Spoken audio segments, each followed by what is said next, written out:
Hello. How are we all doing?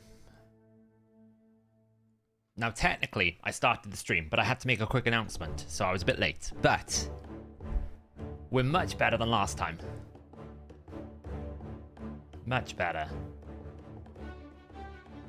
Let's get some different music on here.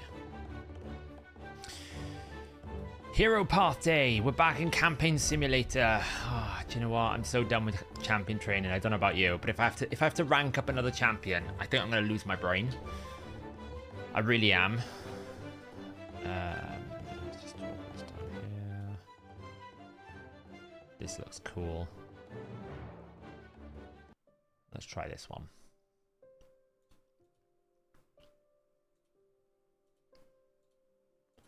Right. Oh, let me just check where I'm at. What am I doing? What are we doing today? We're probably going to do a Hydra run today because I'll be honest, the last 2 weeks I've done Hydra literally about 4 in the morning before the reset, and I don't want to do that anymore. So we're going to do a bit of math probably on Helm Smasher versus War Master in the context of Hydra, because that's a really interesting math problem that I want to solve. So we're going to be looking at that. And we're also going to try and run our Monster Hunter team to see how we can perform once we've done those changes. And we've also got to do a bit of Amius. I've managed to unlock Amius, so we're going to give that a go as well. So lots to do, but not too, not too much.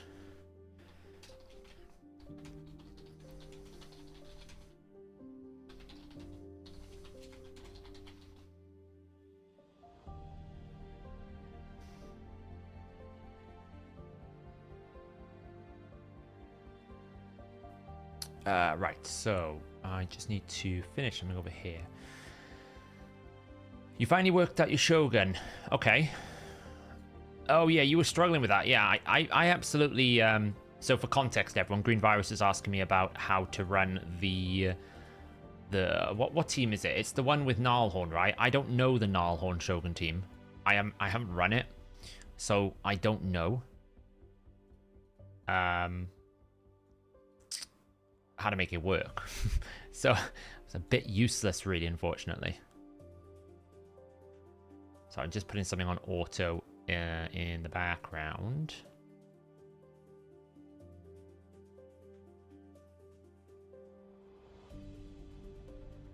Upgrade.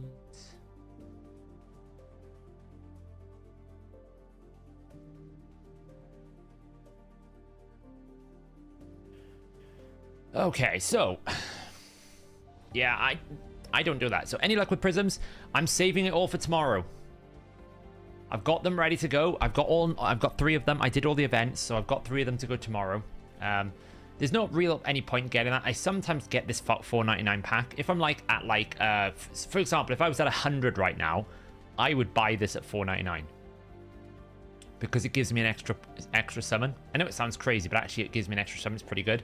But I won't do it because I'm not at that point. It's just wasting money at that point. And I'm not going to buy these, to be honest. There's so much going on. If anything, I need energy. Energy is the one thing that stressed me out because I don't like gems getting lower than like 3,000. And I'm stressed right now with the amount of gems that are dropping. I've done my dragon tournament. That is all done. That's out of the way. We don't have to worry about that anymore. Got the fragments, got the coins. I've had to stop doing Iron Twins for a couple of days because we've got so much to do. I'm nearly at these fragments, so that's good. Artifact enhancement was a doozy because we had so much gear we had to upgrade anyway, so that's cool. So yeah, we're looking in a good situation right now. Get some free wins in here. Yeah, I think I have. I'll double check though.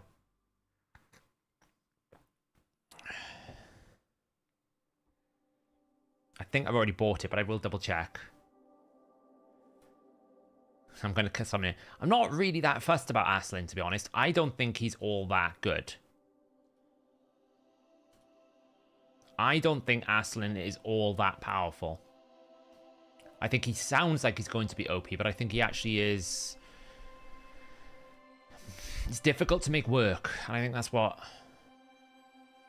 because you have to basically invest so much to get him, right? We're talking you need 4 total Banner Lords. That's a lot to do. Oh, look at that. 300 energy. That's good. That's timely. That is timely. We love a bit of that.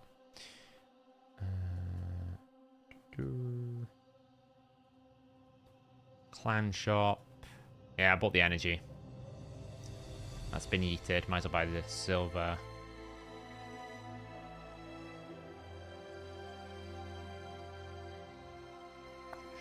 Yeah, that's been yeeted.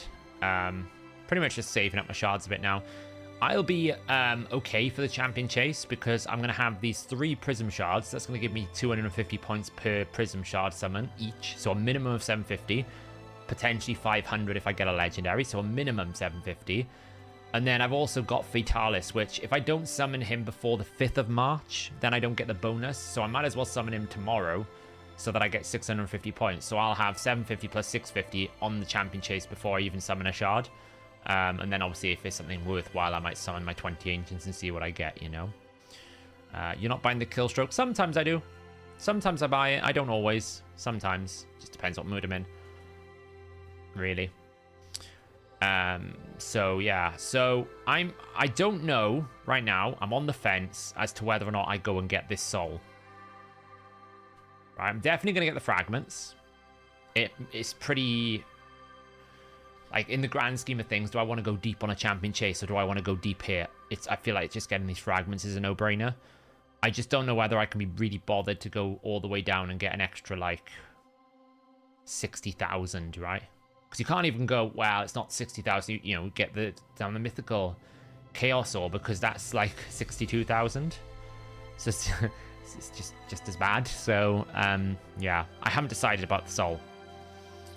But I will definitely pick up. So I'm currently going to these fragments here. And then I will probably go and pick up the primal shard is tempting. But I feel like I'll just go dust key.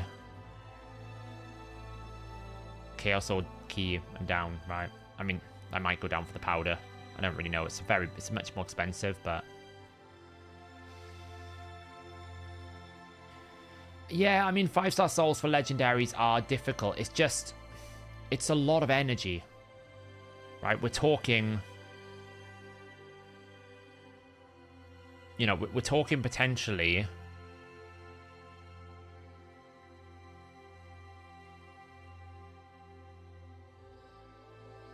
Let me get my tracker up here.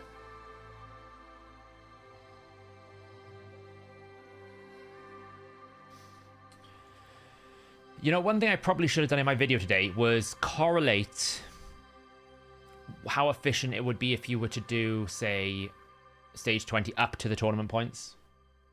I think what I was trying to get across in my video today was don't just do Dragon 20 because you think it's efficient for the speed gear, because that's going to cost you more energy if you want to get the path done. So yeah, I mean, if I want the soul, it's an extra like 7,000 energy.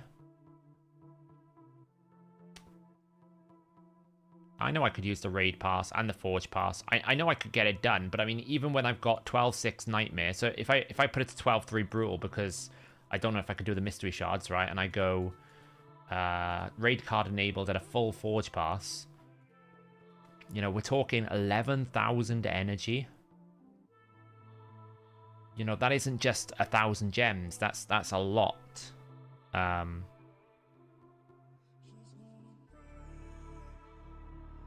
That's a lot, you know?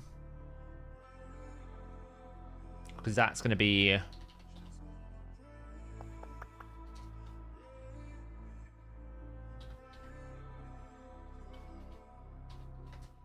It's like 3,000 gems.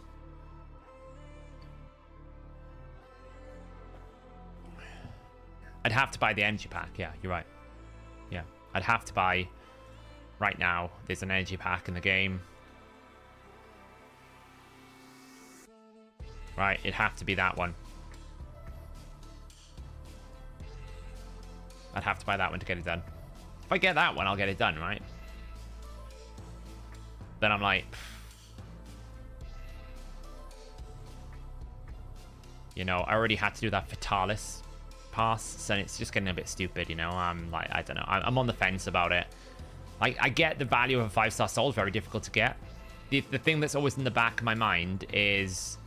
When you come up to like something up here and it's like, oh, but this one champion at 5-star makes a big difference. I'm like, maybe I should have got that soul. And yeah, It's just... It's not even about FOMO, because I'm not worried about missing out. It's, will I find a stage that 5-star soul for that champion just happens to be really, really good for? I mean, I can check, actually. I don't know why I'm wondering these things. I have the information, I can check. Let's see. Faction. What faction is she in? She is a Knights.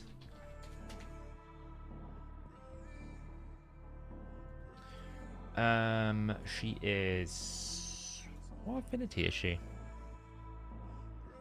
Magic, okay, so she can't be anything that requires... that. Can't be rare epic only. And her role is support, so she cannot be anything that is... that... Okay, so she's in 35 out of 1,010 different combinations, right? There's 1,010 different combinations. She's in 35 of those. So, for example, right now, she would be applicable for Amius. Because Amius, I'm pretty sure... oh, no, next rotation. So the next 2 rotations of Amius, she's going to be very good for. Or at least will be compatible for. So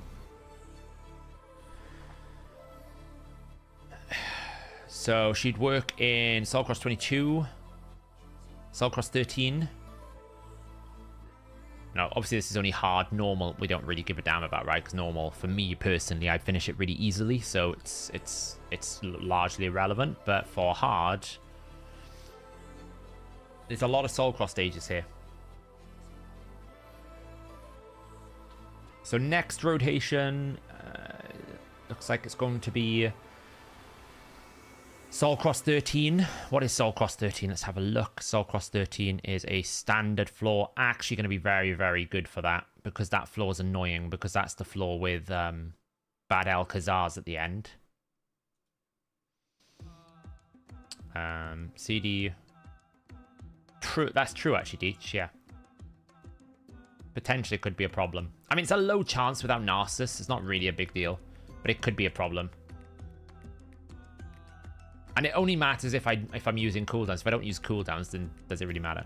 I didn't when I did my last run of it, but it's more these stages that I'm worried about, because the soul is largely for these stages. This is where the soul would really help me.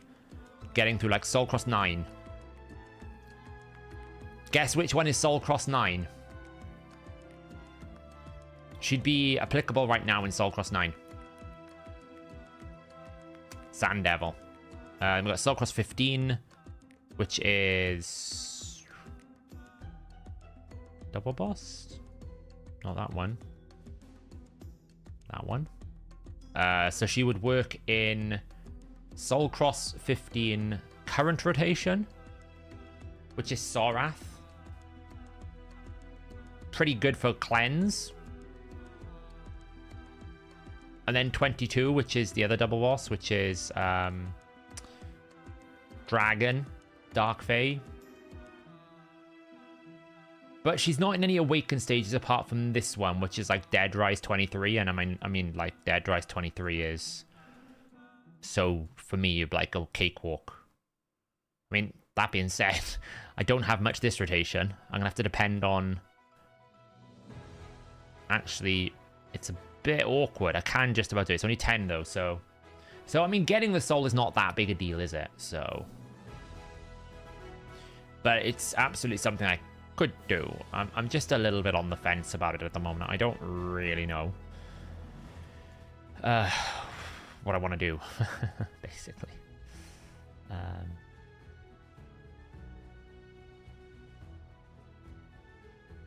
As you can see, I've kind of run out of champions here to level up as well, so...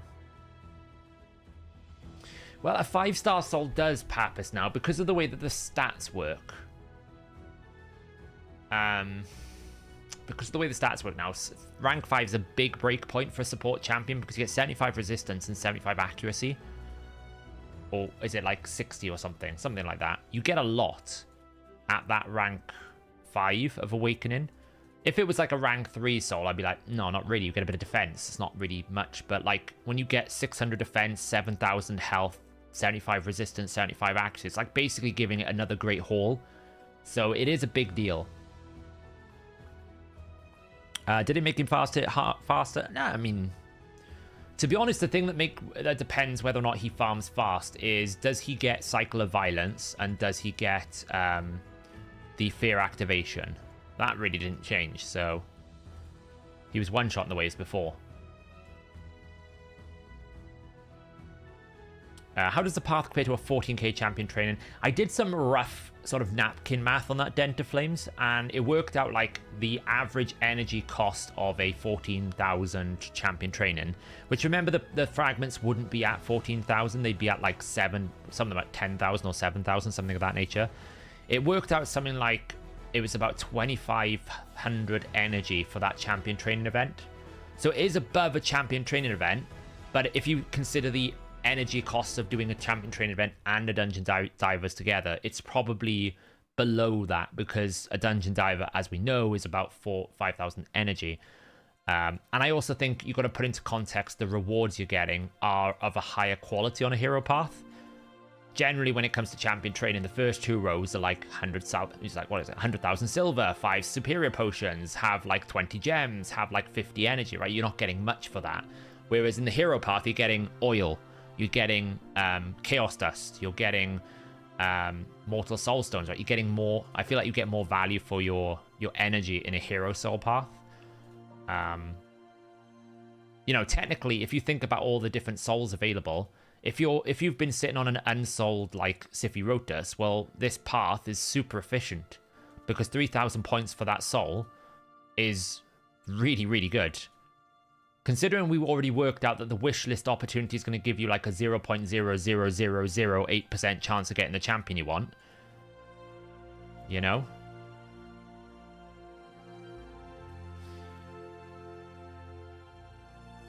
I know, right, Shaq? Yeah, I can check these things.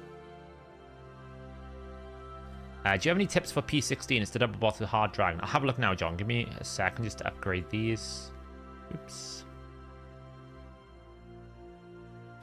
John, thanks as well for becoming coming back to being a minion. You're a gold badge now. 6 months. Thank you so much. Right, let's see. P16. That's Dead Rise. P12. P10. P16. So I use Shemnath.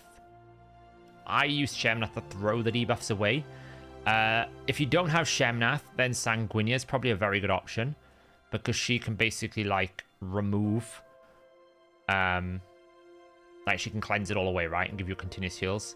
I don't think Grunch is in this one, unfortunately, because Grunch was the other good little option here. Castigate is not a bad budget option if you want to just get some equalization of HP. He's a very good HP equalizer. So the reason why I use Shemnath is because it can do a transfer of debuffs. It was a little bit, you know, edgy. I can show you this, right? You don't need a second one, no. So you can see, like, to be fair, Killian the Lucky was very good here as well, right? Just... So we boosted up like this, and then just threw out here. Block damage so we don't take any more damage. Whack that. And then we could basically use this A2 ability to send the poisons to the dragon. Extend the duration.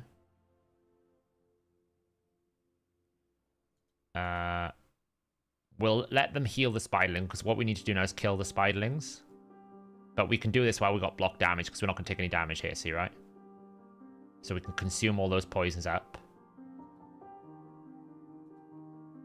You kind of want to get rid of the dragon quite quickly. The nice thing about Frostspring as well is you get heal reduction, so you can actually like AoE a bit, because they're not healing as well. And then we can just use Shemnath's ability here to nuke.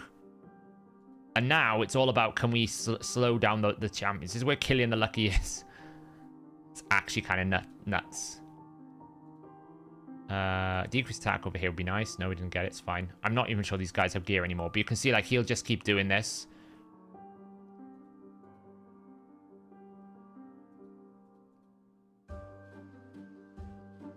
What we want him to do is roll block damage. But he's not doing it, so... But that's the concept. Something like that. Transfer them back, kill this guy, and then... You know, just finish them off. I don't even think half these champions have gear. See, kill the dragon, then go back. Tower can be, but you know, you could basically bring Sanguinia if you didn't have tower, right?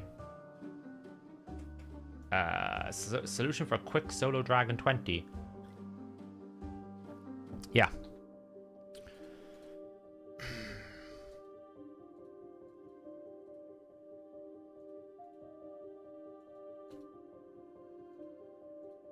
Do-do-do-do.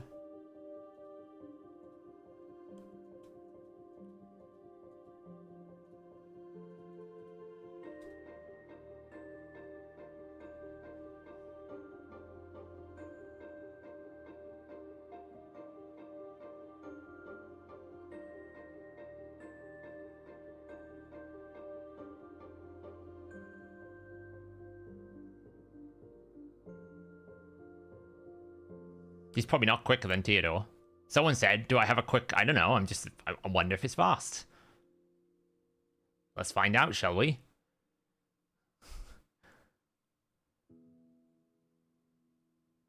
I love it when fears don't activate. It feels great. Look.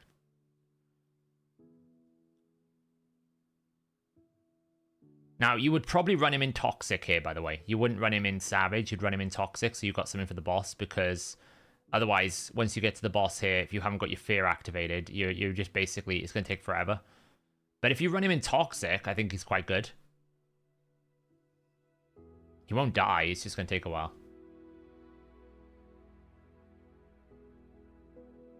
Hey, Seth, I noticed today that your Dark Fae team, your Fulgur is only at 70% crit rate. Is that because you misread her skills, or do you count Ruella, but Ruella is slower? Probably because I broke it, Dutchy. The thing about that team setup is it pulls your latest champion builds. So it's not pulling the builds when you actually ran the team. So I've broken Fulgur about 6 times. No, you won't die.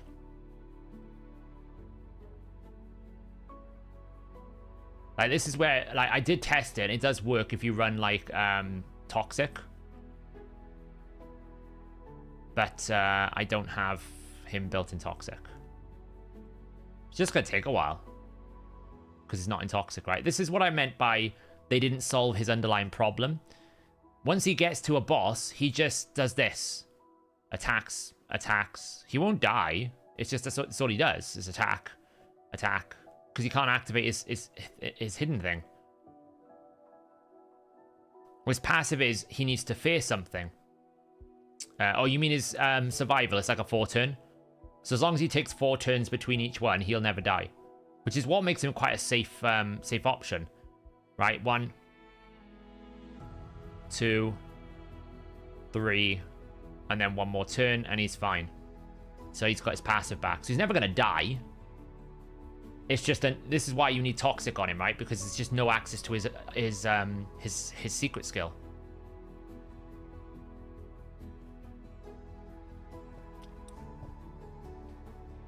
There a problem on Mac, is there? All right, hang on.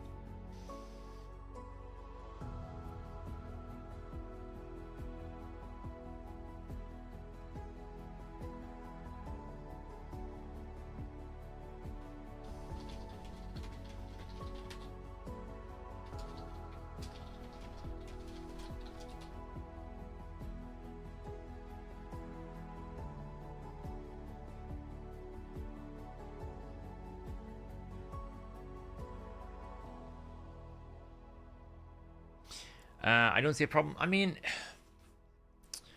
it is a problem, though, because he doesn't do anything at all. So it's not like I'm saying he needs access to his secret skill, Louis.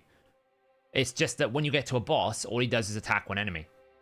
He doesn't do any debuffs, he doesn't do any effects, he doesn't do lots of damage because everything is tied to that secret thing. So it immediately invalidates his value in a team because he just loses so much value because you can't do anything. He just does nothing.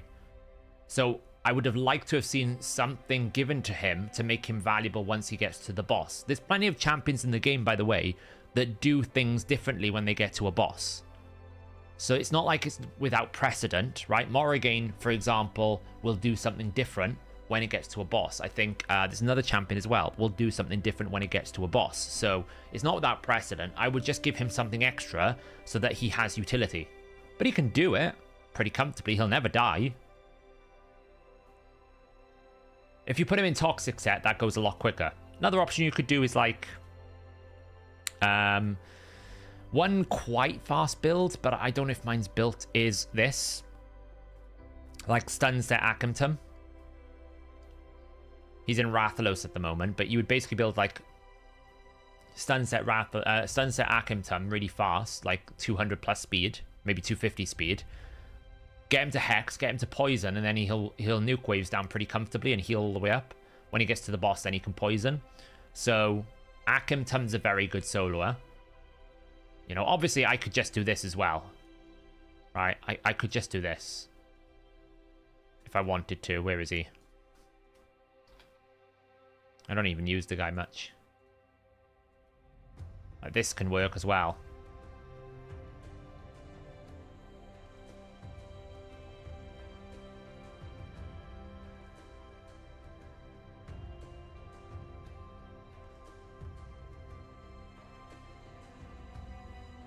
We'll get there eventually. This just is fast because his animations are quick.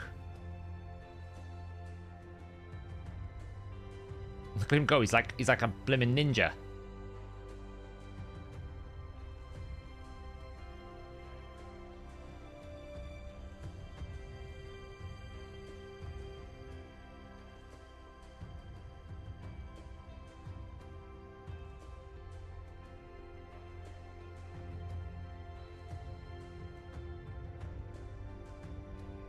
Eventually he'll land Brimstone. It's only a matter of time. There we go.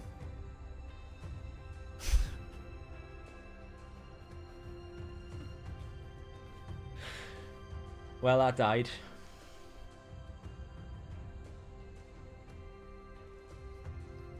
I didn't even know I had a 5-star Theodore. I don't know where I got that from.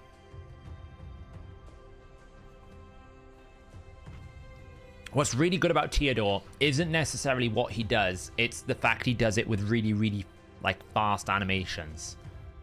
Right? There's lots of champions in the game that just, like, are good, but they have slow animations. You lose, like, 10 seconds. Like Dwarves, for example, when they go waddling up to a boss, you lose about 4 seconds as they run up, do something, and run back. And then they run up again, they do something else, and then they run back. The problem with Theodore for me is Theodore becomes an absolute god when you get the Calvalax. When you pair him with a Calvalax, then he becomes a god. On his own, he's not as, like... He's not as powerful, right? And there are better options for me. Because he just takes, like, a couple of turns to really power up his stuff, you know? It just takes a little bit longer for him to power up. When you get the Calvalax, that's when it really goes off. So a lot of people will sit there and say, Theodore's like, well, amazing, amazing. I'm like, I use him, I'm like, he's okay. He's a great poisoner. He activates, but without the poison supply, without someone feeding him, you know, it's just not as good. Yeah, Calvalax on its own is exactly the same problem. When you get the two of them, they create a god team. On their own, this is not that good. What is the better option? Well, for example, my Dragon 10 hard team does it in 30 seconds. Right? This team here does it in 30 seconds. Where is it? This. Right? Does it in 30 seconds. Why? Because we used the Stultus passive. Now, if I had 2 Calvalaxes with 2 Teodors, I could replace this team and put that in. Same with Ice Golem normal. It's better to run a Frozen Banshee because it's just quicker, rather than trying to run the Teodors because you just don't have the wave clear with it. Same with Finite Hard. If you had the double Calvalax, double Teodor, you can actually do Finite normal. This team is getting there now. We're getting closer to it. Neldor's now up to like pretty nice speeds. We're able to optimize some people for that. Where they're down here, right? So we've managed to get Neldor's boots all the way up now to speed 12. We still need to do a bunch of Shogun to get his crit damage amulet up, but you know, we're short of energy to do that. So, and we also need to like switch his gloves to crit damage at some point, but it's not a high priority for me to do that. The ring roll attack, which is great. So he's in a much better position now. He's at 304 speed, 278% crit damage, 4.5k attack, which is nice. The Farrakhan now has maxed up materials. We still haven't ascended the amulet yet, but we will do it. I did get something new and shiny, but I don't think it's in my inbox because I think I've got no space. Is it this one here? One of this was new and shiny. There it is, new and shiny. A new and shiny Lizardman, Merciless, which is going to be nice for whoever I put Merciless on.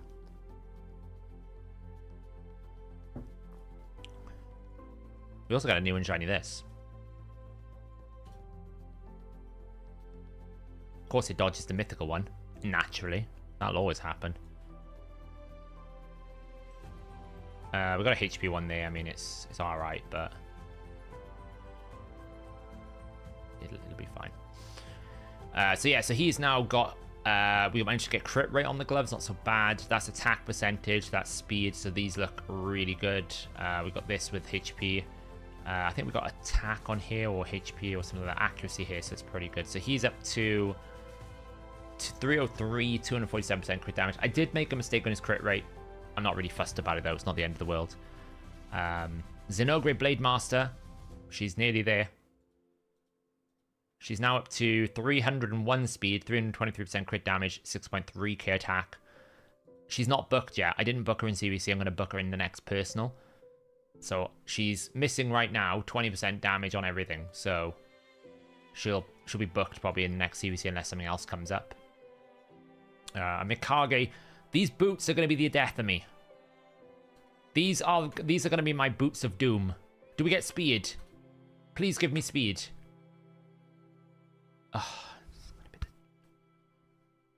This is going to be the one that I'm going to go like 15 deep to get speed on. It's going to brutalize me. Anyway, currently at 291 speed, 304% crit damage, 5k attack. I know some people ask me why did I put Mikage in damage. I just thought it was a good idea. I thought, why not? Note right now, I still need to upgrade his boots to get him faster. We can get those all the way up. So that'll get him to like, I don't know, 7 more speed. These need to switch into crit damage. That needs to switch into defense percentage. I need to maximize this. This is on its way up. This needs to go up as well. And I need to ascend the top row. So he'll be at like 330 speed, 243% crit damage with a bit of defense. Be quite good. So, yeah. So we're there. Is Taragan okay-ish poisoner? He's okay-ish is a good way to say it. Yeah, it's not crazy, but he'll do a job. Don't have the regen gear to run a Stultus team, though Bolster would work. I mean, my Stultus is really quite slow. He's nothing like special. He's just like slow. He's got high HP, but that's because of the blessing amongst other things. 4.5k defense. He doesn't need accuracy and resistance. So that's what I build him in. Which one is easier in terms of training? This or the Altrin? This one. The thing about this one is you've got dungeon diver points, right? And dungeon diver points contribute a lot of your points as you're running campaign, right? So for example, when we look at the spreadsheet here, you can see I've got two comparisons. I've got the no campaign version. This would have been what we had to do for Alatrian, right? So if we were having to get 94,000 points here, that would cost us 13,461 energy. Well, the dungeon divers is saving us essentially 2,100 energy, because we're getting the bonus dungeon divers from campaign. So it does add a lot more to it. So this will always be easier than the Alatrian path by far. You know, if you remember the Alatrian path, we had to go 220,000 deep for the soul and the champion. This one, we only have to go 94,000 deep for the soul and the fragments. So it's much easier. Much, much easier. Do you mind me asking if something changed up regarding the 10% maximum damage benchmark? Champs that used to show as 10% on my account now appear like 2 to 3%. No, I'm not aware of anything. But if you have a bug, make sure you head over to Discord and just put the information in there with the screenshots, and we can double check it. You pull the Cloud Blacks and Xavier. So, have you seen many people using Crocman in the arena? Not really. He's a relatively new legendary, so those types of legendaries take a while to appear. Yeah, Zinogre has the same problem as mine. Great speed and crit damage, but low crit rate. No, she's meant to have low crit rate.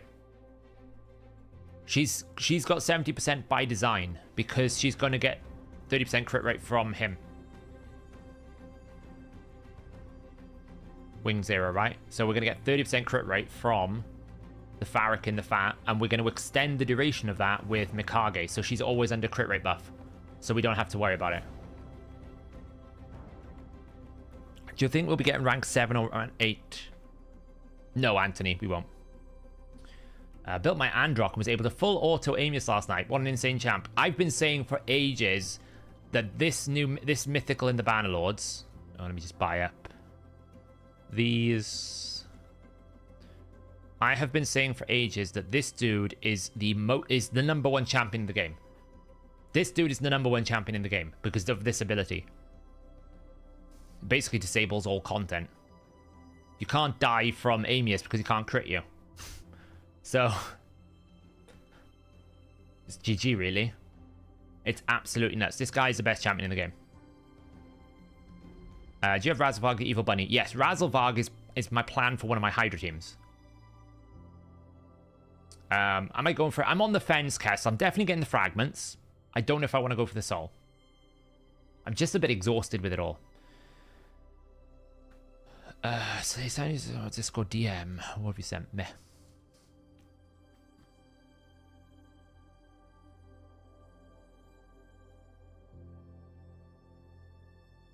Yes, you always get mythical from Amius. Sota. Mythical, you always get mythical from Amius. 100%. I don't actually know, Maris. We were having this conversation in Clan, right? We were basically having this conversation. How does this matchmaking work? As far as I understand it, it averages your last 5. Now, I don't know if it tells us in here. Have they even added anything? Hydro Clash.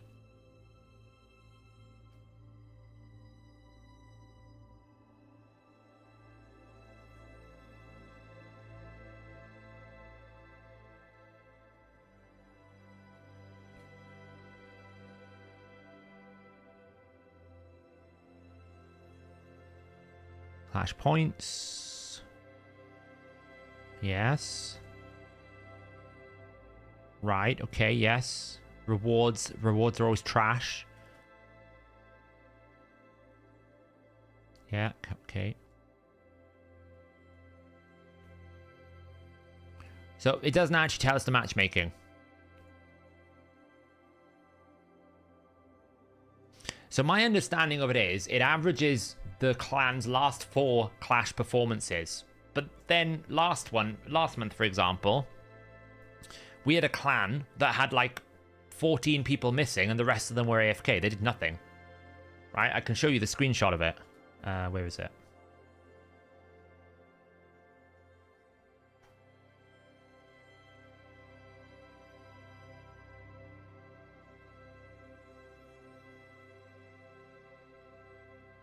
right? You can see, last clash we had, literally, they didn't put a single thing up. We had an AFK clan, which is very weird. Don't really know what's going on there. So we've now got some of these, and we can see that the delinquents here, we're probably going to be able to compete with these. So, yeah, I mean, honestly, I don't know. I just don't know how it works. Hey, Harold, doing well, thanks. Is the King guy a better HP nuker than Blade Master?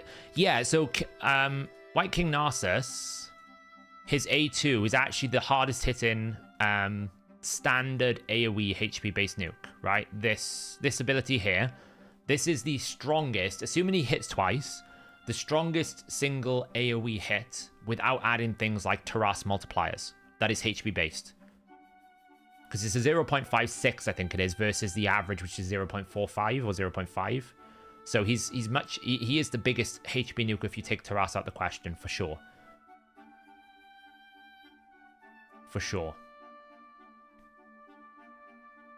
Yeah, if you resize the browser, it might ping you over to mobile view. What I'm working on, or I want to do, is basically make it remember your last optimization if you're still in that same tab, Attila. But it kicks you over to mobile view if you resize it. So you should resize it before you optimize, basically.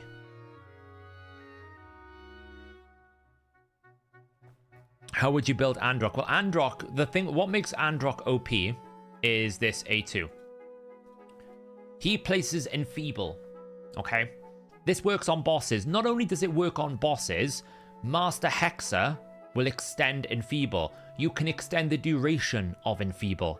So if you've got Mikage plus Androck in Hydra, they will never attack you with any of their effects, right? Mischief Head can't steal your buffs. Why? Because he weak hit you. You won't get poisons. Why? He weak hit you.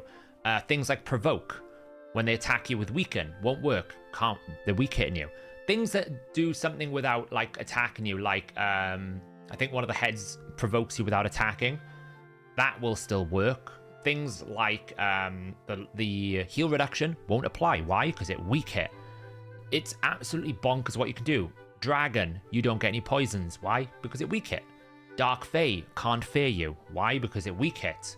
I think when she makes a clone of you, she can, because obviously she's not attacking you.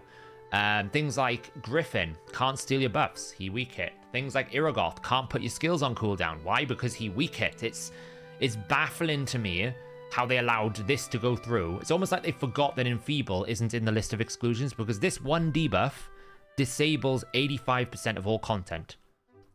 Even as basic as the clan boss, he can't stun you because he's going to weak hit you. So you don't have any stun problems. You don't get any decreased speed problems. Void affinity is every affinity because he's weak hitting you. He can't do anything. And this goes on a 2-turn duration with a 3-turn cooldown that can be extended. And if the enemy is below 50% HP, it can't even be removed. So if you have life barrier, they can't remove it in Hydra. It's disgusting. When you also consider he's giving decreased resistance and weaken, he's also removing all buffs from all enemies and then dealing pure damage equal to 5% for each buff. He also places block buffs when he's removed all those buffs. And he's doing, like, he also places not single target decreased defense, AoE decreased defense. And he only has to hit the one enemy. So he's spirit affinity, so you go, okay, well, I'll pick the force affinity head because I'm strong. Hit that one, and I place decreased defense on all the enemy heads. Not only that, in non-Hydra content, non-boss content, each critical hit that is inflicted by allies decreases the turn meters of all enemies by 5%. Now, this only works one roll, but if you imagine in Arena or in any content, whenever your allies critically hit, everyone's turn meter drops constantly. Wave content constantly dropping. And you'd think, okay, well, his alternate form is powerful. When you go into his base form, his A1 just gives you increased defense. Everyone gets increased defense. Not a chance, just everyone gets it. His A2 increases the duration of all ally buffs on a 3-turn cooldown, then heals them by 4% for every buff that had its duration increased. You also get increased resistance, strengthen, continuous heal. We'll get an extra continuous heal if you're low health. And also here, Each critical hit inflicted by allies fills the turn meters of all allies by 5%. He's essentially got Rathalos set when anyone critically hits. This champion, in my opinion, is the #1 champion in Raid. It's utterly stupid what you can do with him. Aslan is not very good, I think. I don't think Aslan is very good, in my opinion. Speaking of the optimizer, can you move the notification of the updated stuff? Yes, I keep meaning to do that, Odd One. It is on my list of things to do. Move it over a bit. I actually want to put it into a notification center at some point, but I just haven't had a chance to do it. Yeah, I haven't forgot. It's on my list, Odd One. I keep forgetting to do it when I'm fixing a bunch of different things. So, are you expecting to ever add a clan boss that drops primals? I don't think so. I wouldn't have thought. They might add a new clan boss at some point. I'm almost afraid to make a video on Androck because I'll just get accused of trying to get him nerfed. And it's not like I can use him to showcase it, but I do have a couple of people, you know, in our community that have him. But yeah, like, for example, right now, on Amius, you're like, this boss hits really hard. You just put him in, you put Enfeeble on the boss. What's the boss going to do? He can't flip it, can he? He's never going to critically hit you. His A1 won't hurt you. It's going to be a weak hit every single time. It's a nonsense thing. It's stupid.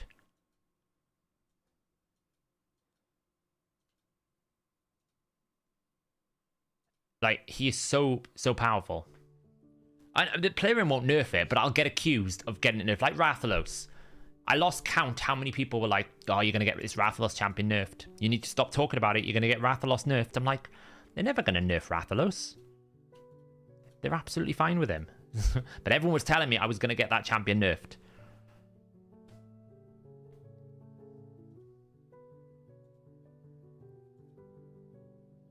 Someone pulled Alaz Stargaze. I was watching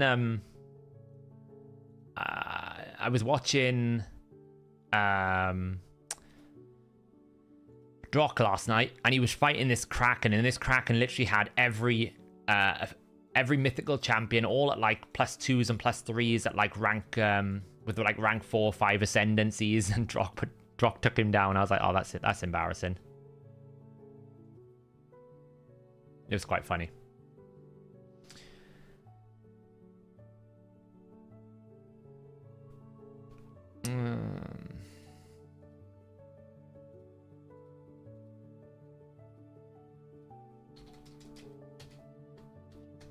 Yeah, Green, what the drop down is, you pick which path you're going for, Green Virus, and then, so for example, if I'm going for the 15 fragments, yeah, you pick the 15 fragments drop down, then you can say I bought 14,000 coins, and then it will tell you how much energy you need for that path.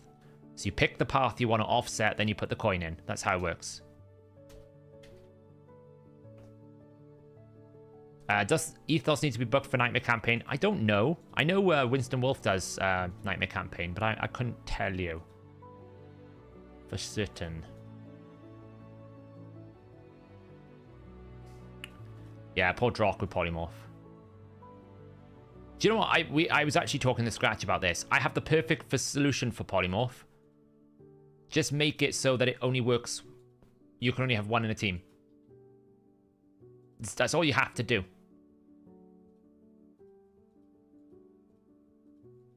Just make it one in one team, and then all of a sudden Polymorph isn't a problem.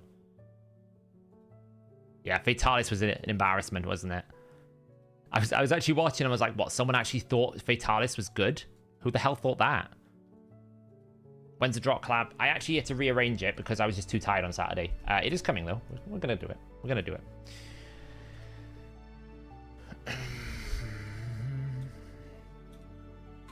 Just basically make it so that Polymorph only activates, so that this effect can only happen once per team, like only one on a team.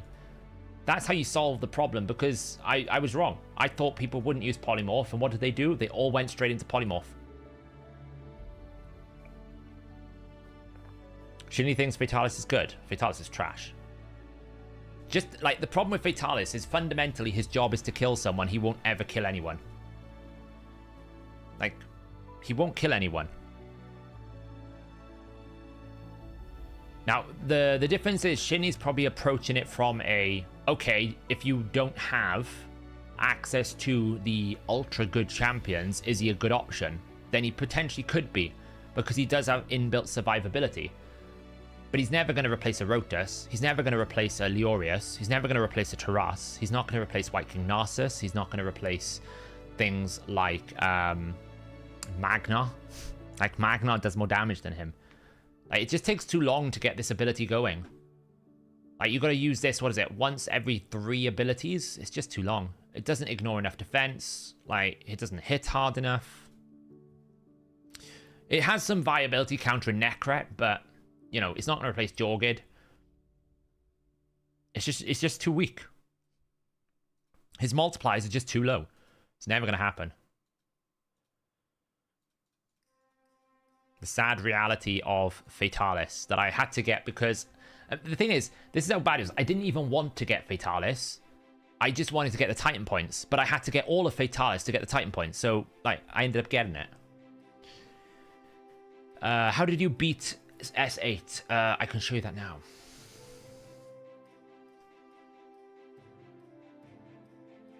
What tier are you at, Acrobat? Because if you look at the top end of Plat, everyone's polymorph. The thing about polymorph is it's only a problem once you hit 6-star. But once you hit 6-star, there's actually no reason why you shouldn't just take 4 times polymorph.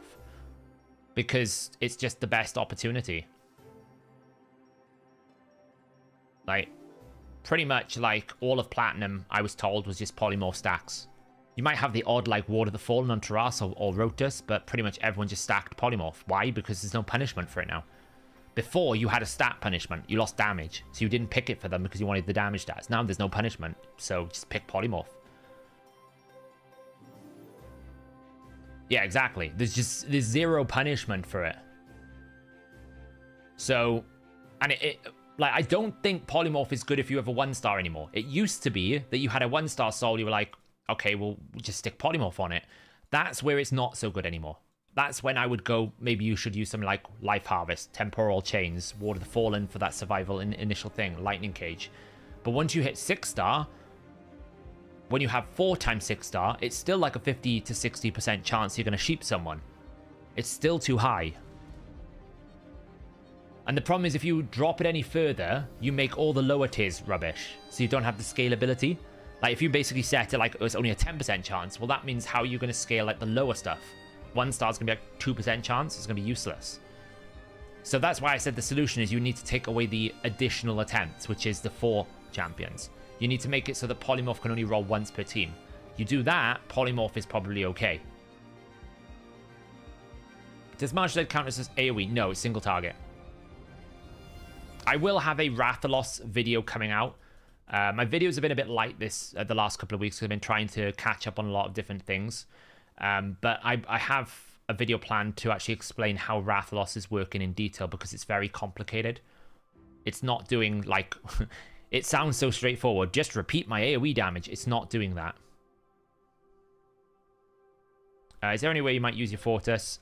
Some Doom Tower stages, I tend to throw him in if I'm struggling. I tend to use him in Nightmare campaign farming. He can solo stuff. It's just slower, and I don't need to solo anything. If I ever get Siffy, I might try and make an arena team out of him. He is actually in my arena tag team defense at the moment, and he can kind of work. The problem is he needs the defense buff, you know? But he hits reasonably hard. He's a pretty good damage dealer. He always used to hit quite well. It's just that it didn't scale. Now it's scaling, which is good.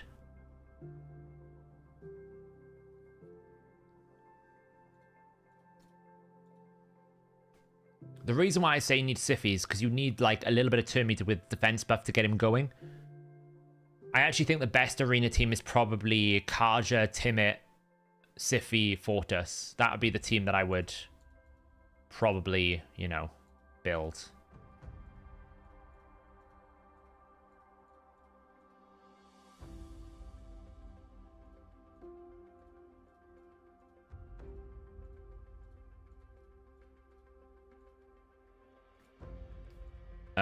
Yeah, I can show the Stoltz build again.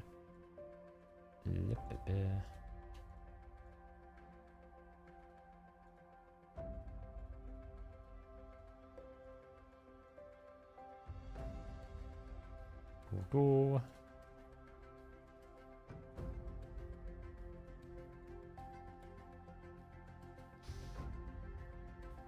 I haven't seen them, no. Yeah, I will get to S8 now. Let me just do this rotation, just so before I forget.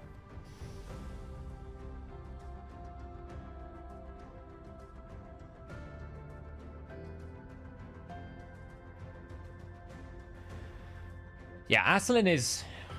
The reason why I don't think Aslan is, like, super good is people are basically saying Aslan is, like, gonna make it so that Tarichka is really strong. I actually don't think he is, because I think you pay too much of a price in an arena team for him. It would be quite good outside of arena, but I think in arena you just pay such a high price for Aslan because he doesn't revive. He just gives you, like, ally protection and shield. You never really want to use his A2 because it's never going to do enough damage in arena and you don't want to consume your shield. So that's not ideal. So you're kind of like basically making a buff bot. And I think there are just better buff bots than that. Because let's face it, there's no debuffs happening in arena anyway because polymorph. And even if they were, things like bombs, HP burn, Tarichka's already immune to. So that doesn't really matter. It's nice if you get a revive off Marichka, you then get the activation. That's quite cool. But really, I could just bring like a Siphi or a Crixia. And it's just stronger. So I just can't see how anyone will pick it. All right, we've got our first fragments claimed on our way, which is nice. What are we on now? 70 fragments. Nearly there. We'll have it before the end of the weekend. Stultus. My Stultus is in regen, Defiant. Reasonably slow, doesn't need to go fast. You don't need Axiom resistance. Stultus's passive uses the enemy's Axiom resistance. Because it's a transfer in the sense that it reflects it back, he never takes it. The Axie versus resistance check is done on the boss. So if the boss has more resistance than his own accuracy, it will weak it. It'll resist, right? You can't do anything about that. 4.5k defense, 105k HP, and then masteries-wise, I haven't put any masteries on him. He's just a bot. He just sits there, gets attacked because of his passive. That's his job. That's his sole responsibility. You do need it for Brimstone, but I just don't care about Brimstone, to be honest. No, I haven't got Crixia. I'm just talking in general about the arena meta. I just don't see why you would make a decision to sacrifice someone like a Siphi, a Crixia, or like someone like an Ultimate Death Knight to get in Aslan. Probably crouching. They've been doing a lot of 5 stars. Right, so how I beat S8. I had Spider in Refresh. The gear's been changed up a bit. The key to S8 is bolster and shields. I had triple bolster. I had bolster Mordecai. I had bolster Rian the Conjurer. I had bolster Spider. And then we had nuke Sentinel. And we had nuke Baroth in high damage, in the best damage gear that I could possibly get. And what we would do on wave 1 is we would come in, we'd use Spider, decrease defense, Rian the Conjurer, weaken. Then we would basically AoE with Sentinel and kill off the Lydia. Hopefully we didn't get we didn't get frozen by the rays. And they didn't buff strip us and all that kind of nonsense. They can't buff strip bolster, so you need at least 1 bolster set. You can do like double shield plus bolster, but keep in mind bolster also heals you, so that's very handy. So then it's basically bolster, you kill the wave slowly, get to wave 2, then you have to one-shot the Mortu Macabre without weak hitting. If you let the Mortu Macabre live, you're probably dead. You have to start again. Then you've got to keep everyone alive from the burns before you get to wave 3. So that's just a case of hopefully you've got a big enough shield that you can absorb some damage. You won't get one shot. If you get to wave 3, you kill the Bellinor first. You cannot take decreased defense. And then it's about, can you get rid of the Delianas and Lonotharals before you die? But I was using Spider because of its long cooldown, right? This thing is a 5-turn cooldown. You're going to kill wave 1 quicker than this comes back most of the time. So I was actually using Refresh to basically get a free ability so that when I got to wave 2, I could do the same process, which was this, into nuke, into single target kill the Mortu Macabre. And once the Mortu Macabre died, then you just carried on. But bolster was key. If you just don't have shields, don't stun it. There's no point going stun. That's not going to work. You need shields. You're just not going to survive. They're too squishy. What happens if you have a protected bolster shield and you try to place another protected shield? The shield that is of greater duration or greater strength wins. So if it's 1 turn cooldown, but the shield you're trying to place is smaller, it won't replace it. If the shield you're trying to place is 2 turn cooldown and the one that you have on is 1 turn, it will replace the 1 turn with the 2 turn. That's how it works. D9 Borgoth is killing you. I think, do you know what I did with this one? I put 4 support healers in there and I put Newt in and I just went, I autoed. And I just let it run. Like, it took me... Where am I? Wait, why am I not on the list? I've done it.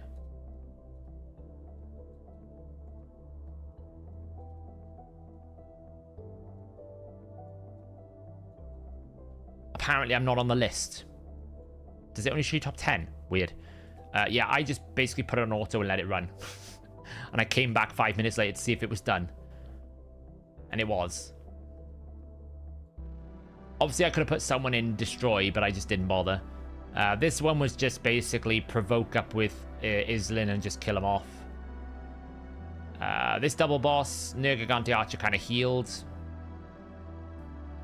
Vogoth is very handy with his triple hit, as was my Farrakhan's ally attack.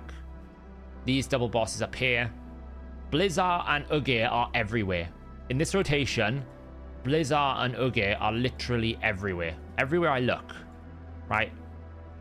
Ugir, Blizzard. There was another one they were in as well. Is this double boss up here?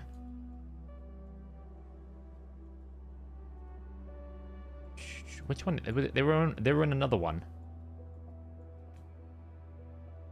Because I remember seeing them and I was like, good lord, they're everywhere. Oh, I think there's Bommel down here. Blizzard here. They're literally everywhere, those two. Like a little double act. Every time I turn around, I'm being attacked by Blizzard and Ugir. I'm actually trying to use Blizzard and Ugir for this as well. It's another one. So these two are literally everywhere. This one is nasty because I get so close on this wave, but wave 3, it takes so long to get anywhere near killing the Rotus. It's frustrating. Because the only real damage source you have here is Drang. I could build a nuke Valkyrie, but you can see everyone's taking mages. So I could build a nuke Valkyrie. It just takes you so long to get onto the Rotus because you've got to get through a Necra and an Ultimate Death Knight and a Siphi. It's just a nightmare. So I've got close a few times. If I just level these champions up, actually put proper gear on them, it wouldn't be a problem. But I haven't got any keys. That's why you can't see a run. But yeah, Ugir is just everywhere at the moment. Everywhere I look, Ugir is making an appearance.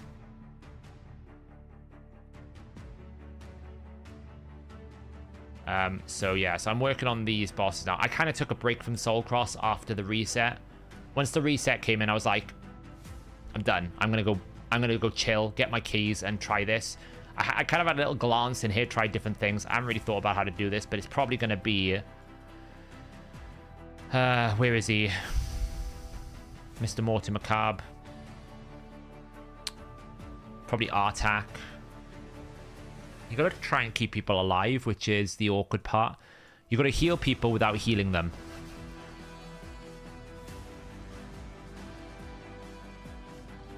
Oops, well, that's too loud.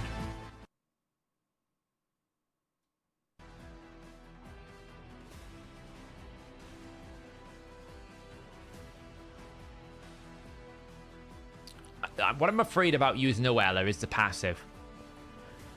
It's the continuous heal problem. I'm afraid about using it for that. So we probably would take Nia, just because Nia's great healing.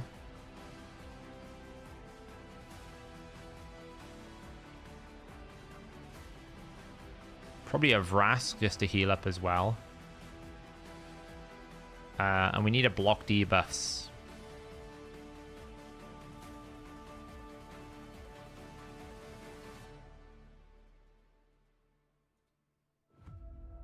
Which is probably going to be Kaja. So that's probably what I'll do, and just slowly whittle it down. If I could get a Brimstone in here, that would be great. But, like, who am I going to put Brimstone in for? You know, that's the downside.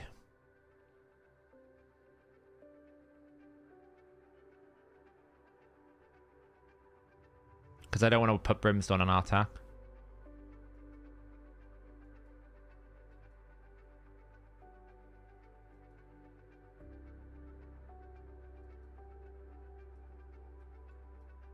So it would have to be someone like, yeah. I've got Manaya, she's not booked. But this would work fine. But, like, I'm pretty sure half of these champions are like... Let me just do this a sec.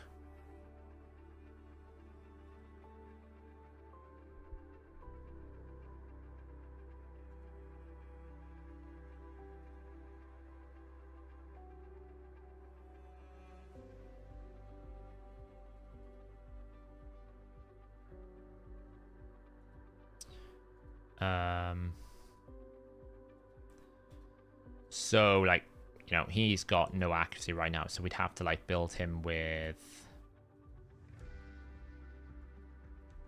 accuracy, speeds.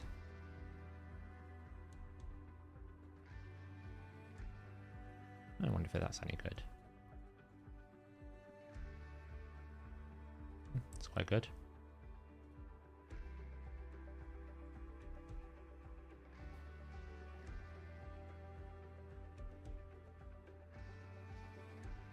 Yeah, it's probably the consistent burning just to kill it down real fast.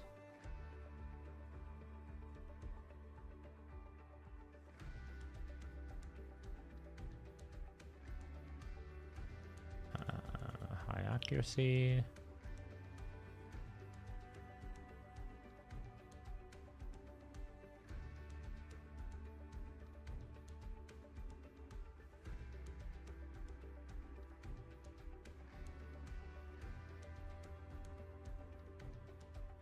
What are you hogging?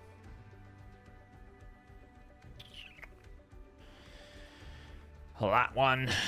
Oh, okay, we're out of space.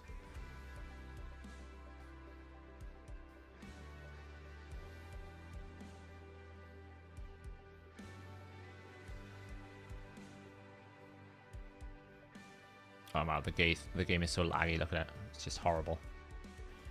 HP with HP percentage.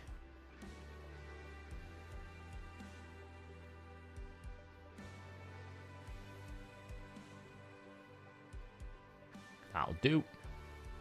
But the thing is, we need like, what, 400 accuracy? That's the problem. It's like, where am I going to find 400 accuracy from?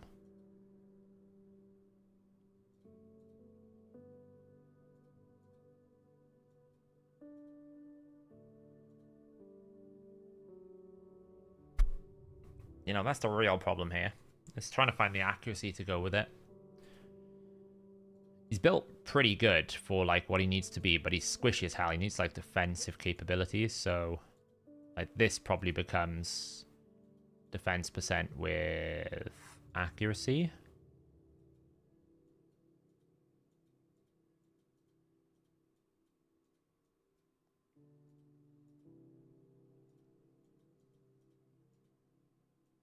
Which, surprisingly, I don't have that many of.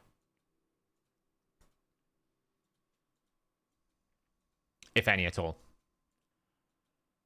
That's probably my best one. Oh, man. I need to do a massive gear cleanse. It's like, it's bad at the moment. I have no space for anything. Let's just get rid of that. It's terrible. Especially when you keep getting more and more merciless pieces. This one, potentially, is quite good. It's a bit spread everywhere, but... Right. Are we gonna... Let's have a look. What do you do? Crit damage. If it's resistance, it's sold. Damn. Stupid thing. Sell.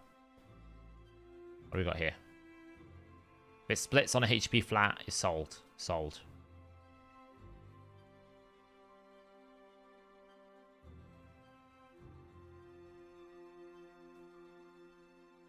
Wow, that's really bad. Really bad. I've stopped hoarding these pieces, to be honest. Like, if they roll with decent dish up stats, I'll keep them, but I've stopped hoarding them because I don't have the space for, like, this type of piece where it's, like, all over the place. I'll accept that I'll eventually get some better pieces, but if it triple rolls, I'll use Chaos Ore, but that one's, like, marginally okay. But, like, these pieces, for example, if they don't roll speed, I'm just selling them. Yeah, sometimes I'll keep the 5-star cool, because if the 5-star triple rolls, then I might Chaos Ore it, because I just am trying to build a set. But like these pieces here where they're just like rolling without speed, it's supersonic. It needs to go fast. If it's not gone and it's not going to roll speed, then it's just not worth it. Like here, for example, I'm looking for like good speed rolls. It's okay, but it's not really great.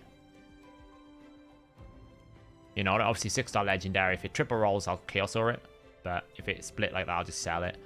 I'm not valuing supersonic that high at the moment because it like speed is important, but it's just not giving me enough. I don't know. I just don't think it's that valuable. And because I haven't got that many pieces, like, well, let's just gonna sell it. It's just terrible. Sell them all. Make space. Mortu Macabre.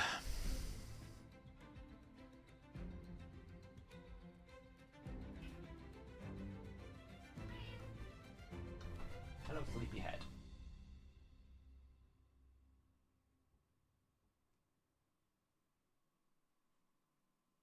Ah, cool green. Not for me, it's not.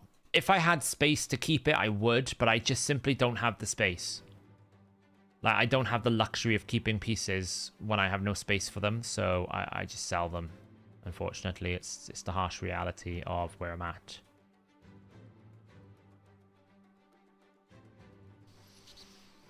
Probably have too much crit rate right now.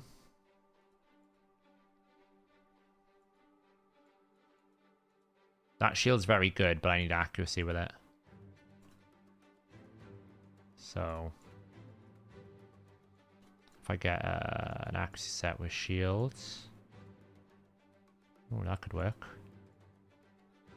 Right, well, we're getting there. We're up to like 276. Like, this is the problem. You need so much accuracy. You know, I've got him in an accuracy banner. It's kind of in a resistance build. I don't really know why. Probably for arena.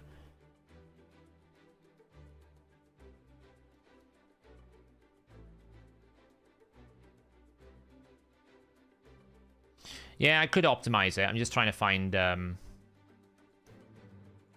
you know, a quicker way to the...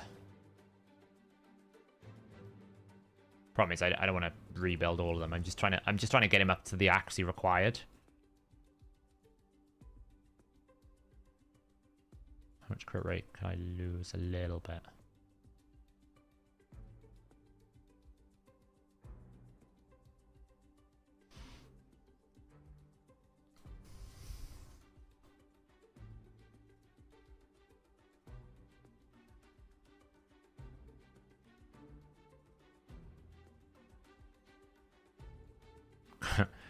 Good luck finding crit rate on a helm with a quad roll.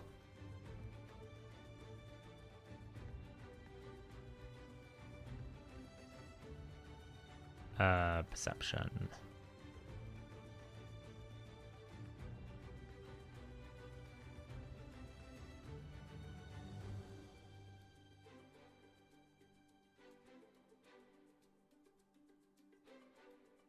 Like, even this is still putting me way behind.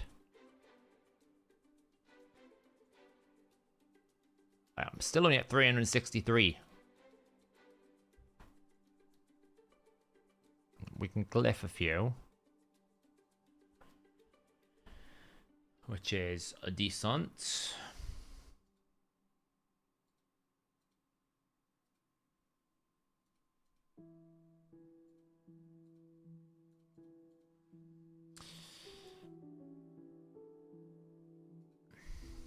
Cat, what are you doing? Obviously, if I had the space to upgrade his banner, I would, but I clearly don't, so.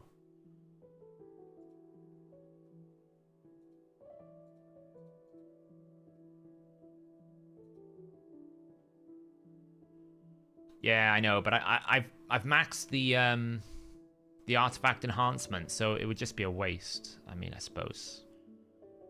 Just do it for this. I've got enough silver. It's just a bit of a waste, you know. Gets me an epic book, I guess.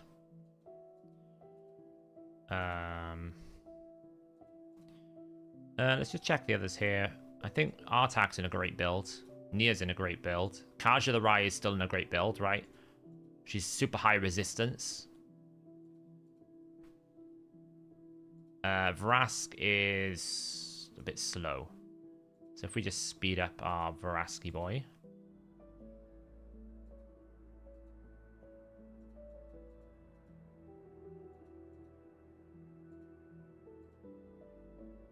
Do we need crit rate? No. Don't.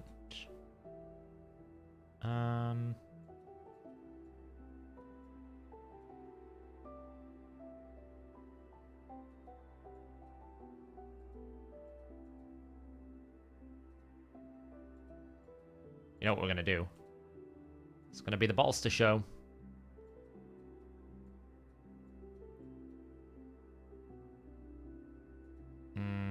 Which one of you does not need? I think it's you, Mr. Vogoth.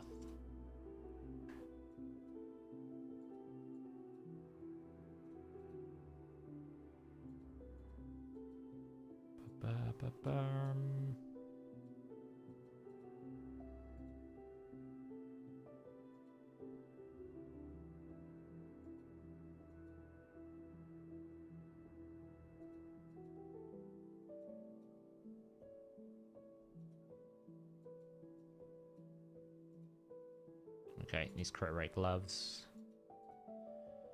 Quick question, you may have already answered. What is the breakdown of the coin pack versus energy packs as efficient? It's normally about 1-to-1, but obviously you're trading instant access to those rewards for the lack of rewards you would have got. Right, so let's just find it maybe in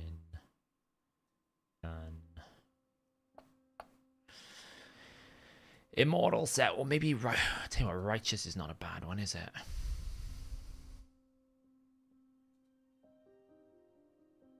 Hello. It's kind of cool.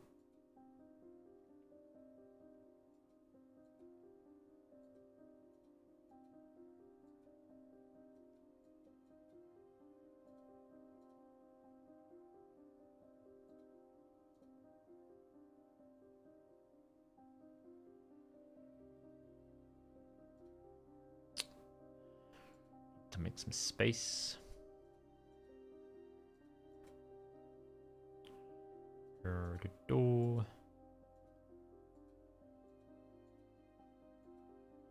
So we come down to Supersonic and we go, what of these pieces are any good?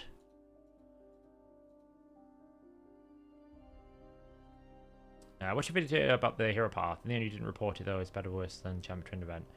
I did mention it. I said the Champion of Training Event is about 2,500 to 3,000. It's about 2,500 to 3,000 energy, a typical Champion Training Event. So it's more than a Champion Training Event. However, the context of that is this also contains a Dungeon Diver event, right? So if you put the two of them together, it's probably about the same, if not better. It leans towards being better. Straight up. Hey, Birdman.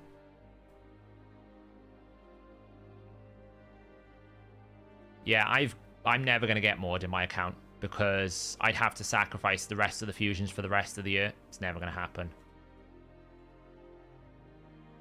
Alright, so he's good enough. He's a bit slow, but it's fine. We'll work. What is this? Is this defense percent or HP?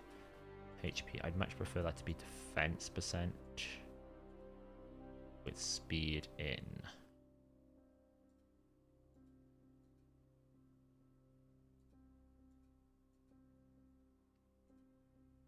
That'll do.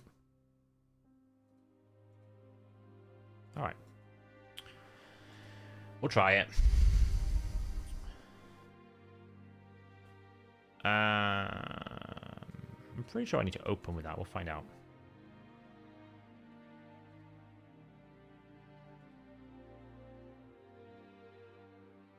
Yeah, I thought I did.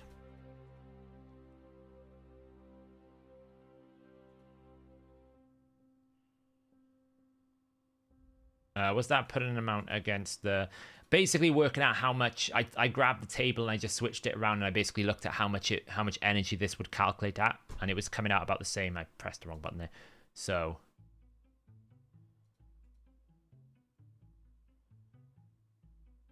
Man. Oh, Cash of the Right is only a 1-turn block debuffs. What a useless champion, honestly. Why is it a 1-turn? Why can't it be 2? Oh, she's so annoying, isn't she? She's so goddamn annoying. I guess we'll just go Duchess, will we? It's fine. Let's just go Duchess. Well, no, the problem with Elva is... I mean, I could just go Elva, yeah, shit's a good point. I was thinking Elva continuous heals. That's my concern with Elva, is she puts continuous heals up, and I don't want that.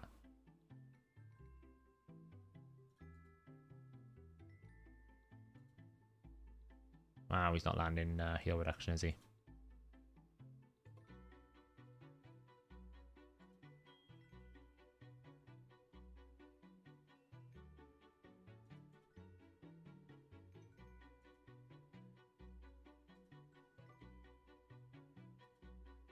Hey, landed heal reduction. Check him out.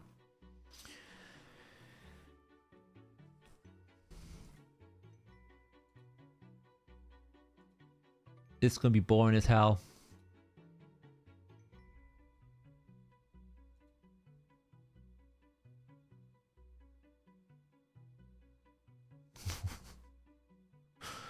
Okay, well, she almost got annihilated. I don't actually know if I'm going to be able to keep her alive, honestly.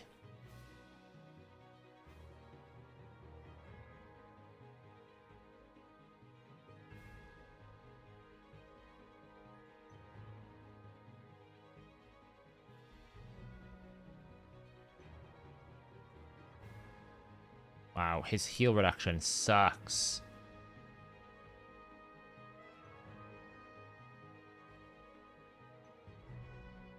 I think I might have to bring more healing here.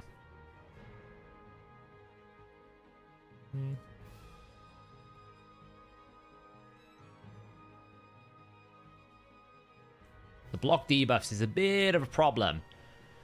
Because, yeah. This. We healed, though. Oh, look, we finally proc Peril. It's gonna take forever, though.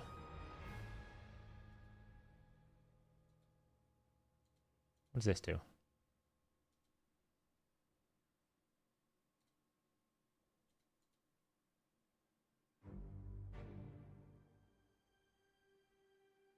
Yeah, I mean, she's gonna get wrecked.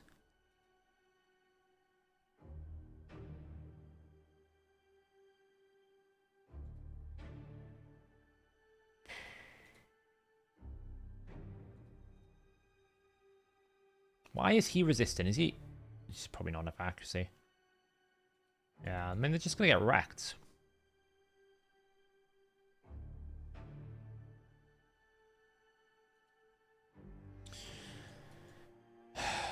It's 60% chance, but it's just there's no accuracy. I need an accuracy aura.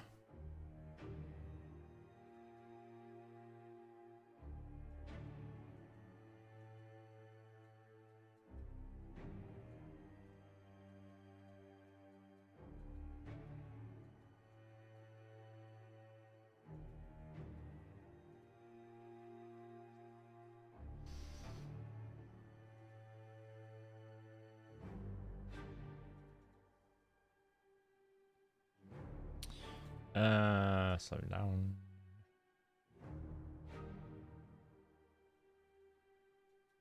Oh, I got Peril. He's got...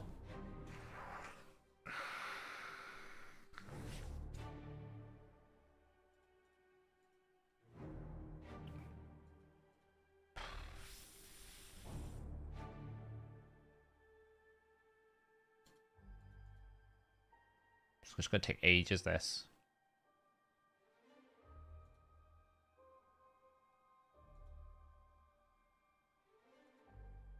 It's just going to take ages. I don't even know if I can be bothered, honestly.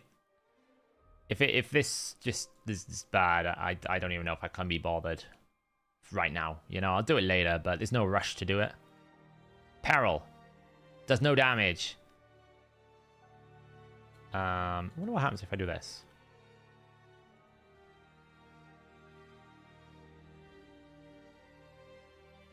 Switch. Well, that kind of hurts.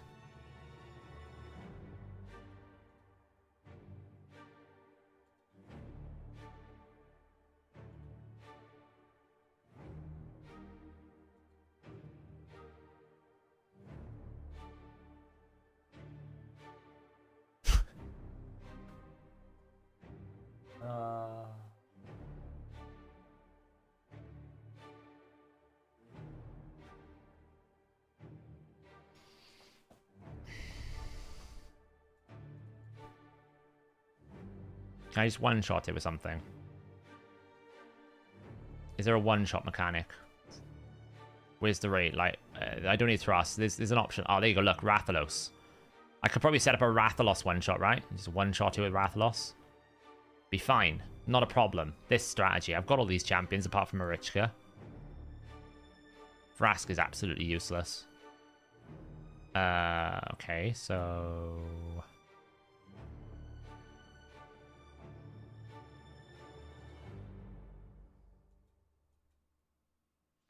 I can't be bothered with this tonight. I'll be honest. I have no energy for doing that. Not tonight. I can't be bothered with that. That's just a travesty, isn't it?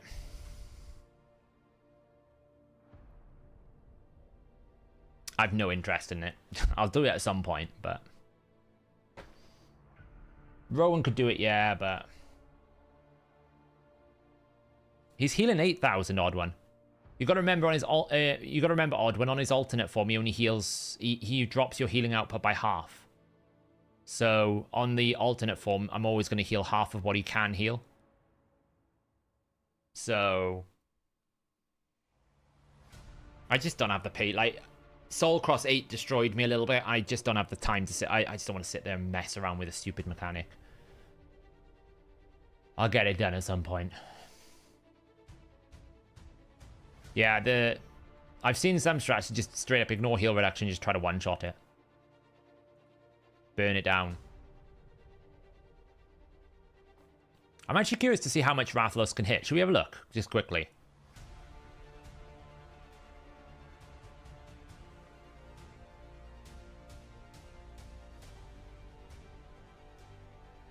I don't even think the healing matters. I was getting one blasted, right?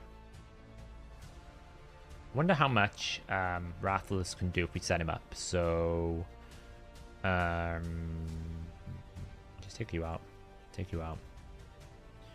Rathalos.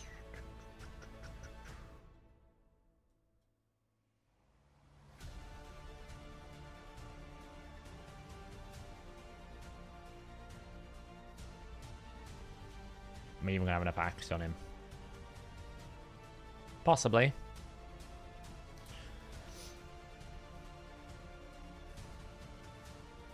I'm just curious to see how much Rathalos can do.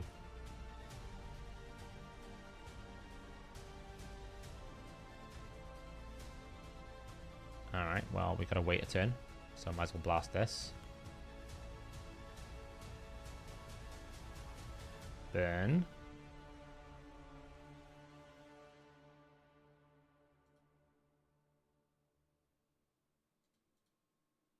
Oh, it's pretty chunky. The real question is, can we actually get him to take 5 turns? So, do we have an ally attack?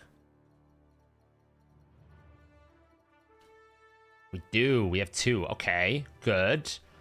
Right. We're cooking here. Right, we don't need you. Let's bring you. I need a decreased defense and weaken plus another ally. So an ally attack will get us 1 attack. If we get a counter attack, that will be 2. Kind of need the second one.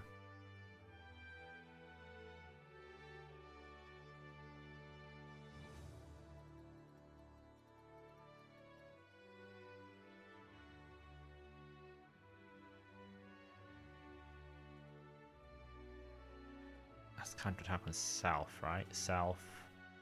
Self. Self. That's self. Yourself. Alright. That's not gonna work. So he's our burn.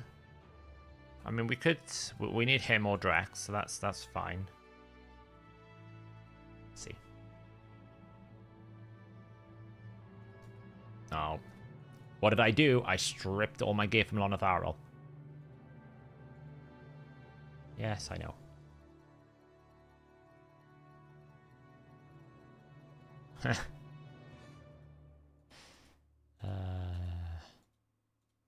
Speed boots.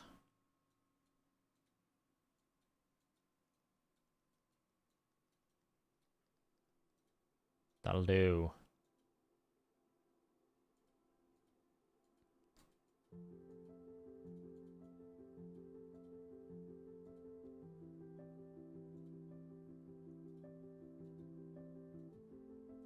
That'll do.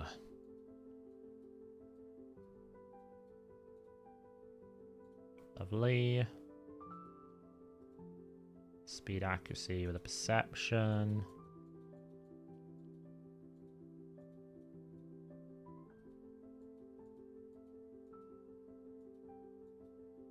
Doo-doo-doo.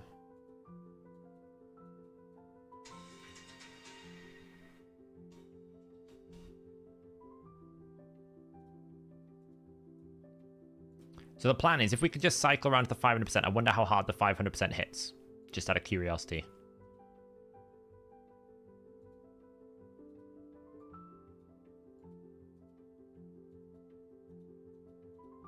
It could be terrible.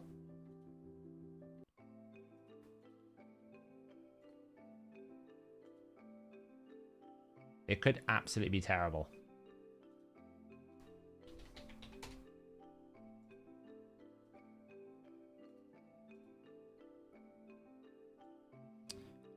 Accuracy speed.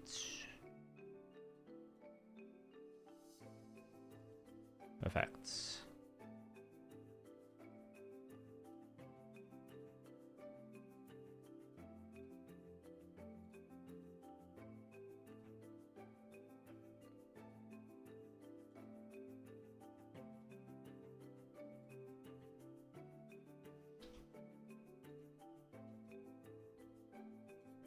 So I just need to make something auto run in the background.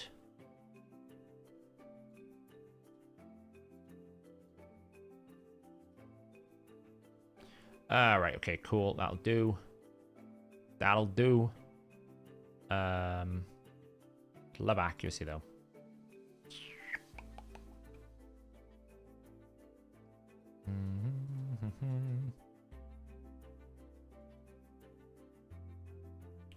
We can.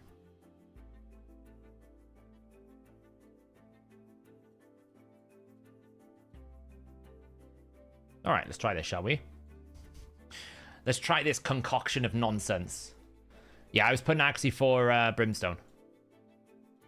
So this will be the first attack. Then we go and put burn on you. Resisted, it's fine. Whatever. Second attack. Third attack. Burn.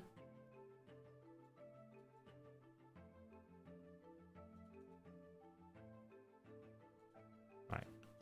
This is terrible. Doesn't have enough accuracy.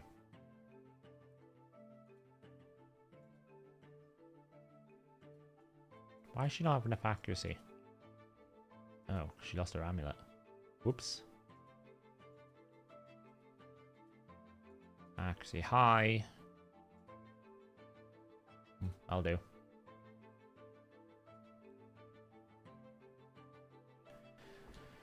I just want to know how hard it hits if he has his 200% bonus. Oh, we got a bad start there. I'm not aiming for anything Dutchy. I'm just trying to sneak as much accuracy as I can. I know it's too low. I know it's not enough, but it'll be close enough. Oh, come on.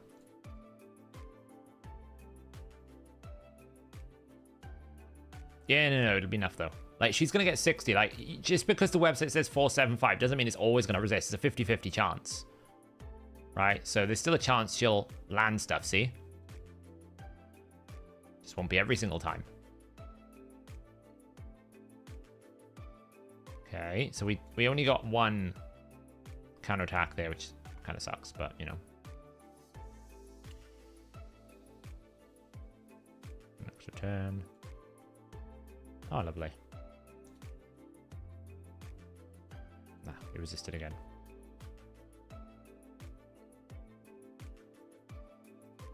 Three. See, I really need that counterattack. He's gonna get absolutely annihilated here, I think.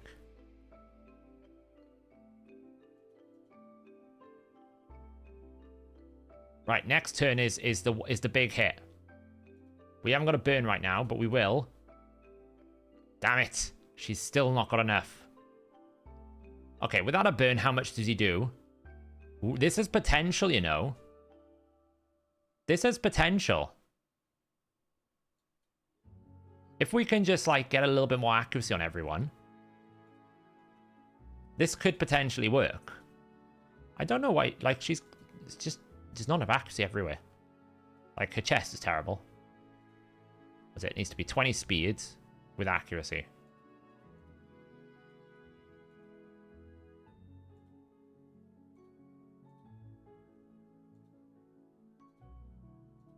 Just don't have ones here. Okay. What about... What if I swap... I gotta be careful because she's in my oh, did I glyph this? No, that could be glyphed. Let's throw one of these on here. Lovely.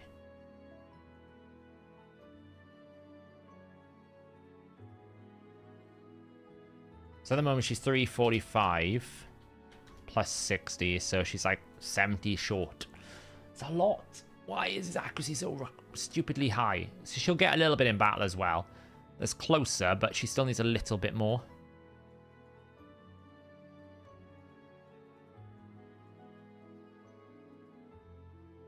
I use her in some areas, so I don't want to break it. I have to be very careful by how much speed I take off of her. Relentless. Wait, I don't have any helm. I was going to say, I must have some helms. See, I lose 9 speed and that will break it. But I could do it temporarily. Let's just do it temporarily a second. Okay, good. Okay. No, you need the weaken, though. You need the weaken for this. Otherwise, you're never going to do right. Brimstone. Okay, we didn't quite get what I need there. So what you need to happen is, to make this work, you need to get a decreased defense here. I suppose that doesn't really matter, to be honest. The Brimstone would be nice here. Because would he cleanse... If we get a Brimstone proc here, that'd be nice. Like that. That's great. Then we hold this for 1 turn. Burn. And decreased defense weaken. Decreased defense this. That's 2 hits. Burn again.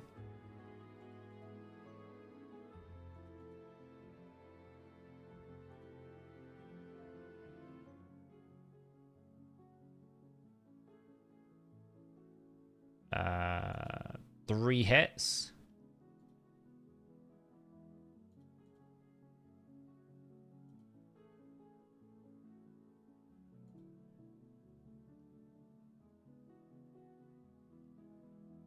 Damn, I need 1 more hit. So I need to basically get Rathalos to take a turn before the boss takes a turn, which is probably not going to happen. Alright, okay. Well, we need more speed. Fine. I just need him to counterattack or something. Yeah, the buff flip. Yeah, I'm working the process. I need more turn meter, but that would require dropping Duchess, which means that there's a very strong possibility I'll get one shot because Duchess's AoE passive is doing a lot here. I mean, how fast is Rathalos going at the moment? He's going quite fast. Is he on a break point? Is he like 247 speed when he could be 250? Maybe that's why he's not quite there. Yeah, he's like 8 speed short. Can I get speed from somewhere? There's a 5 on there.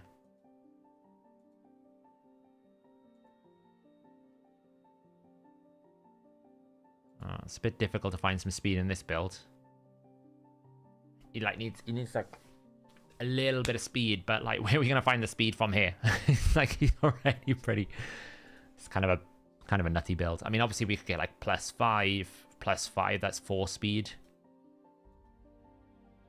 It's only places with speed though. Yeah, but if I put Duchess in lead, I lose Sissia, and I need the weaken. Right, because that's why I brought in Sissia, because I need weaken. You might be wondering why is weaken so important. It's 25% more damage. It will be needed. I mean,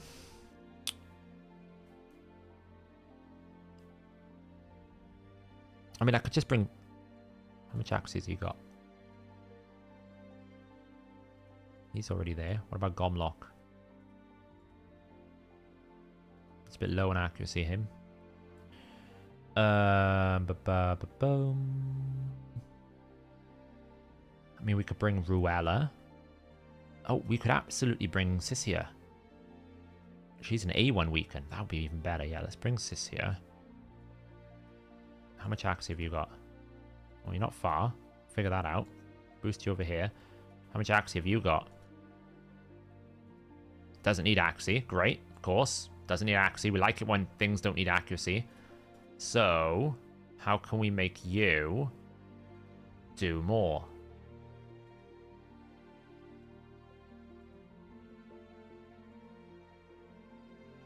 We don't want crit damage on the helm. So we can put speed, accuracy, and immunity. So the process is we need to basically get him to his 200% hit. And will the 200% hit just one-shot him? That's what I'm curious at. I don't know if it will. It's a test. Will it one-shot him or not? That gets us up to 311. We're about 100 short. This is just going to have to be an accuracy chest, isn't it? Stupid how much you need.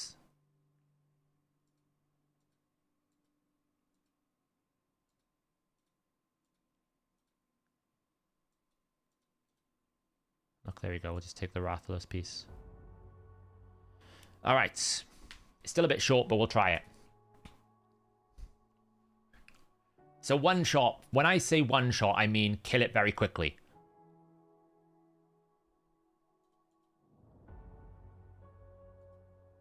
So that's 2 hits.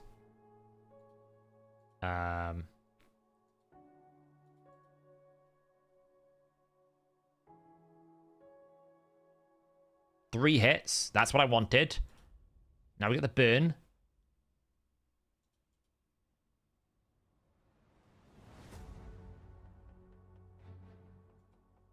Four hits. I think... Will he convert strengthen to weaken? He will, won't he? He'll convert weaken to strengthen. So what I want to do right now is just go that. Wait, you transfer... Oh, I reduced cooldown. I shouldn't do that, really. That was a bit of a mistake.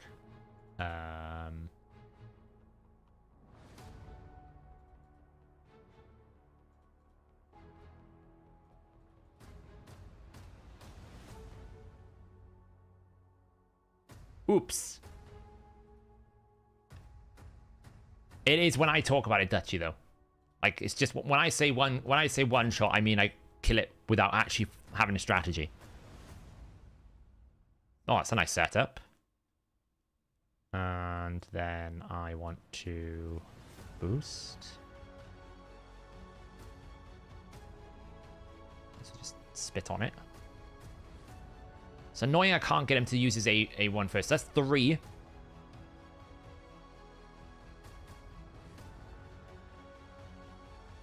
Four.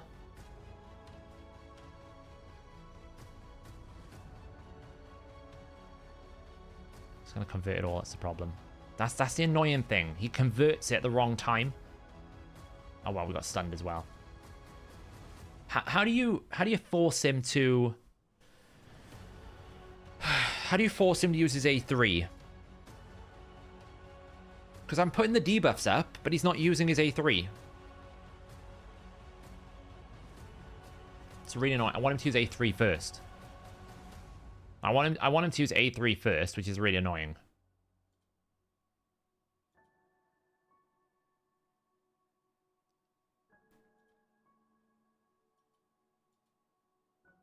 Well, he had decreased defense and weaken, and he still didn't do it. I had more than 3 buffs.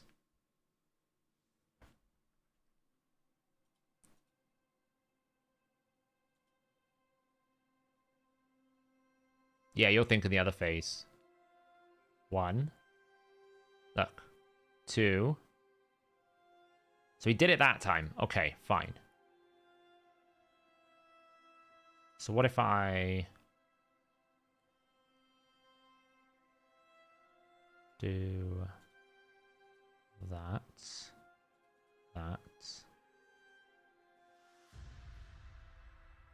Okay, well, we resisted that time. It was bad luck.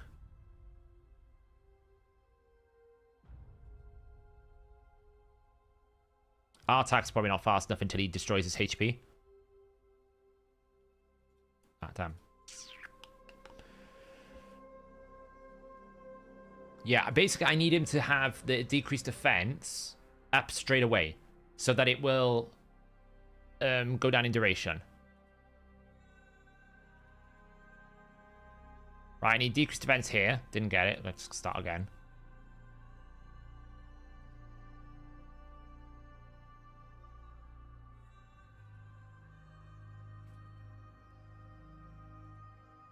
Like that. Great. Then I want weaken. Like that. Perfect. So that should... See, it doesn't do it. It did it last time.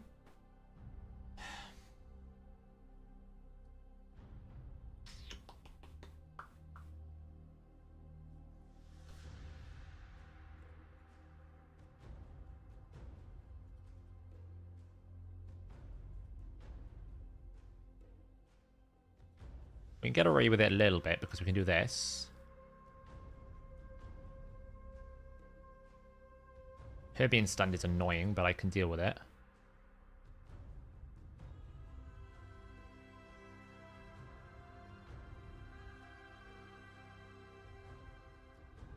I don't think he's got it yet, see? I went 1 too early. I went 1 too early. It's fine.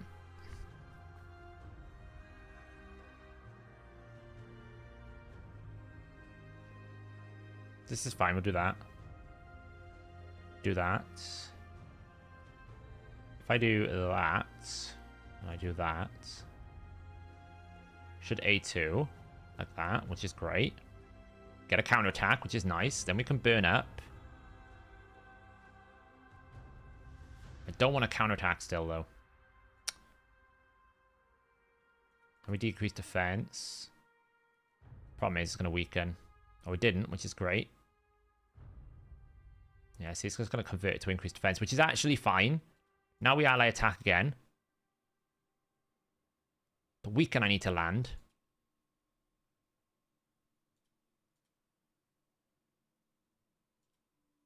Wait, I don't know if I lost track. Did I lose track there? Yeah, I lost track, didn't I? Yeah. I mean, I honestly don't care about the decreased defense. It's more the strength that I don't want. So as long as I don't get the strength, then it's fine.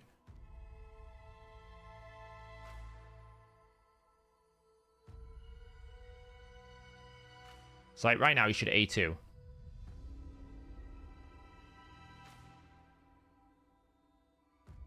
Right, if I do this, he should A2. Fine. And if I burn this, shield up.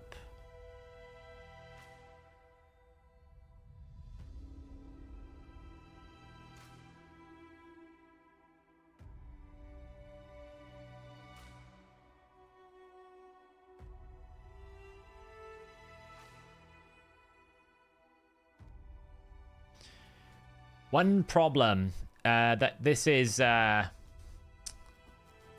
one problem that this is... I've got him in Merciless set, so I've got to be careful because there's always a chance that he could reduce his cooldown, so we have to be careful of that.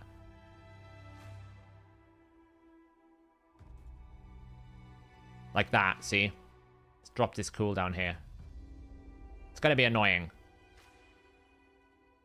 It's going to be annoying because we've got him on Merciless, which is not ideal. For this content, anyway.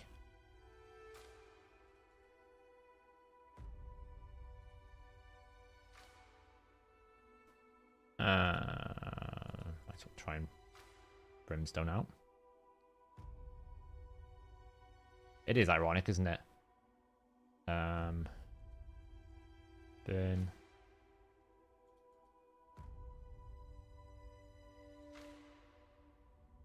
Like now, I can't have that Merciless proc because it's going to get him to his alternate form too many times.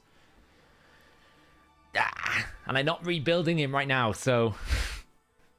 Not ideal for this, but, you know, we'll get it work. I just want to see the hit. I don't know if it's going to work. I just want to see what the hit would be like.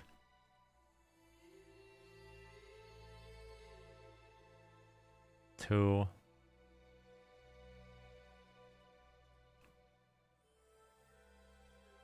Nuke. There you go, burn.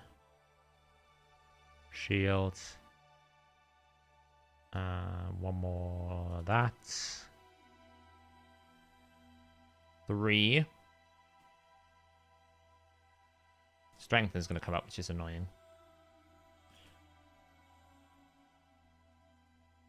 That was a mistake.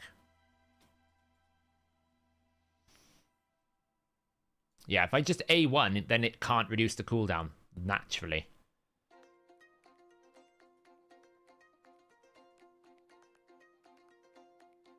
So 1.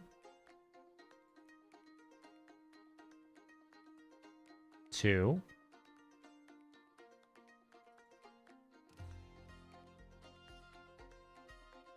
3. That's what we needed. Now we set up the burn. He's 3% of the burn! Oh. He actually 3% of the burn. He actually 3% of the burn when we needed him to land it. So if we get a counterattack, it gets us to the 5th hit before the boss transitions. So 1. 2. Wait. How did he reduce his cooldown? I had nothing to reduce the cooldown with. Alright. Something did it. If you want to bring Arbiter instead of Duchess. I need the block debuffs. Otherwise, I'll get stunned. So that will not work. 1.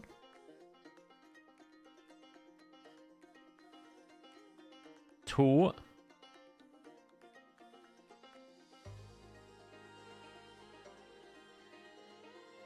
'No, we didn't get the counterattack. Damn. Need the counterattack there. Yeah, you need the block debuffs. 1.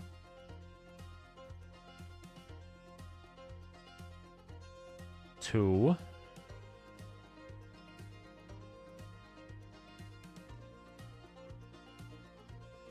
'Come on.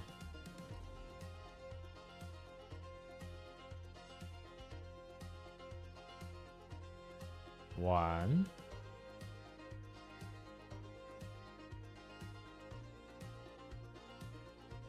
2. What is he reducing his cooldown for? There's nothing to reduce the cooldown.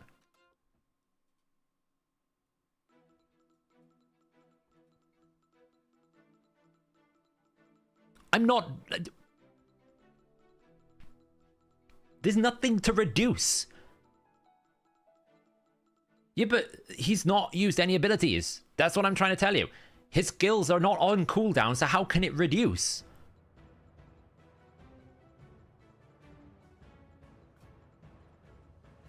Yeah, no. How can you... Cycler Magic won't work if you have nothing to reduce. That's just stupid. Anyway. 1.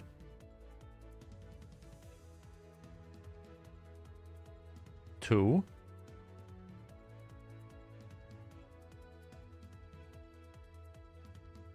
3.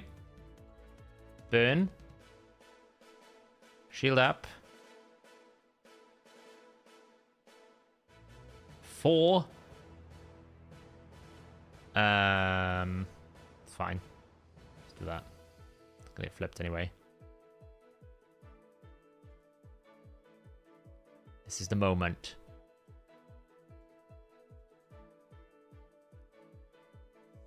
Ideally, we want weaken, but let's see what it can do. 5.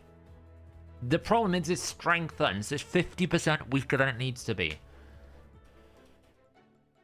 I thought weaken A... I need weaken that's not on an A1.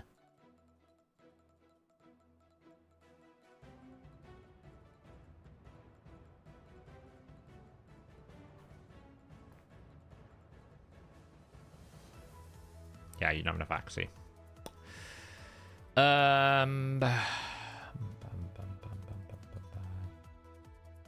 want an A1 as well, and you don't want that. You two, oh yeah, you remove it, right? Oh, you remove strengthen though, don't you? That could work. That could work. Has he got any gear? No, but I mean, that could work.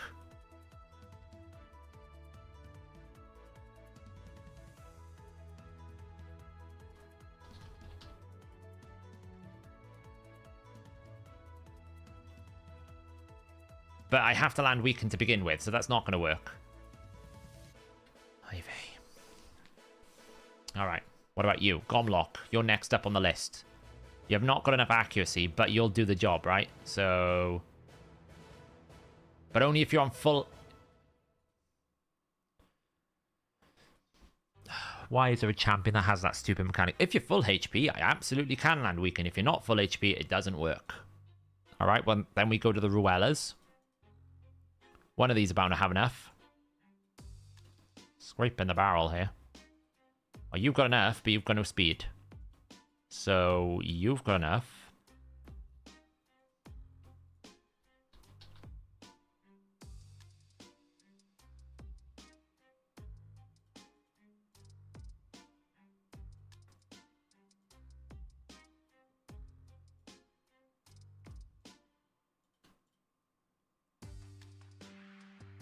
Something with speed.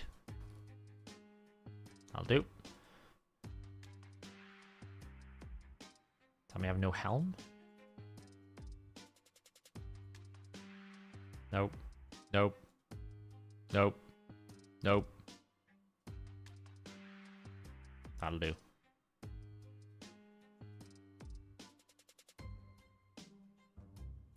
Speed.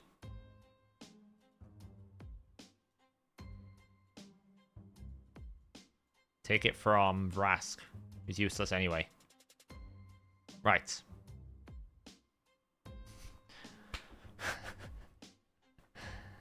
Okay.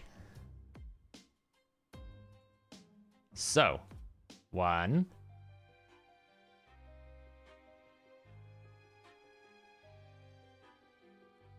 2.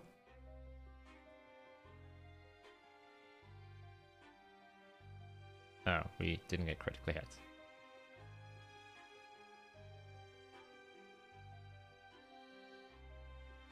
Yeah, I know, it's always low. Okay. 1.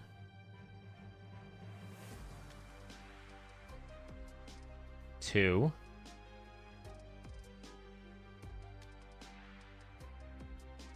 We'll see if it works it out. We got to refresh there. 3. 4.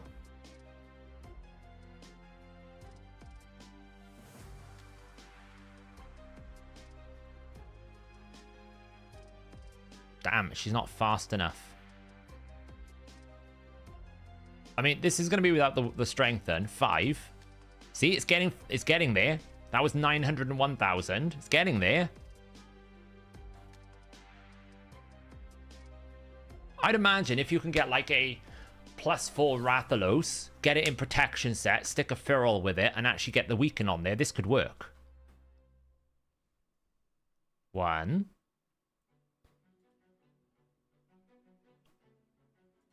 2.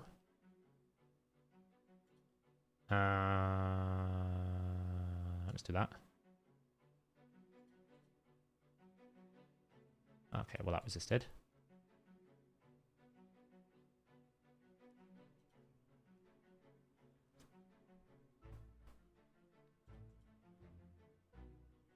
One. 2. Boost.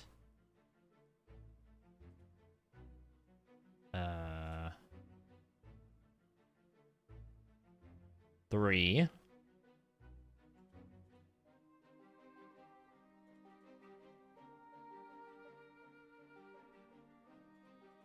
4. Oh, see, it flips right now. I don't have weaken. She needs to be quicker than him. She needs to be quicker than him. And right now she's not, because she's only 121 plus 112. He is... Oh, it's not far away.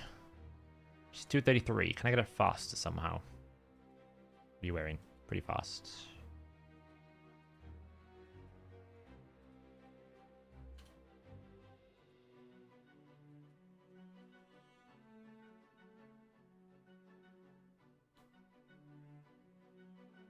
I'll do it.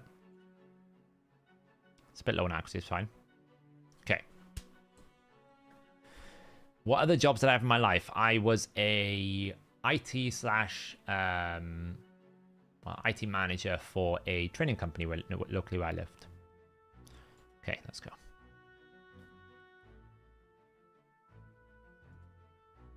One.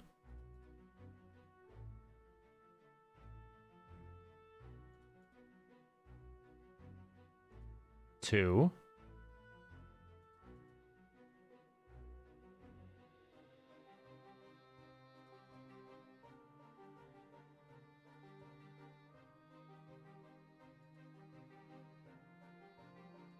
3.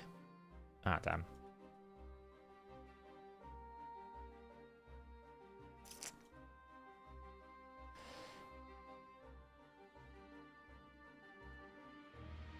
Yeah, the problem is Artak's not fast enough and I'm not rebuilding him because he's built for my other stuff. That's 1. Yeah, I mean, I could use that, but then it's on cooldown, you know? I don't want to do that. 2. Nothing can be reduced. Nothing's on cooldown. That is a stupid bug, and I'm going to report that tomorrow to the team, that this shouldn't reduce cooldown when I have no skills to actually reduce cooldown. 1. How is that like a thing in the game? 2. 3. Perfect. Burn.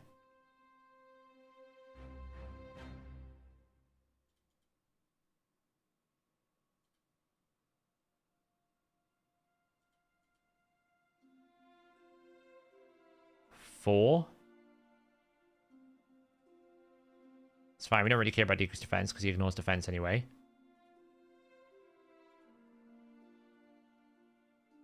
Just gonna do this. Boom. So it's 1,000,000 damage. Don't get me wrong, it's a lot to do, you know?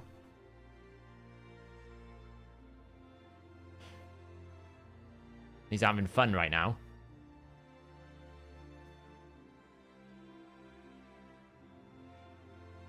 Well, I can revive everyone and go again.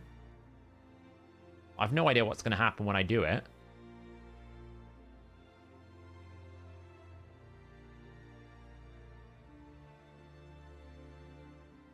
But it's 1,000,000 damage.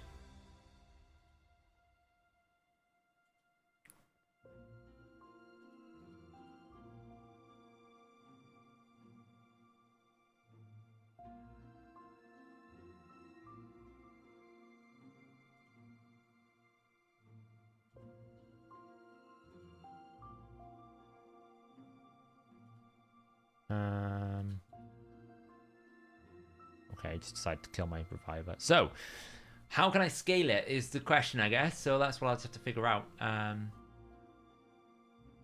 You know, how can we scale it up to that point? Because that nearly did, you know. If you can scale that a bit harder. Why aren't I using it? Because he's in Merciless, and every single time I used A3, it put his skill off cooldown. So... yeah, but you gotta remember, like, my Rathalos is not, like, built to do this job. Right? He's built...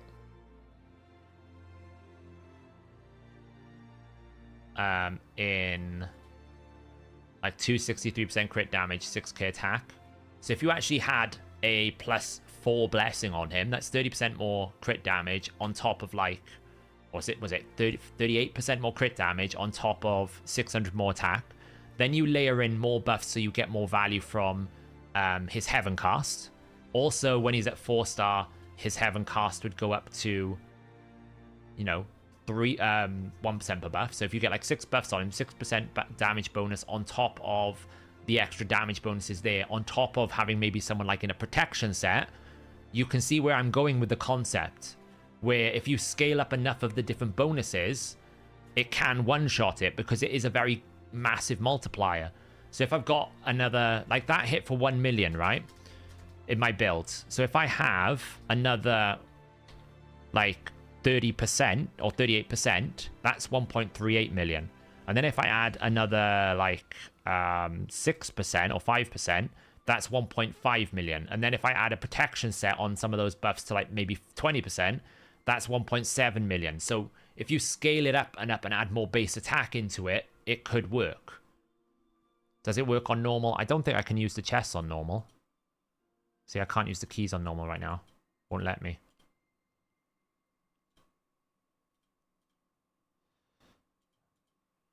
The boss, I think, is like 4 million HP. So if you get a few brimstones in there at the same time and you throw in a few extra hits from everyone else, I think it could work.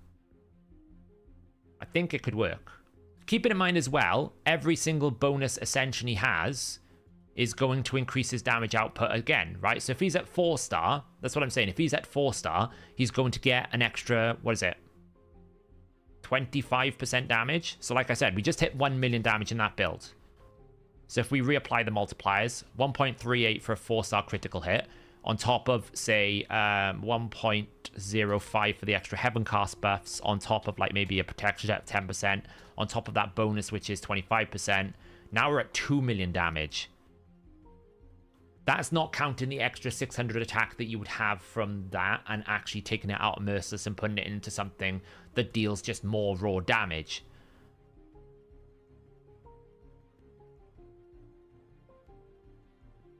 Yeah, but it's linear. It's not. It's linear. I'm just doing an example.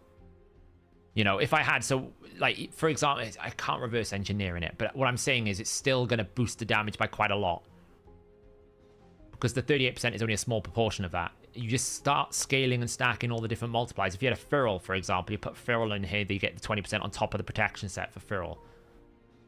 That's how you could do it. I mean, it's working because someone's done it. Look, this is what this team did. It's exactly what this team did. It used the Rathalos A2 to finish up after a +4 Kratraxa. So all I have to do is figure out how I can find the missing damage. This build here, kind of very similar, using the Rathalos to do it. I think it's a very good option to get through him. It's just, how do you survive the alternate form is the hard part. I don't know how you survive the alternate form. Yeah, the HP burns as well. Yeah, if you get it all set up properly, it could be that they just let him die and then try and survive with everyone else. I need to speak with see who else has done it. I think Swagger's normally in chat about it as well. So we'll beat it. I just can't be bothered to really sit here for hours on end. You know, Rowan can do it. I'll beat it. It's not a problem. I just need to figure out the right team and set up for it. Let me just check my Ruella. Yeah, see, I broke her. I need to bring her back. Am I using Ruella in any team right now? I don't think I am. So I don't use her in any Shogun team.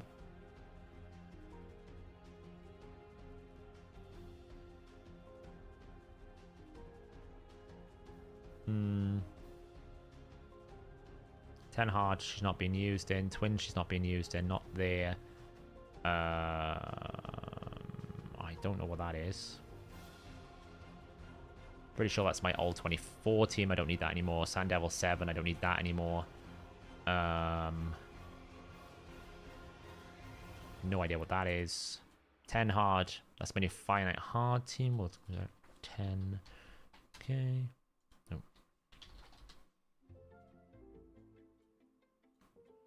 IG hard. We'll get rid of that. Don't know what that's doing. Shogun 25, Crazy Toto. Yeah, so I'm not using my Ruelas for anything.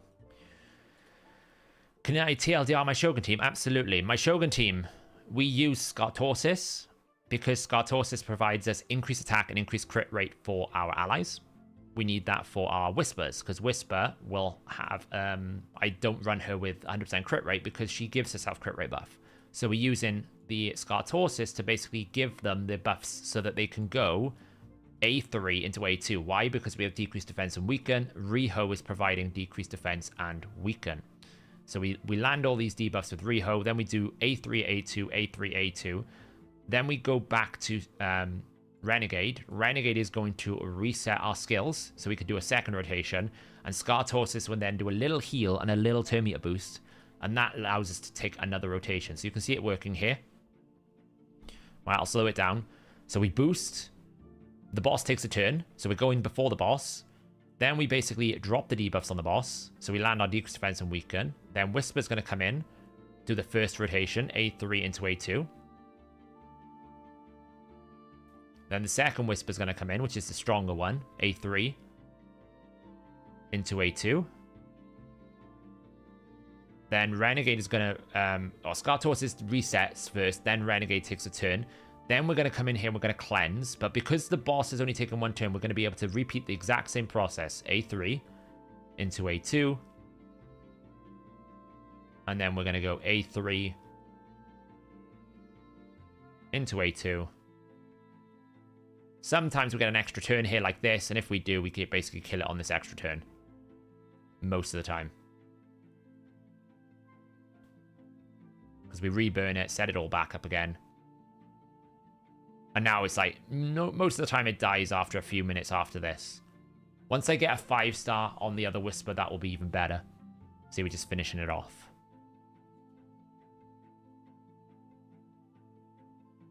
So like if I run it full speed, you'll see how quick it is. Boost. Drop defense. A3 into A2.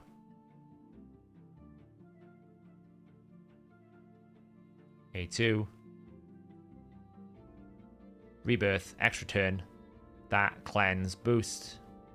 Go again. A3. A2. A3. A2. Now, if I get an extra turn here, sometimes I can do it within 30 seconds. Otherwise, it's about 40-second run. Like, this will be a 40-second run here because, see, 38 seconds. Woof.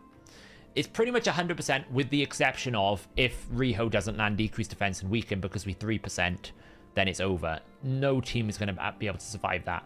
It's very difficult to make that an avoidance. That's just going to happen, you know.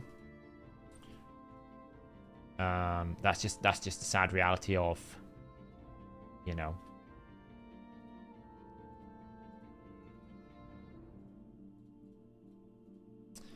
That is unfortunately the sad reality of the way that the accuracy works. Please give me Raid Shadow Legends account for free. You can't have my account. Are they all booked? Yeah, they are fully booked. The Renegade is not that important. The Renegade doesn't need to be, but the Renegade build is very weird because the Renegade is built in super high crit damage.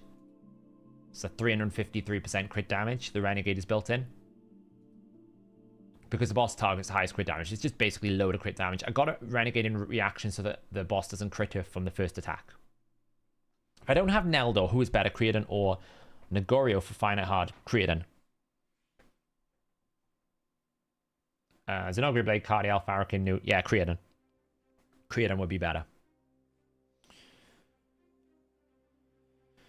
Yeah, but I need the Weaken, Sir Louis, because Whisper needs Weaken to do this A3, so the Weaken has to land. So there's no way around that.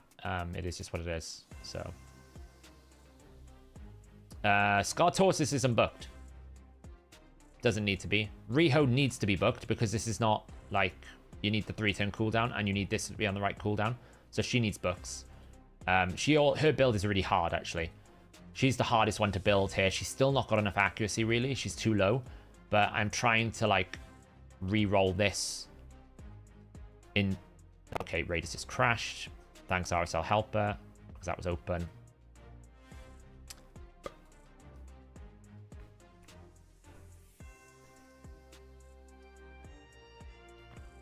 Good old RSL Helper crash in raid.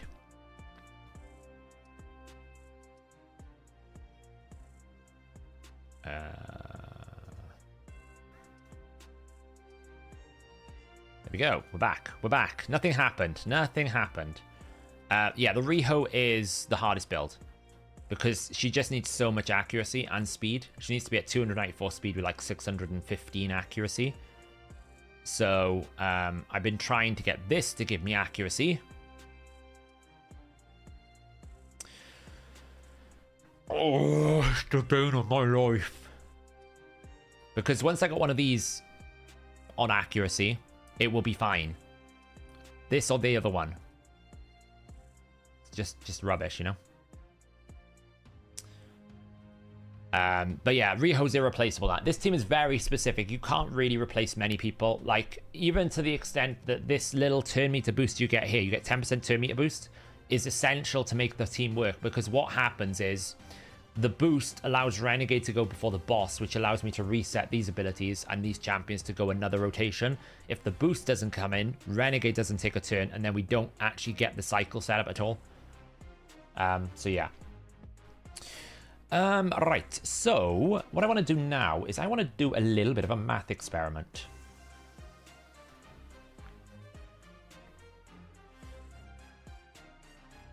I don't know whether that's a good thing, John. Should I really be distracting you from your studies? Hopefully it's not a paper that's due.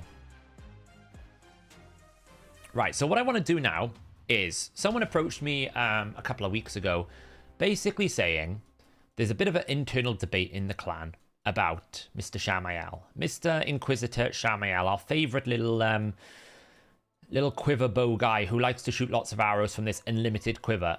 And the argument was, is it better to go Giant Slayer, or in this case, War Master, or Helm Smasher? And, you know, most people would obviously go, he ignores defense. Why the hell would you want Helm Smasher? That's a stupid statement. But actually, when you consider his A1, then it becomes a little bit of a different conversation because his A1 doesn't ignore defense. And then this thought made me think, well, in generally, how valuable is War Master or Giant Slayer in Hydra against just having straight up raw Helm Smasher damage? And whether is that better? Now, in some champions, it makes sense, especially if that Helm Smasher is going to get you to true damage, like Trunder's A2. If that results in you getting true damage, it's clearly obviously better.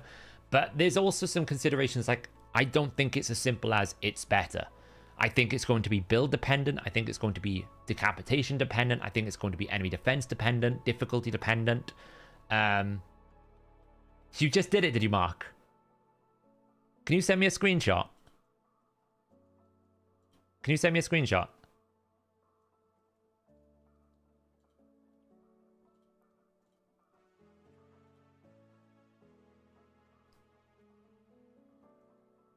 I want to see this.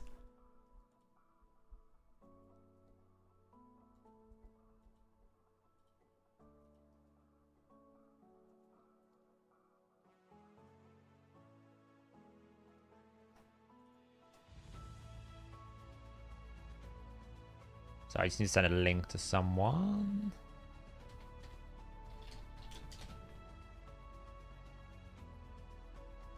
Let me see it. Let me see it.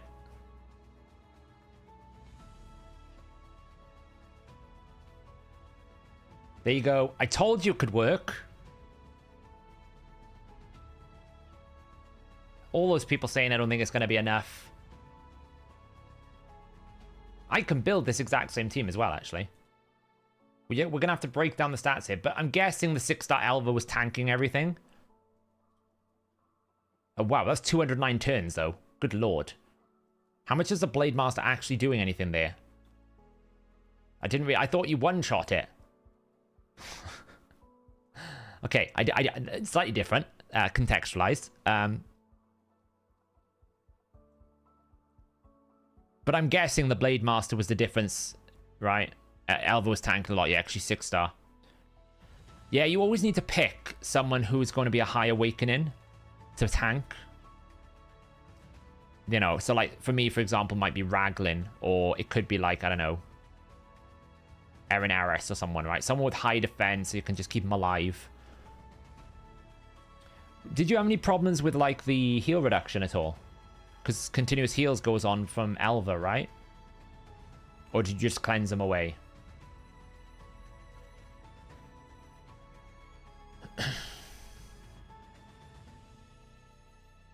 That's my worry about yeah, we don't look at the 5 stars, that's painful. There's one 6-star in there, just the one. He attacks the person with the lowest HP. So if you put someone in high defense, low HP, he'll pick on that champion first.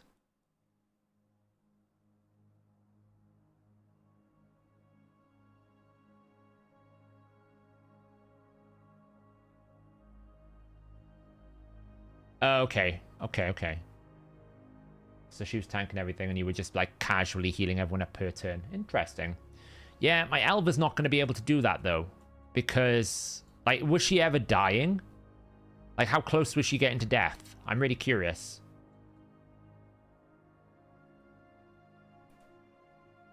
The boss was nuking everyone, then Elva will bring Arbiter back, and Arbiter brings everyone else back. Alright. You shouldn't be losing everyone. The only thing that should kill you is the A1. That's the only thing that should be able to kill you is the A1. Interesting. Interesting. Okay, I thought you one-shot it, but it's fine. It's fine. You did it. Congratulations. But I'm guessing Rathalos helped you, because I'm guessing at one point he burst a big chunk of damage and killed him off. So, yeah, we'll have to see.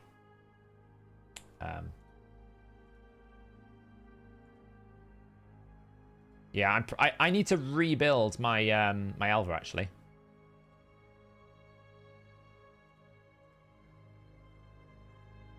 I do need to rebuild my Elva anyway. Yeah, I thought he would. He just helps you burst it out a little bit, right?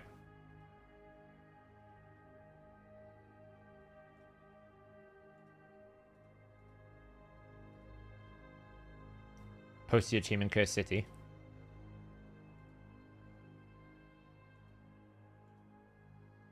Full HP team. Did you just full auto it? Yeah, I think Elva's the thing. Because the thing about Elva is... her passive is quite big, right? Because every time your champion takes a turn, they heal for 10%. So that's quite a big deal. That gives you just lots of base healing going on constantly. I'll get it done. I will get it done. I probably will build Elva for it, if I'm being honest. That's probably what I'll do. I'll build Elva for it.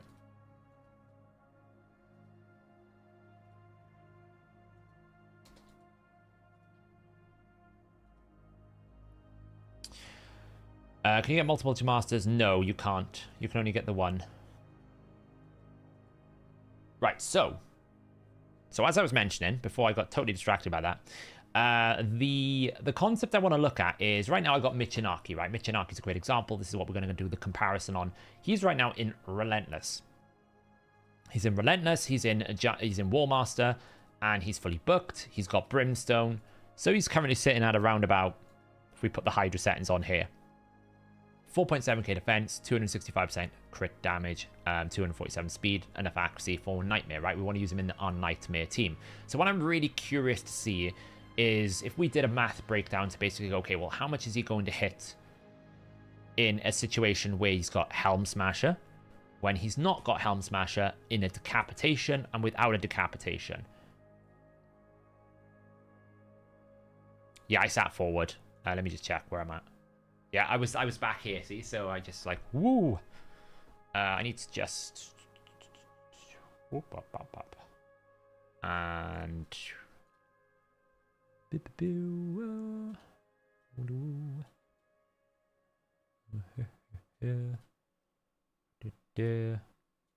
Professional streamer. There you go, look. I can lean up now and my head's not chopped off.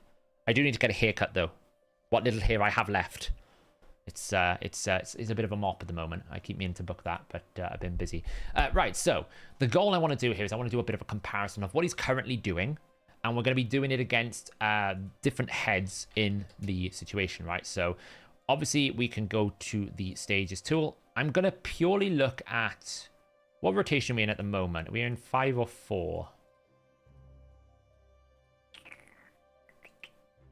We're in 5 for 2 more weeks. Great. I really love it when my team is just not really good for this affinity. Right, so we can pull out the heads, which is Decay, Blight. Just going to write it over here. Blight, Suffering, Mischief, and then we also have Torment and Wrath, right? And what we want to do is we just want to go insert defense.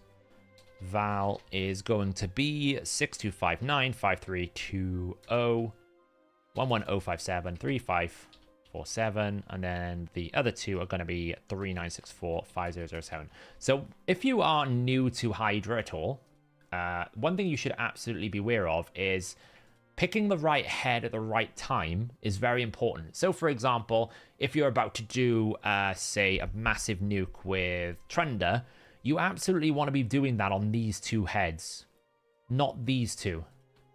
Because your A2 from Trunda is going to be doing significantly more damage because they have pretty much half the defense, you know? So we're going to have standard damage reduction here, and I just need to get my other spreadsheet open, which has all these calculations.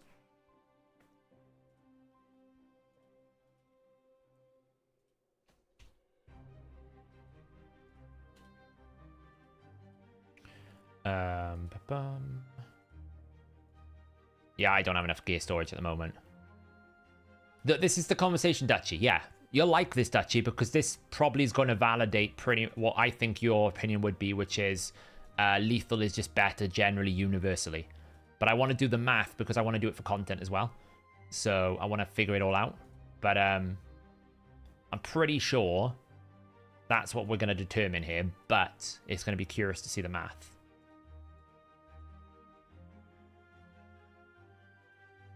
Not so much learn the heads of the names, learn the pictures. Know when you see the Mischief head, that's the head you want to hit, right? The Mischief head is the squishiest head. Let me pull this over here. I just need my DR percentage with debuff, DR percentage with ignore, DR percentage with combined. Okay, so... now we just need this equation. And we're going to go with that and this number. Then we need this one. So I just want to set up the different points here.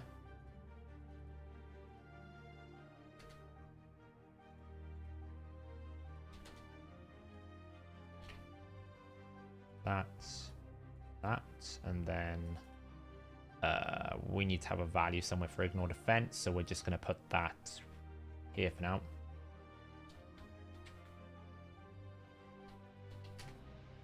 And if I just put insert, because what we're going to do is we're just going to see how it breaks down across the board in order to do this. So that's now going to be that.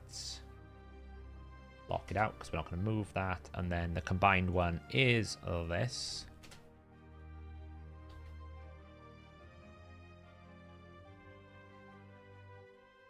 Which is that. Now, these formulas, you might be thinking, wow, they're complicated. They absolutely could be and should be simplified.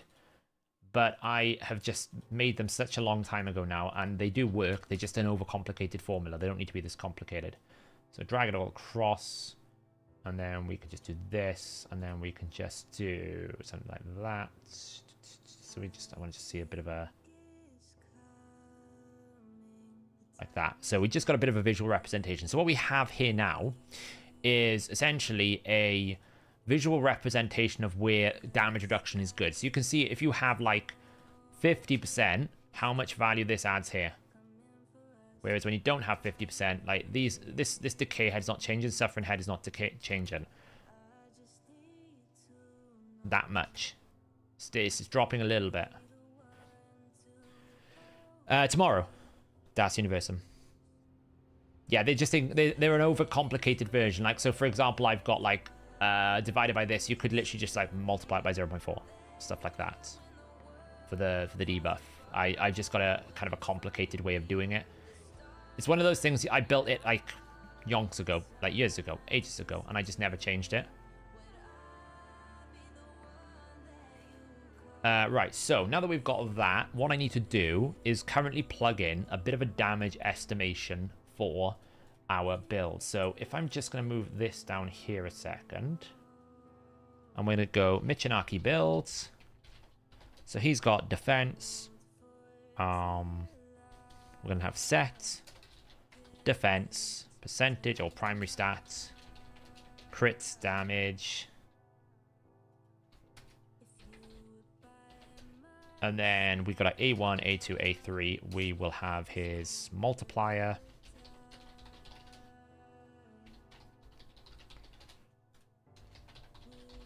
And then A1 attack count, A2 attack count, A3 attack count.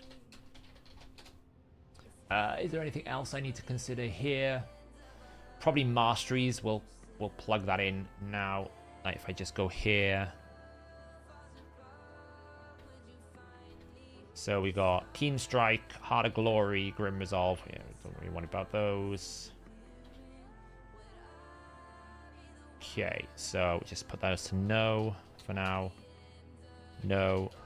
Yes. Stop. Okay, so these are all the potential masteries we could have. Right, what multipliers am I missing?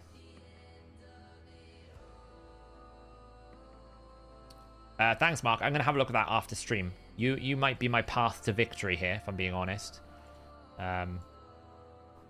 After the trauma of stage 8 and stage 10, I want to spend as little time as possible in Soulcross and like Sintranos this rotation. I can't really imagine wanting to deal with it.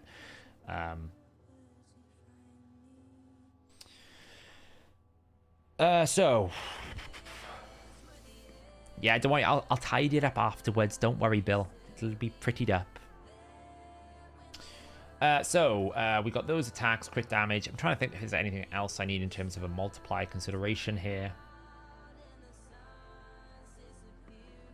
Don't think so. We can add some bonus multipliers here. So we can, let's just do this, move this up. We can add some bonus multipliers here. Let's just get rid of these and basically have protection set, heaven cast, a feral option, even though it's not really an option, but it's an option. And then we'll have things like, of course, attack buff, weaken buff, debuff.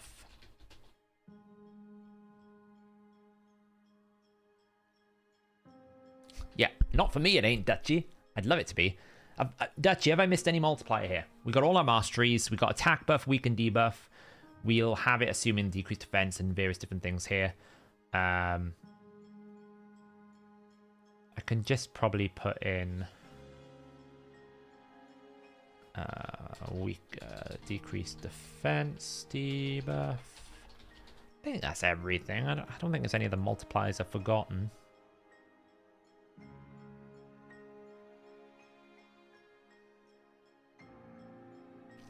That's everything. I think that is everything. Right, so we can just flesh out some things here with Michinaki. So his A1 is a 3.5. His A2 is a 3.9. His A3 is a 2.1. 1, 1, 2.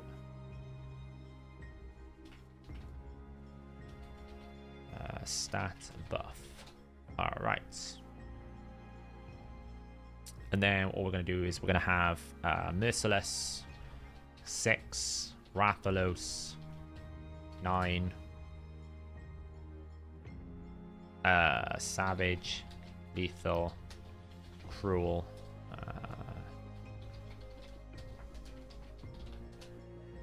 Merciless 6, Rathalos 9, or 6 basically. I don't really care about the other one, Rathalos 6. I think those are, and obviously Relentless.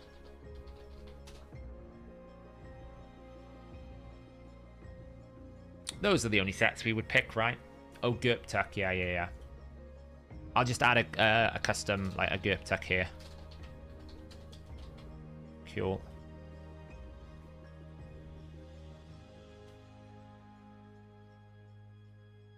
And what I want to do is add a...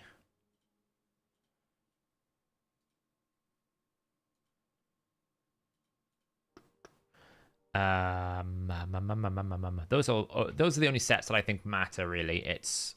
Are you in 6 Merciless, 6 Rathalos, because those are 2 Ignore defense sets, Savage, Lethal. There is an Instinct, but we know Instinct is kind of trash. We could do Relentless plus Cruel as well, I guess.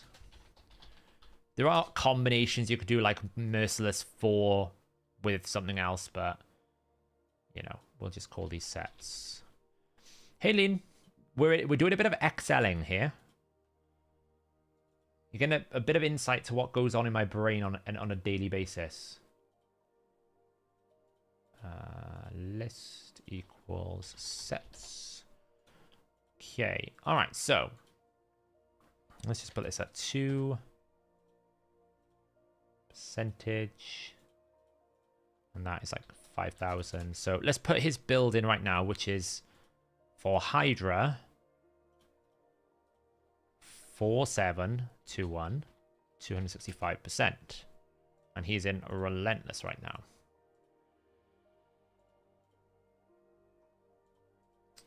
And let's just assume he's going to have his buff. We're going to have decreased defense on, and we're going to have weaken on. Excellent. And then masteries wise, he has got right now Heart of Glory. So we're going to give 5% bonus. Grim Resolve, which gives us, no, we're not going to have that. Keen Strike, yes, but it doesn't really matter. We'll build it into the stat there. Ruthless, let's just get rid of that row actually. It doesn't really matter. Bring it down. I think we got that. Yes. Ruthless Ambush, no. But we actually call that single out. And when you decapitate a head, that'll count as single out. Methodical, yes. Stoke the Fury. That's relevant if you have Gurptuk, but otherwise no. Kill streak, no. Protection, sure, but 0, 0, 0, 0. Format painted this down.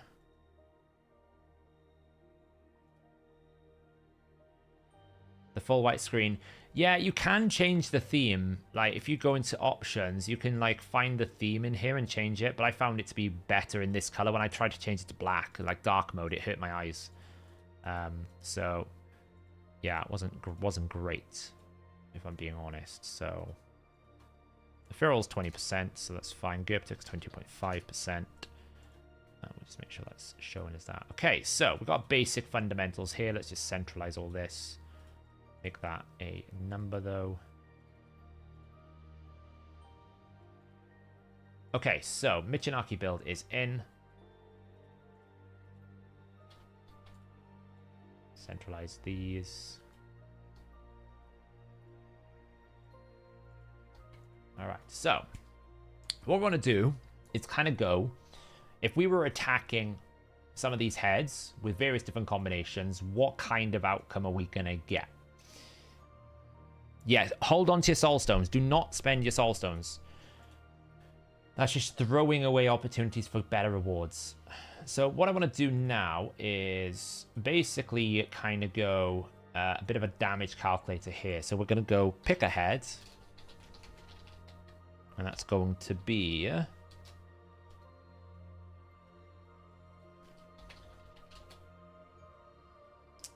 data validate. I should just save this quickly. As Hydra math. Okay, so pick a head. That's going to be data validation for equals Hydra. So we're going to pick a head, which is great. And what we need to do now is calculate our damage. So A1, so we'll go skill, will be A1, A2, A3.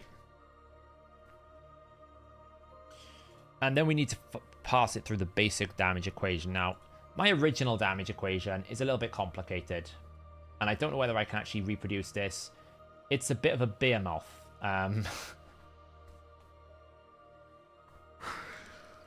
Oh. There's a reason why I keep using this spreadsheet, because, yeah.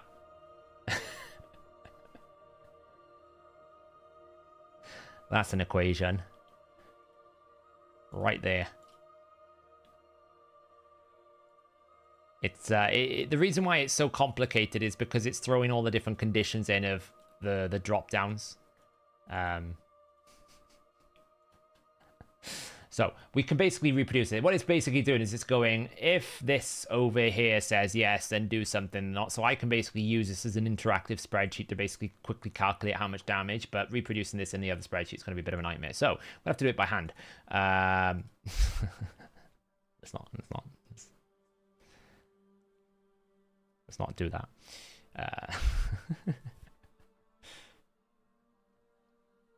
Okay, so good to hear, Matt.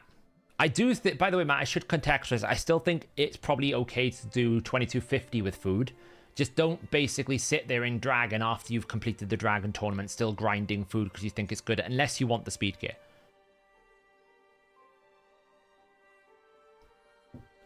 Did you study math? Nope. That's not really math, though. That's an equation, right? That's an if formula. That's conditional logic. That's more code. So what we need to do first is the basic fundamentals of damage. We can layer this up here and we can basically say, okay, well, it's going to be that. So it'll be that times if that equals yes.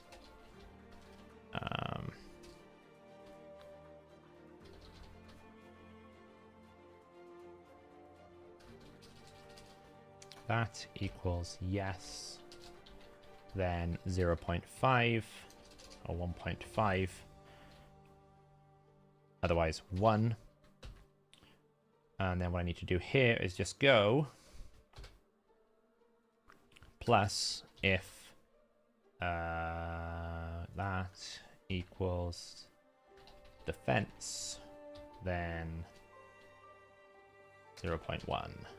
Otherwise 0.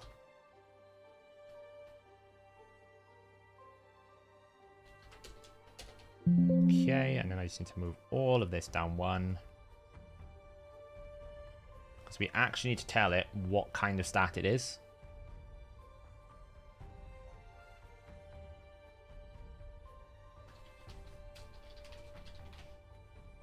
And that needs to be...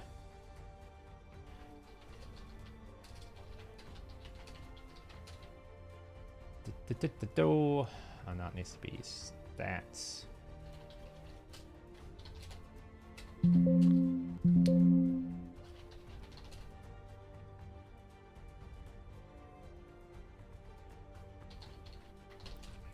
Okay, so we can basically say defense. And then make that defense. So now we can basically go if it's attack. Great, there. And what we should do is just do if and B12 is that. This does not equals. Now, the only thing in my brain is I have to remember when I'm writing Excel formulas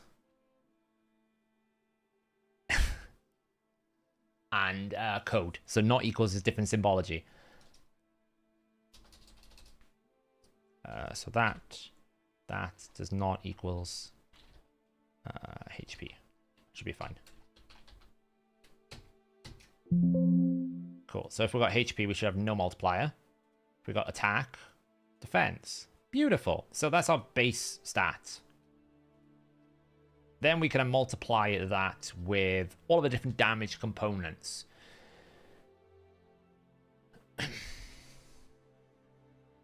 There's a massive upside. Well, no, because remember, and especially if you've got the raid card, you get 20% silver in campaign bonus from the raid card. So, and remember, Dragon doesn't give you that much more silver because there's a penalty to those artifacts. So you won't actually generate that much more silver. If it was Fire Knight, it would be different because Fire Knight gives you more silver per artifact, but Dragon and Night Skull don't give you such little. It's a bit nasty. It's just a little bit nasty, you know. So that's our base damage here. Then we're going to multiply it with the multiplier, which is that. So there's our base damage. And then we start adding in lots of different bases. We didn't add books, so we need to add this down here. So just keep dropping this down.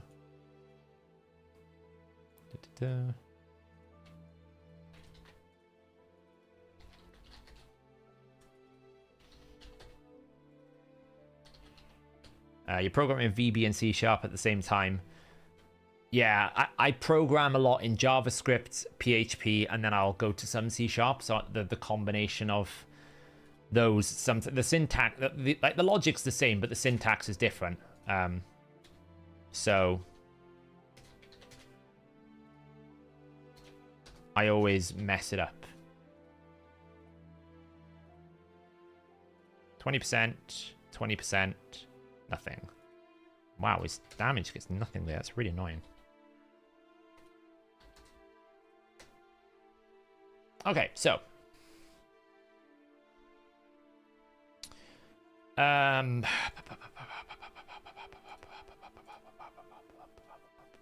Okay, so what we don't need to do now is we just need to basically build a damage flow of how everything calculates together, right? So in a rough sense of the word, we take the base stat, we multiply it with the buff, which is what we're doing here. And then we're going to basically, let me just centerline that because that's really annoying.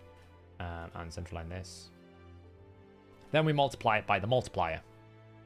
Then we start adding all bonuses. So we're going to go 1 plus this.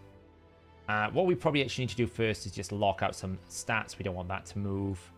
We don't want that to move. We don't want this to move. We don't want that to move. We want that to move. We want that to move. That's fine. But we don't want it to move left or right.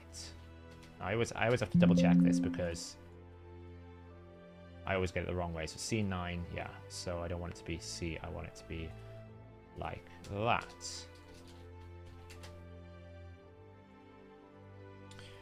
Okay, so we're going to multiply it by the books, and then we're going to multiply it by if that equals yes, then 1.25, otherwise 1. So we're going to add weaken. And we're going to lock all that out. I don't really know why it put an extra one there. It didn't need to.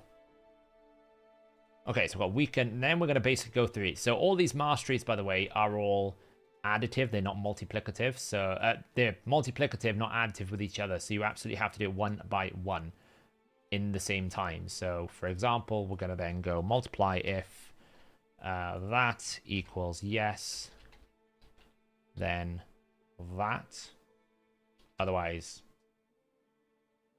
0.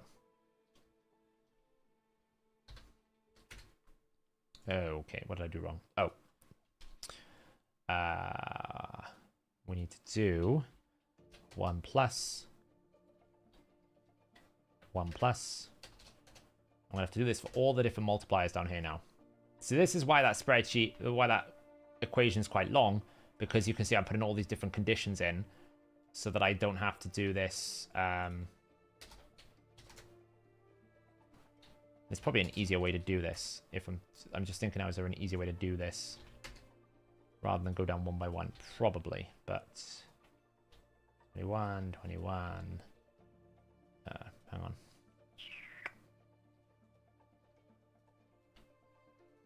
Lock these out, otherwise they will break.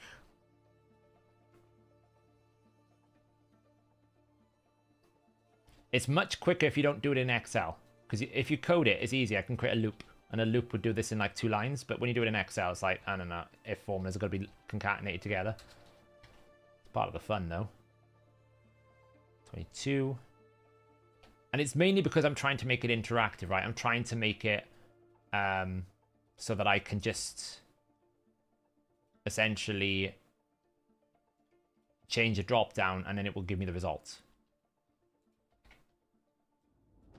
If I was not doing this, it would be... So it's going to look worse than it actually is, because most of it's just conditional logic.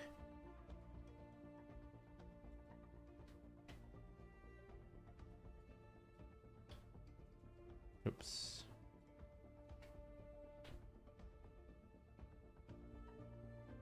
And then we need to put a bonus one here, which is going to be 30. 30. Okay, great. Cool. Because we need to do one more here, decapitation. Decap. Why? Because I can, once I build this, I can share it with people. Because the outcome of this is going to be an actual Google Sheet that people can use to figure out whether they should use Helm Smash or War Master based on the build that they're putting in, right? They'll be able to essentially put in their numbers, and the numbers will tell them, you should use Helm Smash or you should use this. What we might actually do is take it and then build it into the optimizer in some way, so it's almost like it does a front-end assessment of the final outcome of the optimization and goes, based on the build that you have been given, we would recommend that you actually go towards Helm Smasher because it will increase the damage by 40% or something of that nature. That could be the same, you know? You could do the if checks in D11 to D28. True. Yes, I could have done, actually. Yeah. That is probably a better case. Yeah, like if that... Yeah, you are right. Actually, that would have been... That actually is better, a bit better. If that equals yes, then 0.05, otherwise 0. But I'm still going to have to do 1 plus that, right? I'm just basically removing the ifs. It's still going to have to be 1 plus that, but it would simplify it a lot. Right now we got to, what, 19? So we could literally just go 1 plus that times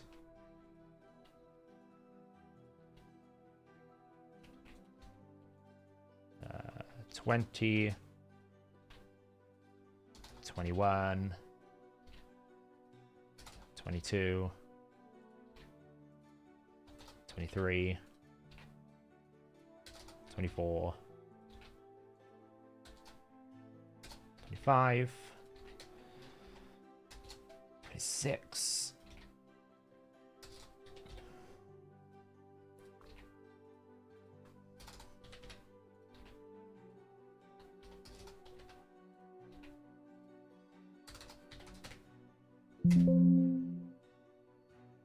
and then, yeah, as you said, basically go if can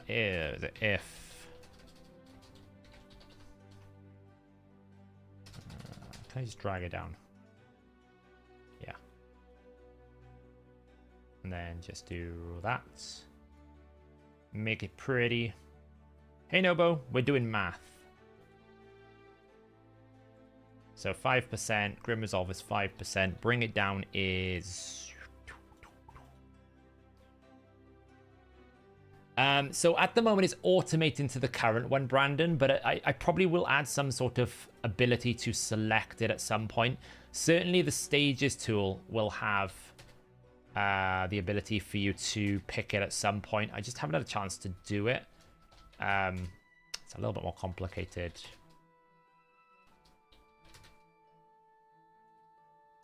That needs to be...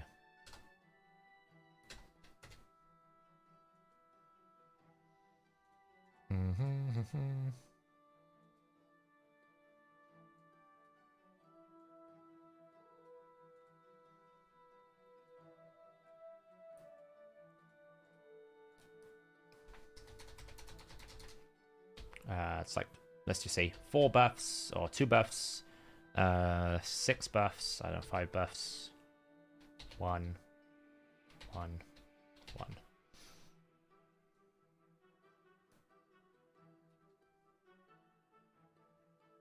And that needs to be, so that needs to be 0, so that's 2.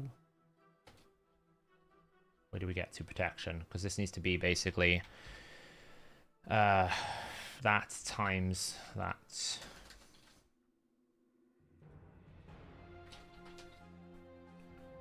Same as Heaven Cast, needs to be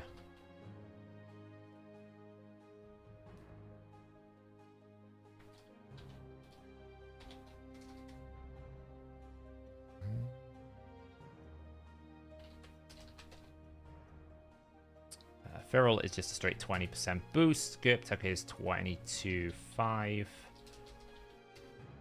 Cool.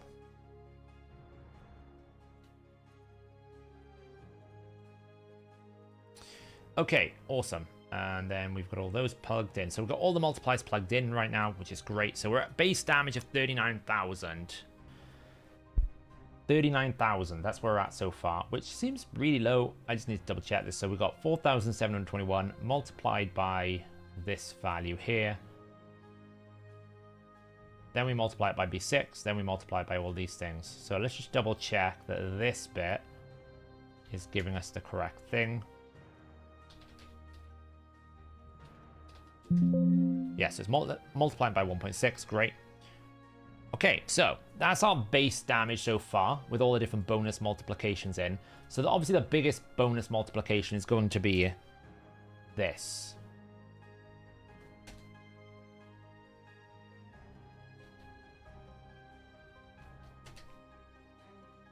Wait, why did that not multiply crit damage? Are these not multiplying like they should? I bet I have to put them in brackets, don't I? Yeah.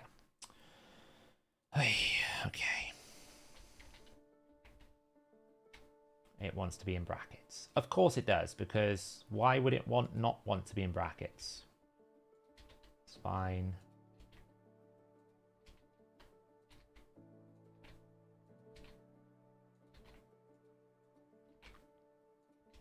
Yeah, I've been meaning to do this math for about 4 weeks. That's how behind I am on this particular mini adventure of mine. 4 weeks behind.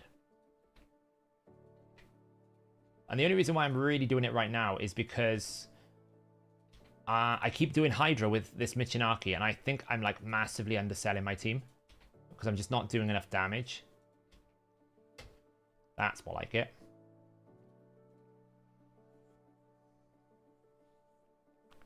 Yeah, I'm zooming in, don't worry. It doesn't really zoom the formula bar, though. Can't really do much, but... I can't really do much about the formula bar. It doesn't really zoom it. But essentially, it takes all the multipliers and it's adding one multiplier. And we're doing 1 plus because, obviously, if we set this to no, we don't want to break the formula because if you multiply something with 0, it's not going to work. So...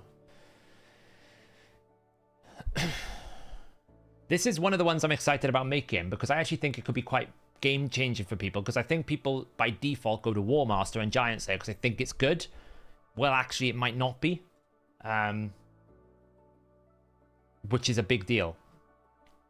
Right, so we've got 191,389 so far. Now I can just do a quick comparison here to my my Google sheet over here. I don't actually need to. It should be fine. Book increase. So obviously, like for example, if we were to put decapitation on it, that's when it goes crazy. Yeah, because we're going to boost the decapitation bonus up. So, have I missed any multipliers? Obviously, I need to multiply it by the number of attacks. Done that. When I drop this down now, it should automatically pick a 2.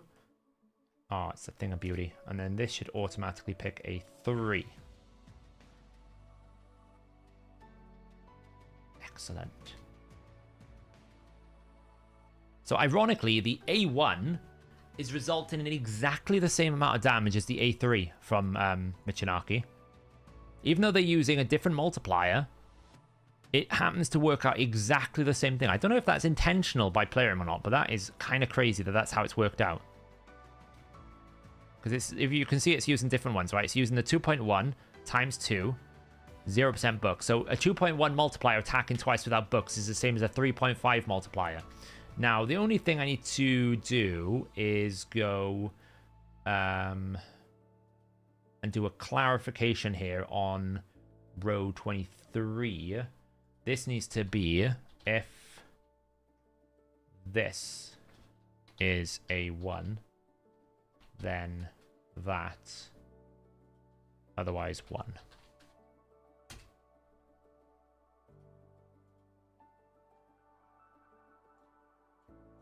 There we go. Because obviously Methodical gains 10% on the A1, not the A2 or the A3. Oh, it's because it's formulated with a comma style. So accountancy, it will never change it. So I can't. Otherwise, I have to put it back to a normal number. And then I can. I just like it with the comma. The A1 looks way too high. I mean, it is a 3.5 multiplier with 10% bonus. Remember, this is with the Methodical. If I took the Methodical away, and I haven't applied damage reduction yet. I haven't put the damage. I'm just looking at raw damage right now. I haven't done the damage reduction yet. That's coming in next. Right, that's coming in next once I finish doing this, right? So, for example, if I pick, say, Decay to start with, and then what I can do is go and that, and then I can go multiply V lookup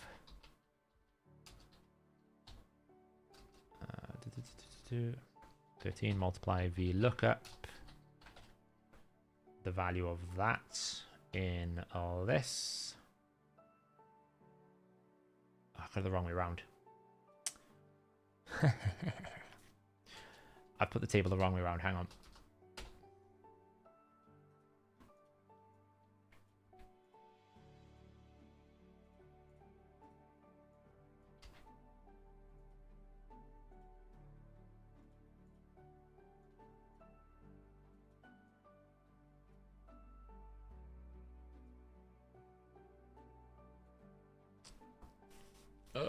Yeah, it's fine. And then I need to get to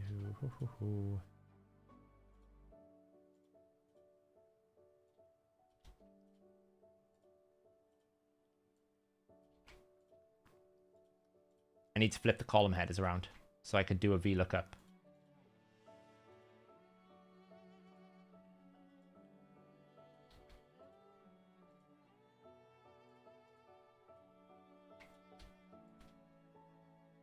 I need to now move you over here a second because you're going to have to come down one.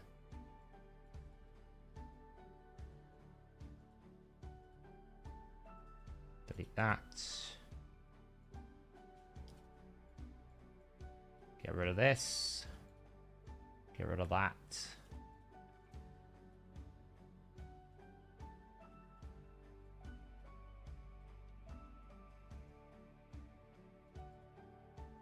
Let's just left line that second. Okay.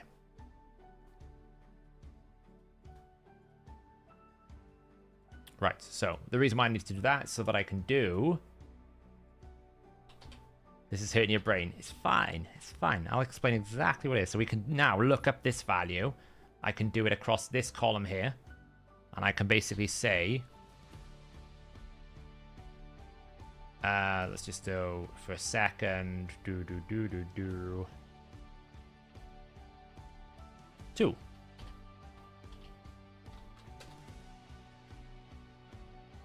No, I need to do 1, 2, 3. 3.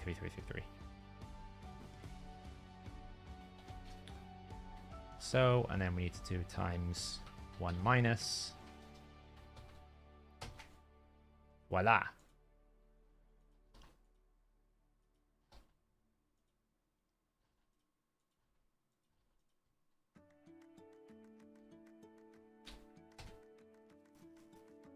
I mean, do I even need to do a VLOOKUP? Yes, I do, because I'm changing it. So, okay, what's moving across that I didn't concatenate?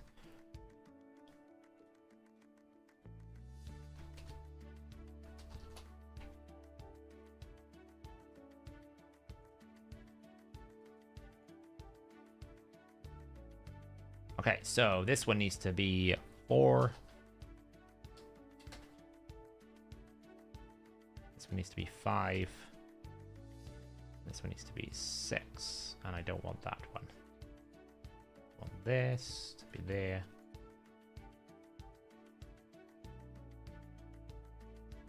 Bottom. Awesome.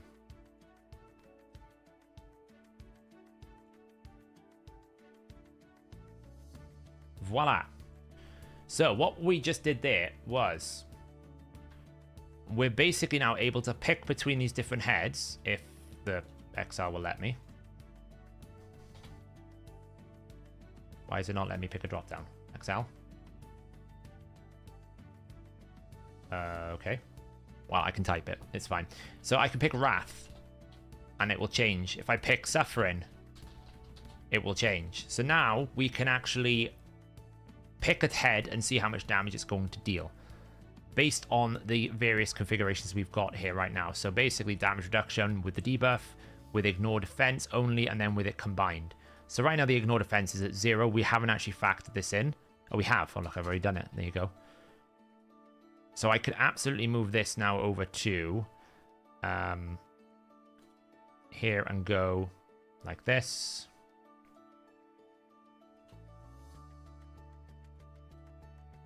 And just move this down one more and go bonus ignore defense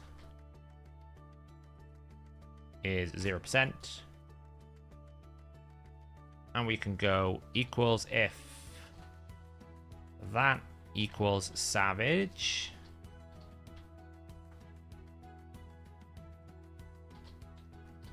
Can someone remind me? Merciless is 35%. What is Rathalos' 6-piece bonus? Is it 30 or 35%?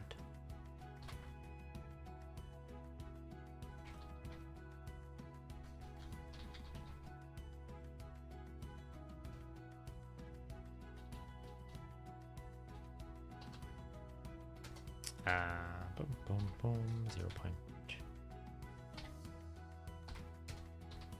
30%.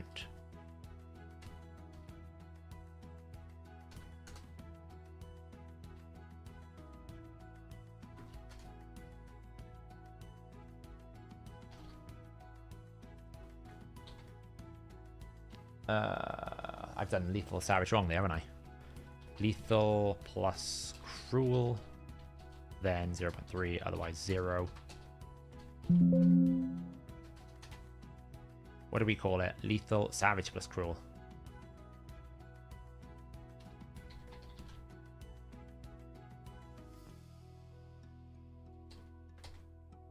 This should be a 0.25. So this is... Let's do this a second. So Merciless 6 is 35, 30, 25, 25, 30, 0, 5.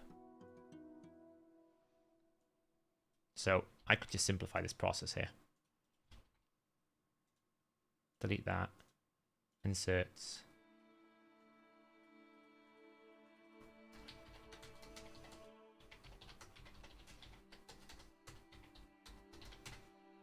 And we just do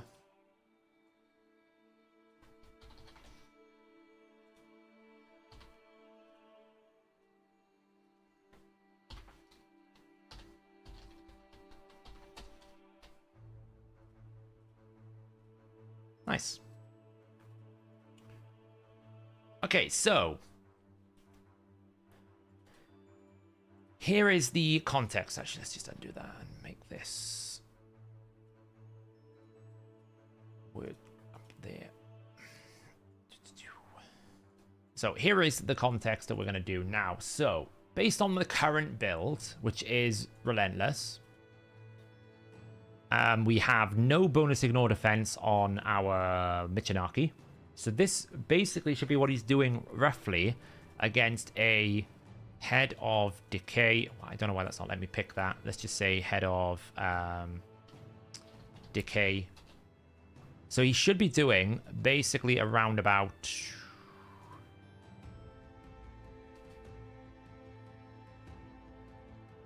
Why is that different with the Decay? It should be the same as that.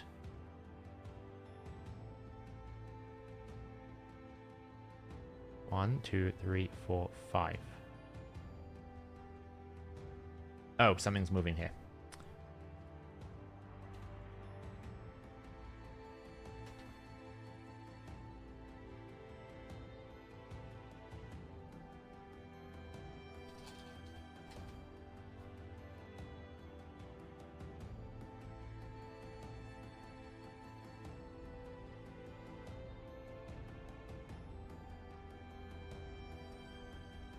Okay. And now I need to make this 4. That's better.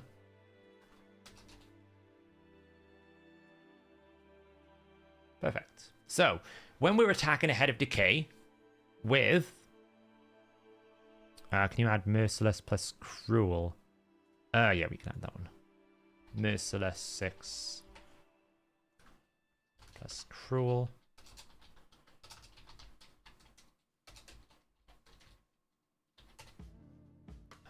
Data, Name Manager.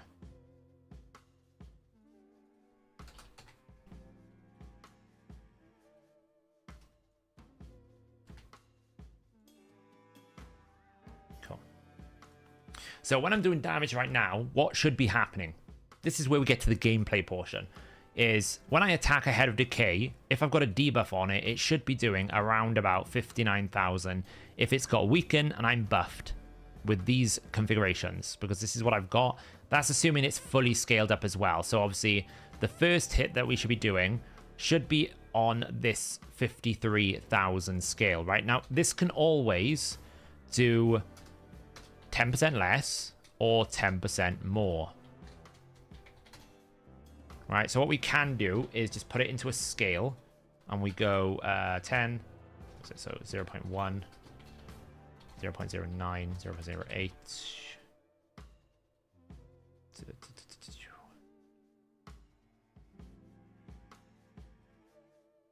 Right, and this number here could then be equals that times 1 plus all that. I'm pretty sure it should be. Nope.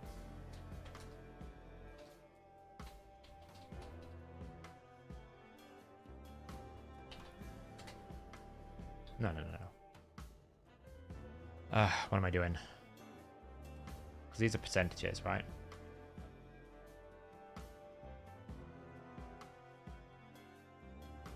So that will do.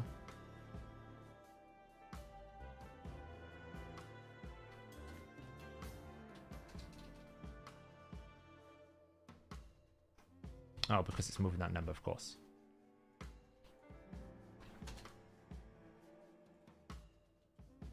Yeah, there we go.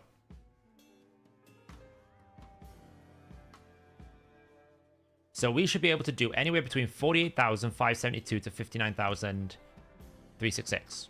So let's just do a quick play test of this as a concept.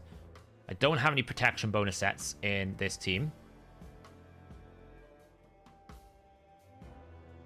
So my Nightmare team is down here somewhere. Let's do that, move that across here. Okay, so we should be looking to see if the numbers are correct.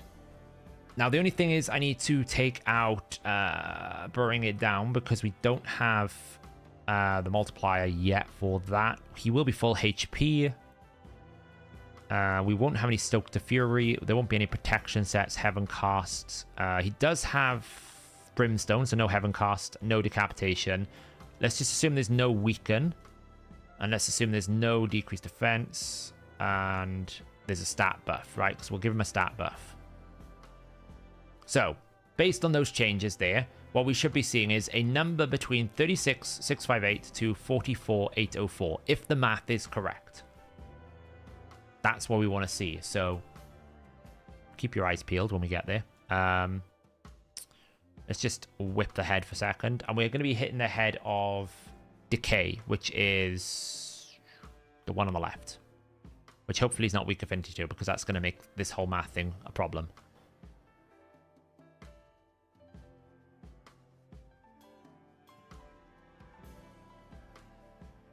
I'd like a turn. Right, okay, so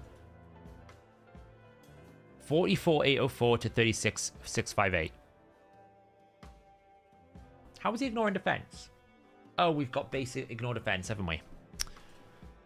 We've got basic ignore defense from Hydra because we have 6%. Okay.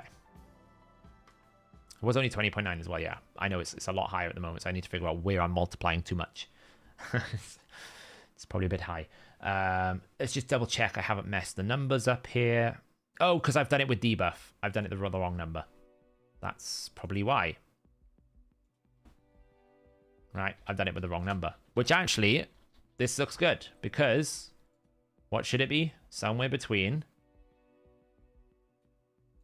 19,276 to 23,559. What we should be actually able to do, and this is the fun part, we should be able to find the exact number. If we've calculated it correctly, I should be able to find almost an exact number. With debuff is decreased defense.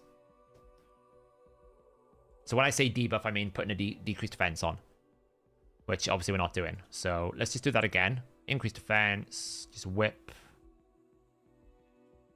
Whip, whip, whip, yes. Cool. All right, so what number do we get? Let's slow it down. 2618.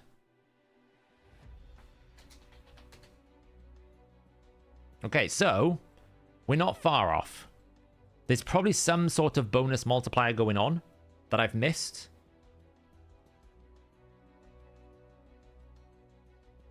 I don't think there's anything giving me bonus damage here. So there must be something in his build that I have overlooked. Michinaki. He's getting 5%. We've got the 5%.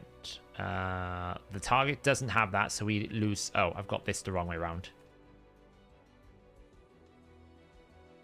Yes, that's right. Okay, so... There you go. So we actually hit minus 2%.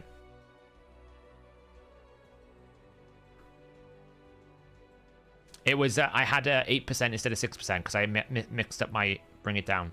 It could even be that the methodical first stack counts, but I don't think so. I don't think it counts on the first stack. See, otherwise it would be on this list. I don't think it does. Well, actually, that would need to be 2%, wouldn't it? But even then, I don't think it does, you know?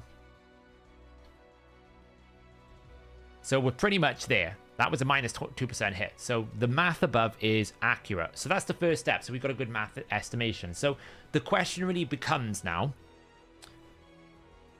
depending on whether I'm hitting decapitated heads, non-decapitated heads, and various different things, what is the best setup? This is the current setup he's in, where he's getting 6% ignore defense, and that's it. There's no bonus ignore defense. One thing we probably should have added in here is cruelty. In terms of a bonus, like destroying the target's defense. Which we probably should add somewhere up here, like cruelty. We can just have as like a fixed number. I don't think my team has a cruelty at the moment. I got a 2-star cruelty, so that's a 10%, right? 2-star cruelty is 10%. So, is it 10% or is it 5%? I forget these things. 10%, right? Oh, it's 5%. Oh, that's awkward. So we can destroy 0.05. So the way that that works is basically this times 1 minus all that. Should be.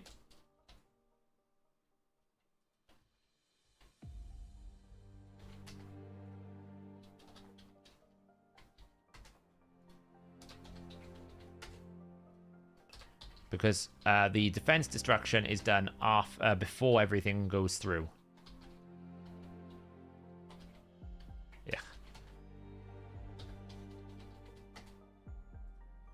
So obviously if we had no defense destruction, it would be different, 20%. So you can really see how cruelty has a big impact, right? If you have no cruelty... does he?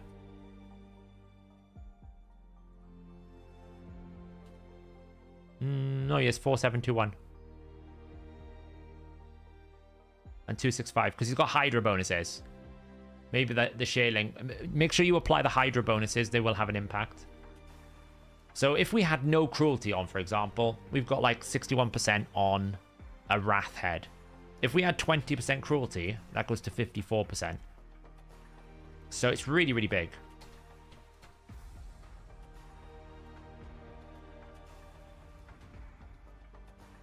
It's really big.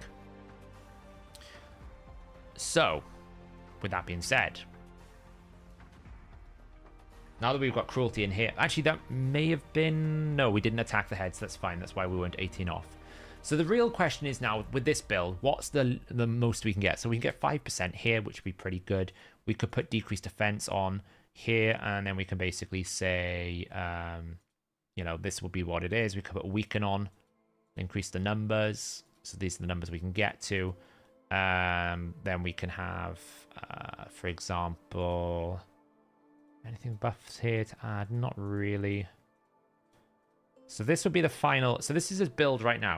So you should be hitting with a decreased defense and weaken on the target for something like this number here. So we could probably drag this across.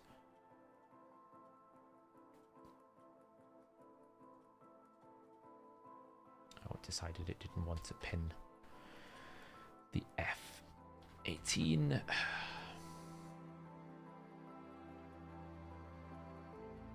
So, and then we needed to make sure it picked F12.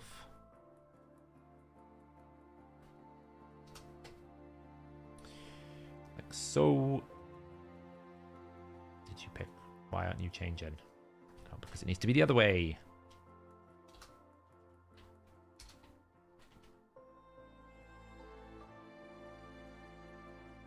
Oops.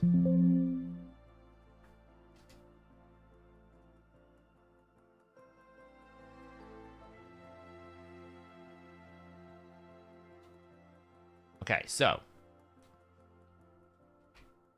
for the A1, we can see the range comparison here. So if I just run this one more time now, and this time put decreased defense and weaken on, we should see a number somewhere between 57,439 to 46,995, give or take. So we just do that. Whip, yes, just whip away. Decrease defense, weaken. Okay, so this now should hit on an A1 for 57,439 to 46,959. 54,242, that's about 4%. And let's just check an AoE, just for the sake of it. The AoE would be like, A2 is something like 55,000.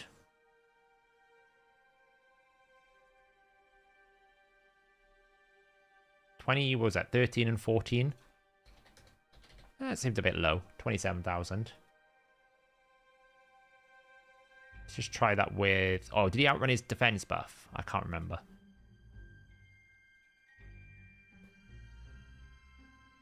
Whip.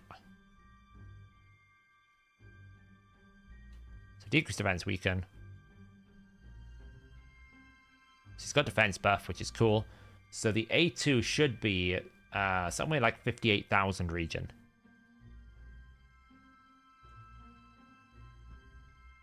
$31,000. Much lower. Why is that lower?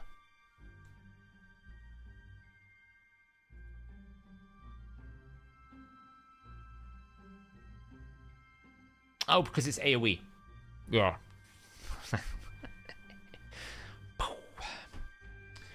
Welcome to the world of...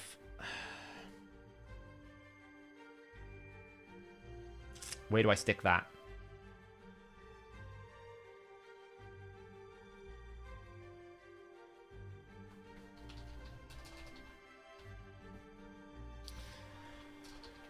That'll do it.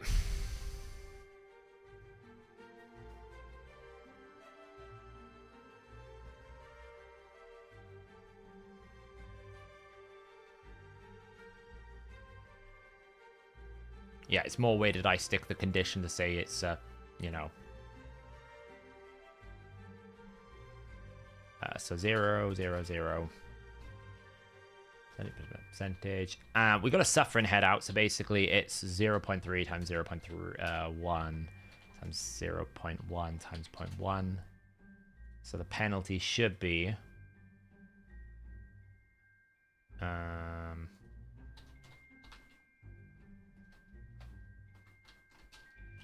and then make this 0.7, 0.3, 0.9, sorry.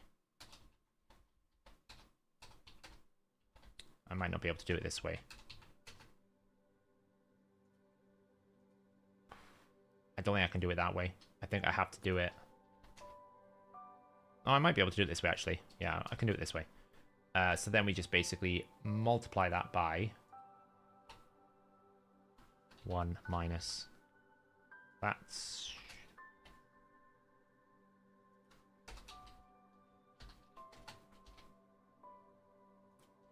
AoE penalties, my friends. It hurts a lot.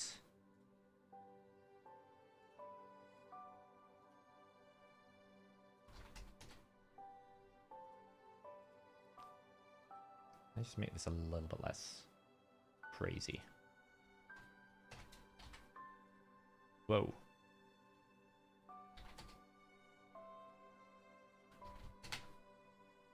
And then if I just drag that up.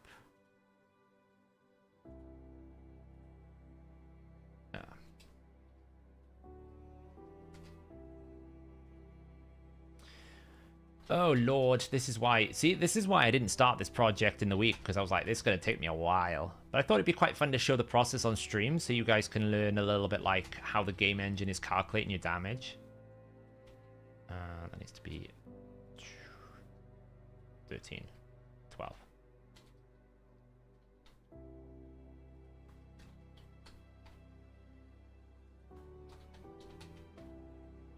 I could simplify it, just have like an is AoE filter as well, so it's not, it needs to be manually calculated, but that after, so copy that to that. All right, that's more like it. So yeah, so that did the right amount of damage because we said it was between, let's just see what the damage number was.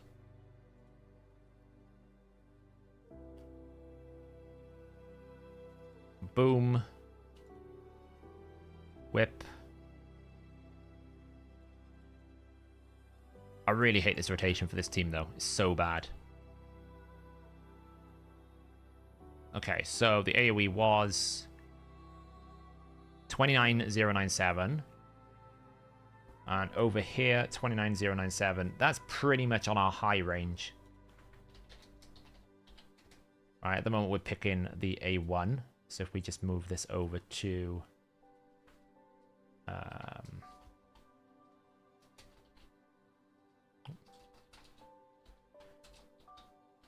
3.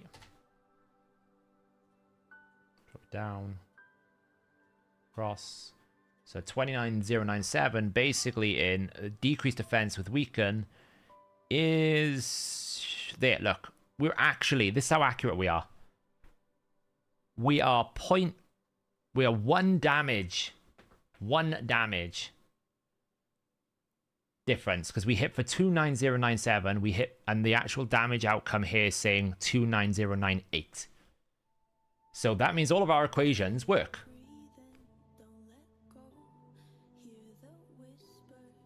Which is great. That's always a nice way to position it, right? All of the equations are working because we're within 1 point of sort of accuracy. There'll always be like various different things that you miss. Maybe you've got like some weird rounding or something of that nonsense, but that means we can simulate lots of different scenarios now. Now that we've got this, we can go, okay, let's say right now we've got War Master, okay?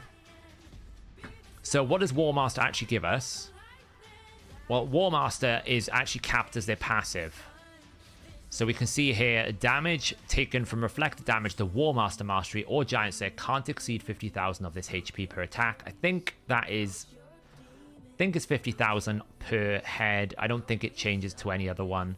I know some heads can take double damage from burns, but I think every single head takes the same amount of damage from Giant Slayer. So it's 50,000, 50,000, 50,000, 50,000, 50,000. Looks all the same. So the main difference we want to work out is the damage between having War Master or having Helm Smasher better or worse? Okay, better or worse. So the frame of reference we want to have here is just put this up in 50,000, or it will be 200,000. But it's never always going to be 50,000, 200,000 because you have a chance to roll it. So I just simplify it by kind of going like that, right? Because what we're doing is we're basically just saying, well, it's going to happen 60% of the time on War Master, so therefore that's just the War Master contribution. It's not correct in the sense of the word, but it just gives us a bit of a frame of reference in terms of like, well, if I AoE, I've got 4 heads, you know, 3 of them might War Master. So it's like 150k. This is it's a good working example.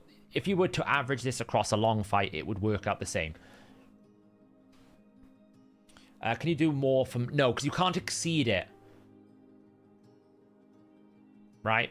You can't exceed it. So it's a bit like maximum HP. If you add more crit damage, well, it doesn't really matter because once you hit the cap, you hit the cap. Right? If you're not hitting the cap, then yes. So, for example, if your War Master is not contributing to it, then it could be. So you might find on lower difficulties, that's more possible because the enemy's heads are lower. But Giant Slayer, for a War Master, for example, does, I think, 40%?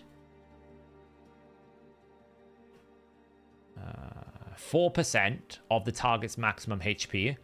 And the heads here have 3813,878. 3813,878. So you're going to be doing like 152,000 damage before damage reduction. So even if you're at the worst DR, which was like, what, 152,000 damage times 0 times 1 minus 0.84, that's still 100 and... What have I done wrong here? That is half. That is 24,320. So actually, yeah, you're still kind of hitting it.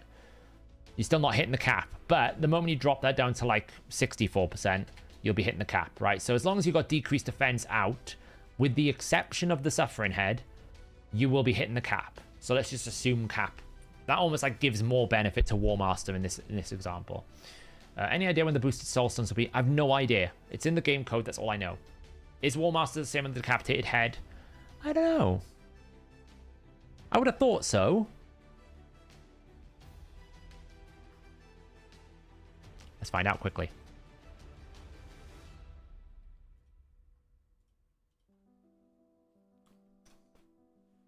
How come my Relentless Mitchie is hitting so hard? Well, I don't know. Defense buff?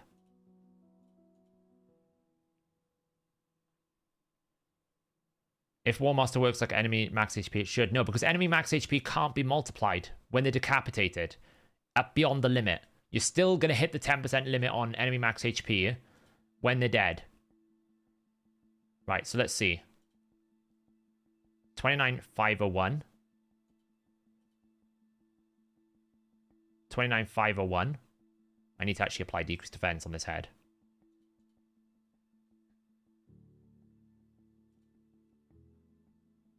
$39,009. 58,000. 50,000. Now we need War Master. Not loads of text to show up on the screen as I'm trying to figure this out.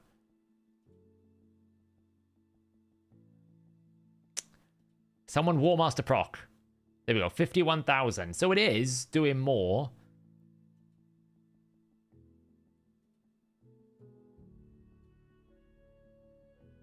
But it doesn't appear to be doing more. But then again, we're on lower HP here, right? So on normal, we're doing, what is it? The Head of Decay, so that's 848,293 times 0.04.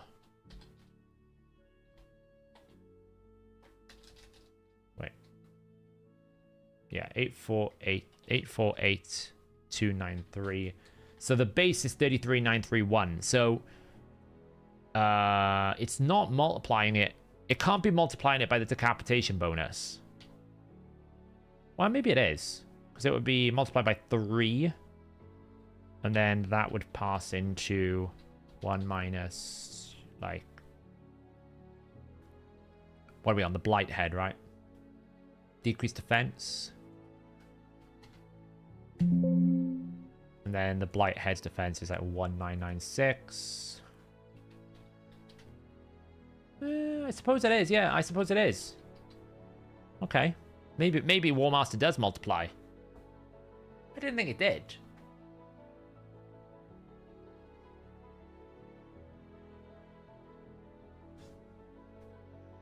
I didn't think enemy max HP could exceed the cap. Even on decapitation bonus. Right, when I hit this head, 51,383 is corresponding to a roughly a War Master proc on that head. If we take into account we've destroyed some like 5%, right? Maybe we haven't.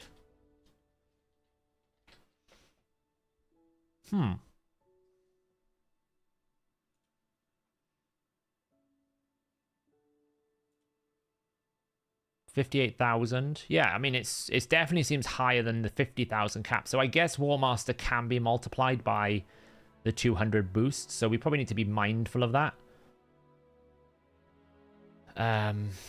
So yeah, so that's something to consider. So we're gonna have to figure out the capacity. But I suppose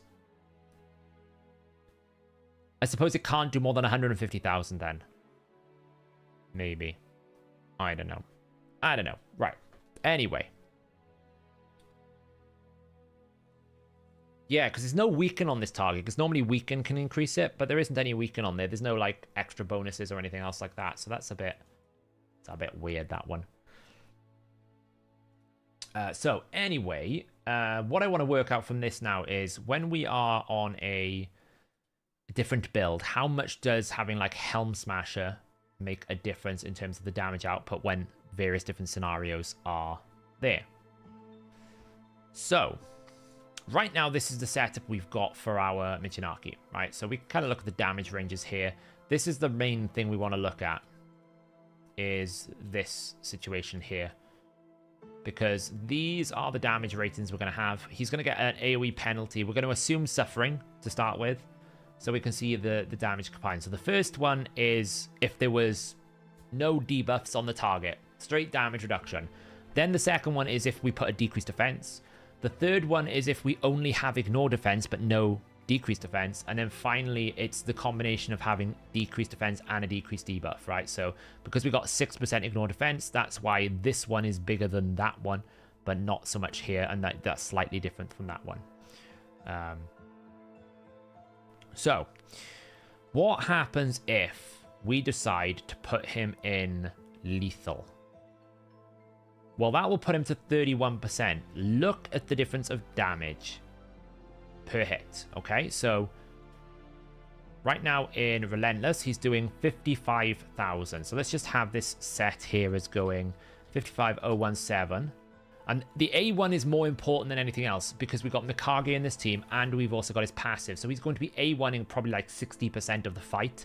We're far less worried about the AoE because that's going to get punished anyway. It's mainly the AoE we care about. So what we can kind of do over here, if I just move, whoa, not that much. If I just move this across here, is if I just set up a similar array of these sets like this. And we go War Master, Helm Smasher. Right, what we can do is we can plug in these numbers as we go and then do a comparison. So right now we're in Relentless. We'll keep the 6% ignore defense bonus for at the moment, but that might be important as we go further on, right? Because the area bonus combined with different ignore defense might push Helm Smash into a higher range. You're lost what's going on. What we're working out, Reaper, is the almost like the default operating procedure that most players have. When I'm building a Hydra or a Clan Boss champion, I should just get War Master, right? I should get War Master. That's the default. When you're building Clan Boss, I should get War Master. War Master's better than everything else. Just get War Master. What we're trying to determine is when is it not the default? When should you not get War Master? When is Helm Smasher important? And it's actually more complicated because it will depend on lots of different factors. Okay? So what we're going to do right now is we've got all these different set combinations. And we're going to see what the damage is if he was in War Master. Then we're going to see what the damage is in Helm Smasher. And then what we're probably going to do is do the same thing again for decapitated bonuses. Okay.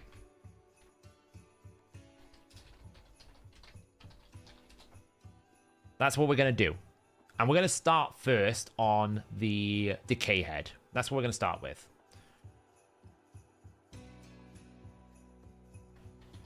Master.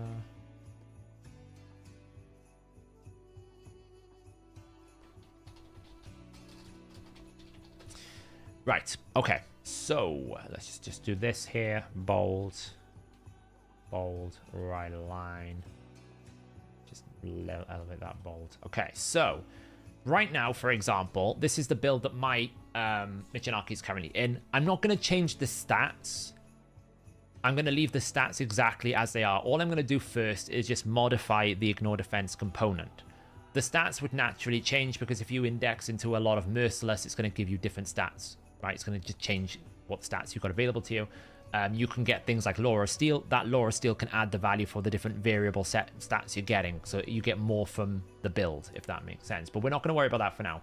We've got a 5% cruelty set. We've got all this. We've confirmed our damage numbers are working. We're going to assume you're attacking a decreased defense and a weakened target. You've got increased defense buff on. The champion is fully booked. And also we've got our standard masteries. I'm now going to default the methodical on as well, so that we know we've got that. We haven't got any bonuses here right now, but we can add them further on if we want to. The thing about protection, Heavencast, Firol, and Gurptuk, it should be quite linear because they're multipliers, so it should be like, if I multiply the first by 1.2, the second will be 20% more equal to the first one. They should be quite the same, but we will test them out as well. So if we just assume this is the setup I've got, I don't have Heavencast, don't have Protection set, I don't have Firol, I don't have Gurptuk, and we're not hitting a decapitated head. That's what we're going to start with here. His A1 with a defense buff in his current build, hitting the head of Decay, that's what we're going to start with, is currently hitting in Relentless for 60,518.92. Now, if we were to basically... let me just hide these so I don't have to keep scrolling a lot. I'm not worried about these right now, so just hide that for a second. So if I was going to change this now to a Relentless and a Cruel, let's just say I add a Cruel set to it. We're going to add 5% more Ignore Defense. Let me just make sure I've got... Don't need this. Hide. That. Let's do that. I don't need that cell there. Delete. Okay. That's now going to lift it to 63,318.7. We're going to put numbers here because otherwise this is going to be difficult to read. So that's just the difference between going... Oh, that's the wrong one there, sorry. This one here to 63,318.7. Now, if we go to... let's try Merciless 6. Merciless is going to put it up to 85,692.73. Rathalos 6 is going to put it to 81,187.79. Savage is going to put it to 77,026.17. And Lethal is going to put it to the same as Savage because it's basically the same bonus. Savage plus Cruel, 81,187.79. And then Merciless 6 plus Cruel, 95,669.33. There is one other thing I want to do here in this concept, which is...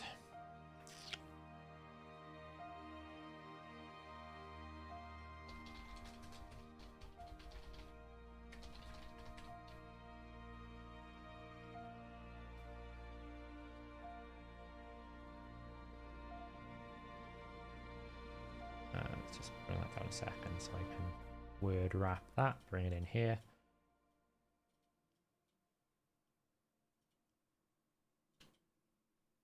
So,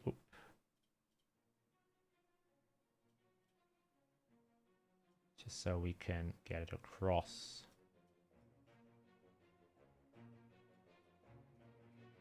Just so I can get it on one screen.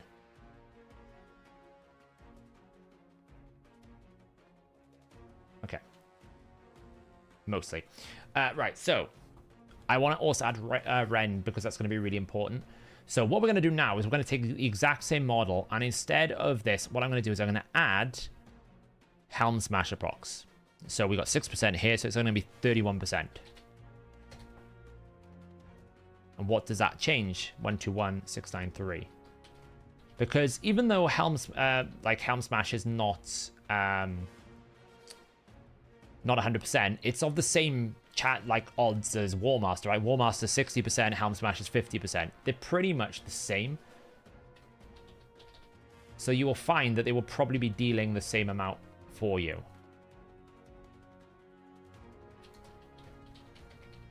Three. Savage is 101,562.67. Lethal is going to be the same.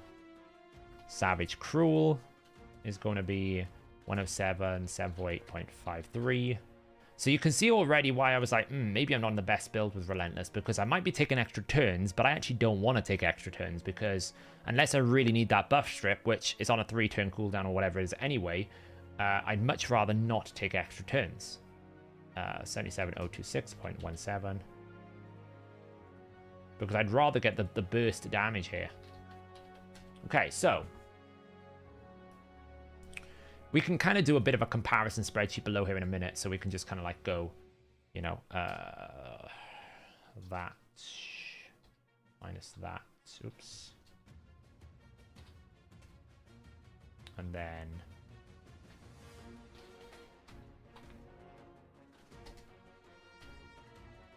so that's a 34% increase. So if we apply this here,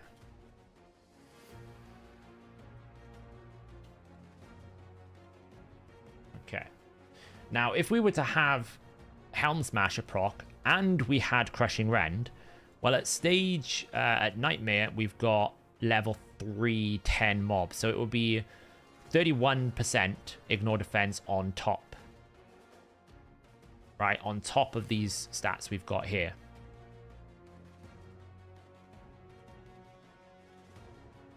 So we would basically go 62%. So that's now 115,848.84, right? Assuming we had 6-star Crushing Rend, which obviously I don't have. But I'm just doing the math here because I'm curious to see how much it actually impacts.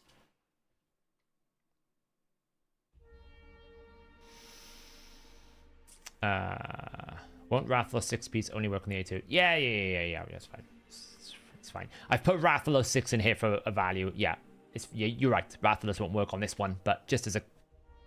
Overlook that one for now.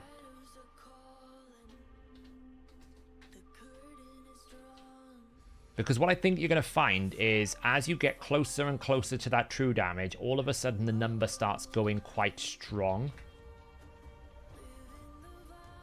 What is going on in the music? It's a bit dramatic, isn't it?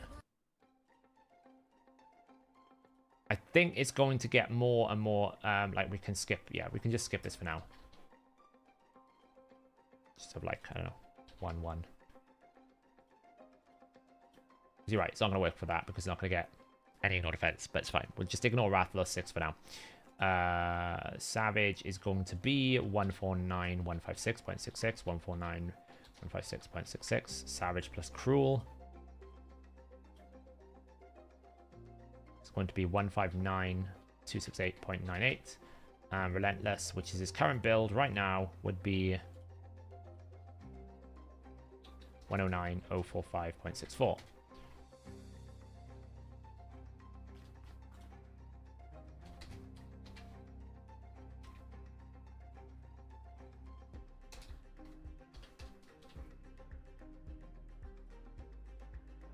So actually now, here's the crazy thing. If we were to put Rend and Helm Smasher, that's doing basically 99% more damage than having War Master at the moment. Which is a big gap. Right, these are the percentages. If I was to apply this down here, oops. Put this back up here. Basically just go that minus that. Oops.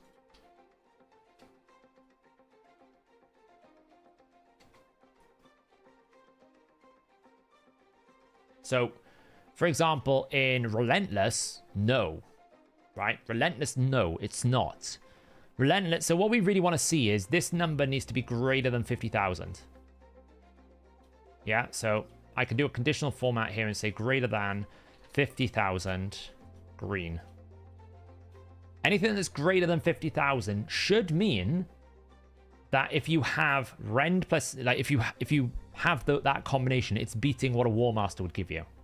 Because the actual damage of this skill is greater than the cap of 50,000. But notice how Relentless really suffers. And notice how you need the Rend to do it. Right? Because we're at 62% ignore defense right now. Because we're getting 6% from our area bonuses. And we're getting 25% Helm Smasher and 31% from Rend. We're at 62% ignore defense in Relentless. So what happens when we go to decapitated mode? So decapitation bonus is on. Now we're going to go double up our damage. Let's work our way back again. So back to 6%. We're in Relentless. What are we doing in Relentless? We can actually just drag these numbers across as well.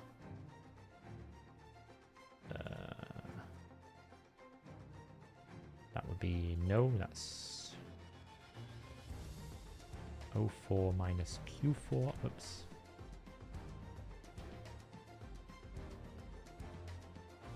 Okay, so Relentless would be 181,556.76. Relentless. Relentless Cruel would be 189,956.11. It should be just like 200% more, but I'm curious to see if it is. Merciless 6. 271,708. These numbers are growing. We just put 111 across the board because we know that's wrong. Merciless 6 without the Cruel is 257,078. Savage is going to be the same as Lethal, 231,078, 231,078. And finally, Savage plus Cruel is 243,563.36. So that is our base numbers when we're hitting Decapitated Head. So, if we were to apply Helm Smasher, how much does that make a difference? So, Savage Cruel, I mean, it should be linear. But it's always good to do the numbers because you never know if it's going to be. Right? It could be that the numbers aren't linear. For whatever bonkers reason exists in the world of Raid Shadow Legends. 365,079.99. Merciless. So you can see now why I made all those formats, because I can quickly switch between different views to see how much it impacts. 343334. And then we want to go to Savage 304.688.01, 304.688.01, Relentless 231.078.51, and Relentless Cruel is 243.563.36.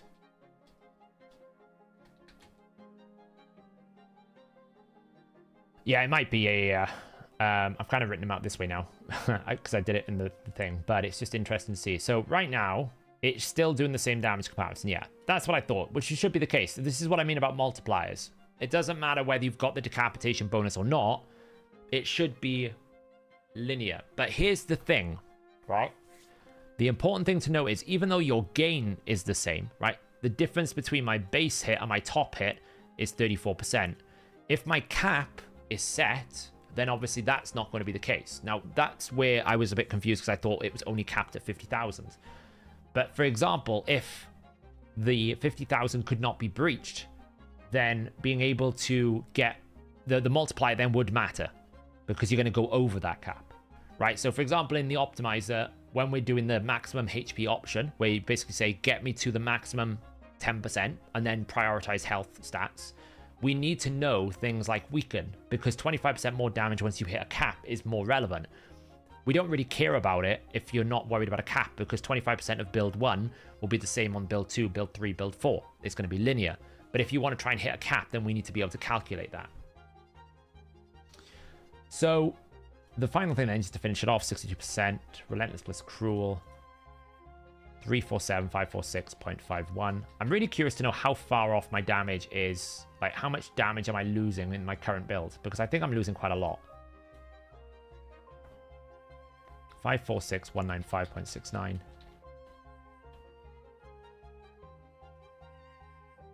Uh, 510, 646.69. Savage is 447, 469.97. 477, 806.94. And finally, the current build is 327,136.92. And that would be the same here. So yeah, so you can see, like, actually, the difference between a Relentless hit versus Savage Cruel is about 150,000 more damage when their head is decapitated, which is quite a lot. And again, what were we saying was the main important thing here is, if this number is greater than 50,000, then we are doing more than War Master. Really, there should be 150,000 if we are saying that War Master can be multiplied by 3. Then, obviously, Relentless. But Relentless, basically, no matter what, whether I put Rend or Helm Smash, it's not worth it. Alright, so that's the important thing to take away. This is like the first conclusion. If you want to go for Helm Smasher, you have to invest in Ignore Defense. You can't just go like Relentless sets with Helm Smasher. That's not going to work. That's actually not paying off because you're not ever doing more than a War Master here. You actually need to fully invest in it. So you need to go towards the Rend, the Helm Smasher, the Lethal, the area bonuses, everything. You want to try and get as much Ignore Defense as you can. And each bit of Ignore Defense you add into your pot is going to increase the value of this quite considerably. Because what we haven't done is looked at full area bonuses, right? So you could get 20%. What is it? You could get 20% plus Helm Smasher, which is 45%. Then you could also get your Ignore Defense from Crush and Rend, which is 76%.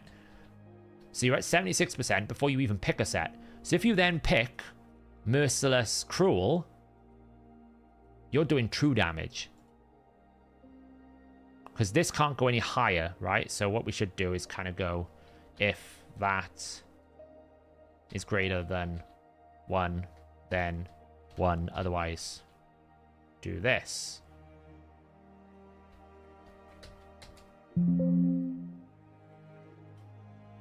You're doing true damage then. Now, obviously, if you go Savage Cruel, you're still doing true damage. Because we've got 31% plus 20% area bonus, it's 51%, plus Helm Smasher is 76%, and then you throw in 30% on top, boom. Boom. Yeah, no, it's just me. It's just me, don't worry. This is how I write formulas, but it's fine. But here's the thing. If you don't get the Helm Smasher proc, so all you get is 20% area bonus, plus then your 51% from that, then you're not doing true damage. So there's the damage difference there. This is why Helm Smasher could be quite relevant, because you go from... If we basically take the most you can get without a Helm Smasher proc, which is 91%, you're going to do 471545. Right, so let's just find a number, put it here, and call it 471545.65. Actually, let's put it down here. 471545.65. This is without Helm Smash. This is just area bonuses, Crushing Rend, and everything else. If I then add the Helm Smasher, we go from 51 to 76. That will boost it up to 531. Which is about a 60,000 damage difference. Now, that might not seem a lot, but when you change the head to Suffering, that won't let me change it, but if I change it to Suffering, and I basically put this back down to 51%, then this is only going to do 430,950.06. So actually the gain is 100,000. Why? Because the Head of Suffering has more defense. So if you can get true damage, it can work. Yeah, you can't exceed 100% ignore defense. Yeah, you can't. Hi, Zaf. Do you know if the passive hits from Shamael benefits taking Giant Slayer or almost a Giant Slayer, I believe? Mine's always had Giant Slayer, so I understand it's to be Giant Slayer. Okay, so... the truly desirable world is you have a 6-star Crushing Rend with full area bonus and Helm Smasher, because if you do that, you can hit true damage on every champion in the game. Any champion in the game, you can hit true damage. Because you get 31% ignore defense from Crushing Rend, 25% from Helm Smasher, 20% from your area bonuses, and then you can get 30% from your sets. Yeah, when you decapitate the head, they retain their defense values. That's why you shouldn't hit a Suffering head unless you can ignore defense. So, interestingly, that's based on this build here. Obviously, if you change the build around, you get more damage and lots of different things. So, the question really becomes then, for me, in my example, what is the best way to build Michinaki? Now, we wouldn't want to go Rathalos, because we don't really care about his AoE as much as we care about his A1. Would we want Merciless? Probably. I mean, Merciless 6 plus Cruel would be desirable. But, for example,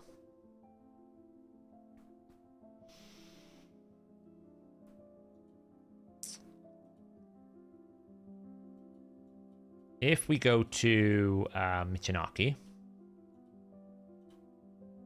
what we need to figure out is... I always hate it when you reset, you don't actually get your... do we actually even have Merciless accessory, right? Because the only way Merciless 6 plus Cruel works is you need 2 accessories with the Merciless set. So if you don't have those, it's not going to work. Right? And I don't have one. So we can't do Merciless 6 plus Cruel. What about Merciless 9-piece? Yeah, you could go Merciless 9-piece.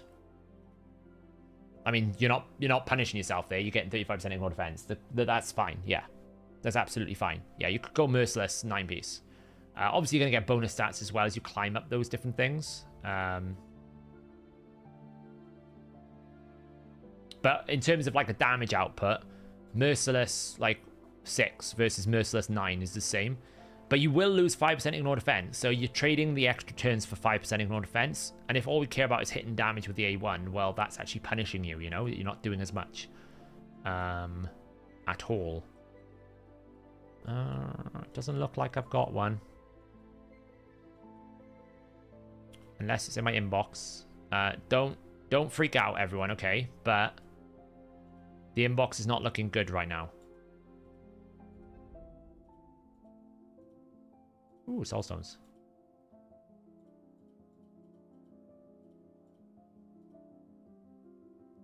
Yeah, they really need to add a filter. I agree, Costas. I struggle finding what I want to find. That red dot's going to annoy the hell out of me.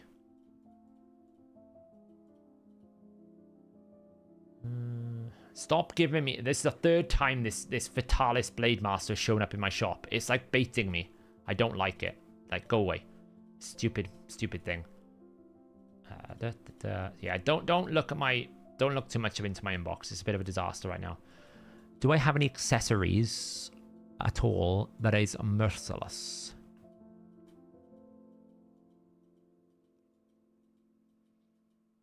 No. That's supersonic.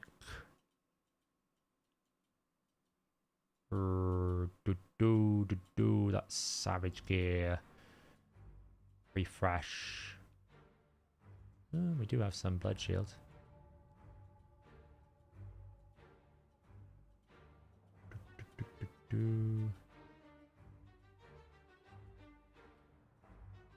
No, doesn't look like it. No. Okay, so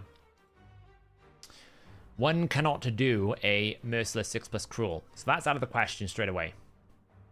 Ward of the Fallen for Rotus, in my opinion.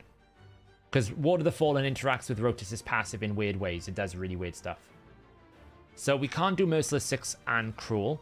So we could do Merciless 6, or we could do Savage, Cruel. Now, Merciless 6 is more Ignore Defense, but let's have a look at the difference in damage, potentially. Like, this is where we can actually load up the Optimizer and kind of do some build analysis.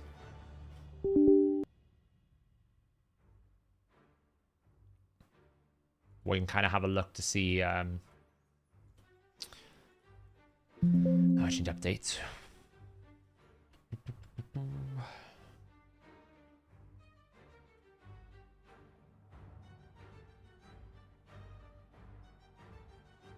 Yeah, I was going to use the free regearing window to actually regear, but forgot.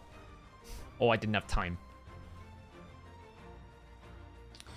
So we can do a bit of like a build comparison with Michinaki here.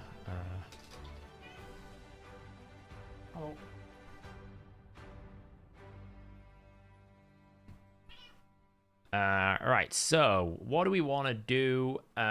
We obviously need him to have enough accuracy, which is always a bit of a problem, because invariably either we're going to find an amulet with lots and lots of accuracy,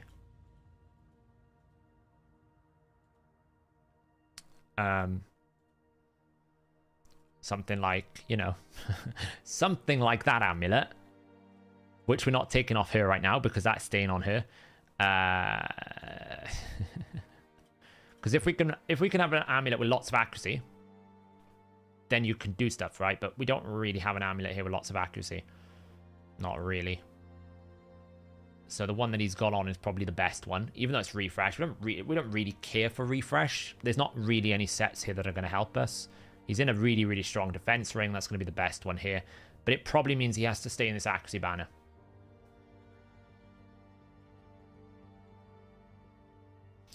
Isn't intentionally optimized default setting is GPU post mode? I didn't know you added this. We changed it. Acrobat. We've just updated it today. Before I went live, I was actually letting everyone know that we've released an update that will disable it by default unless you opt into it, and then it will remember what you've done.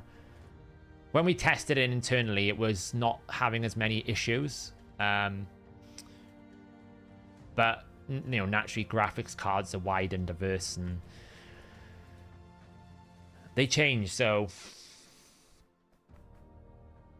some graphics cards were having problems. Now, we could go a supersonic piece here. Probably not ideal because it's not really worth it. Sometimes having one Rathalos set is actually quite good because it gives you 5% crit rate. Sometimes. The real question becomes, do I actually need, like, speed? Because if we're ally attacking all the time with A1, we need a level of speed, but do we want, like, some speed or no speed? Like, I feel like it has to have at least speed on the item. Now, this is my fastest banner. Right now. It is my fastest one alongside this one. But this one's a little bit faster. We don't really have many defense banners that are good, if any. Actually, I have none. Like, that's my best defense banner. So I could sacrifice 9 speed and 96 accuracy and go for that. I don't know. What do you think, Dutchy? You're normally pretty clued up on the... Like, I feel like I need to go... I feel like the banner that he's got on has to stay. Yeah. But, I mean, we're not really using him... Like, the only debuffs we're using him for is decreased attack, but, yeah. So, I think pretty much he's wearing his best stuff. Right? Beyond glyphing, he's wearing his best stuff. What do you want? Ow, claws? You want something out of radio? A nice snack, is it? Yeah. Is it worth partial level and 2 stars? No. 2 stars are poor. You will waste energy partial level and 2 stars. Yes, it's coming. All right, chill out. That's what my math worked out. 3 stars, fine. 2 stars, no. Acrobat, don't worry. I'm only going to be on for another, like, 20 minutes or so. Once we've bribed the cat because she's woke up from her slumber. Last one, you little crazy little pretty cat. That's it. No more. Done. So. I think the accessories he's got on is going to be as good as, you know, we've got a triple roll ring. We've got a pretty good amulet. It is going to be as good as we can get it. So now we're going to go and reset the settings. We're going to go damage mode. I want his A1 configure. Awesome. A1 here. Cool. Battle. I'm going to put it Hydra rotation 5. Nightmare. We got 5% destruction. Decreased defense weaken. We'll have an aura of 80 accuracy. Is it 80? Is Mikage 80? I always forget what she is. She's 60 or 80? 80. He'll have increased defense, increased crit rate, increased speed, strengthen, probably some other benefit, increased defense. You know, he has pretty much every stat. Speed wise, probably like 250, but I'll accept 240 for now. Accuracy, we need 330 plus 50, so 340, 390. In case Suffering Head is out. What we're going to do, we're going to exclude the rings because we know they're the best. We're going to take these out. We know we're not going to want HP or attack percentage boots, so we're going to get rid of that.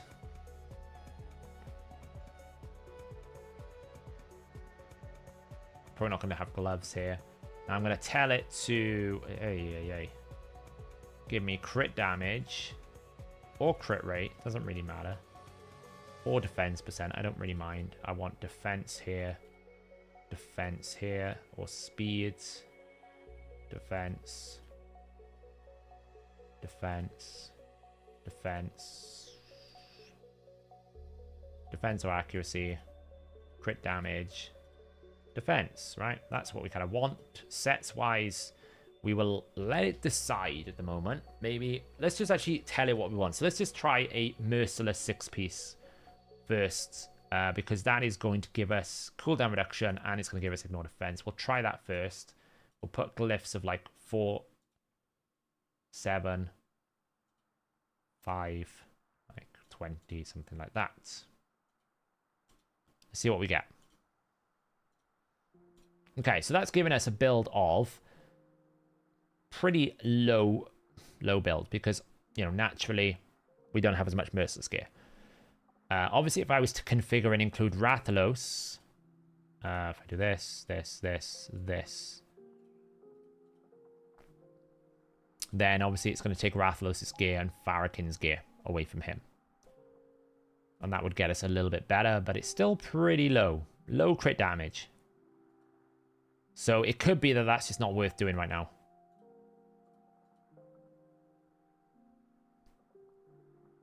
You got Uko to 228. It's progress, Reaper. It's progress.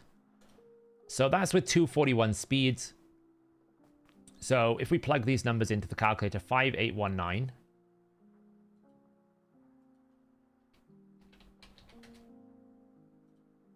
And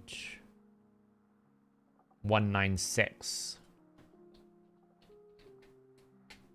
And we've got an area bonus of 6%. We're not, and let's just say we have Helm Smasher, so that's 31%.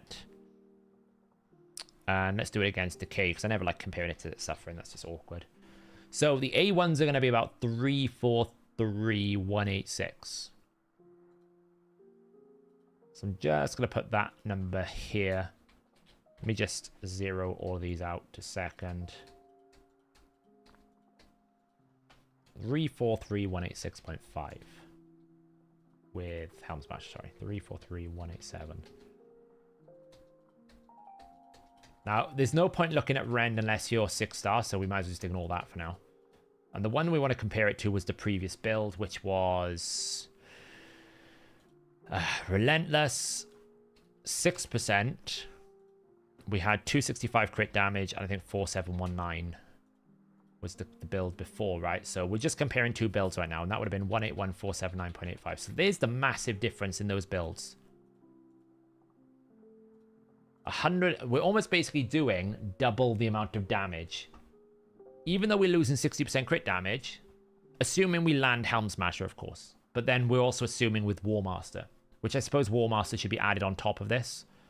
So let's just say we give it a bonus 50k hit because Helm Smash should be on top. So it's about 100,000 more damage. So that's roughly equating to 48% damage increase. Based on those comparisons.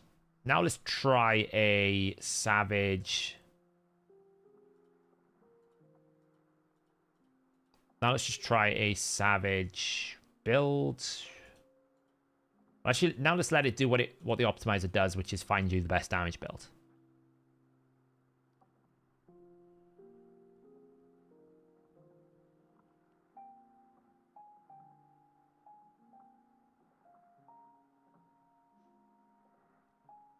Let's see what it's going to come up with.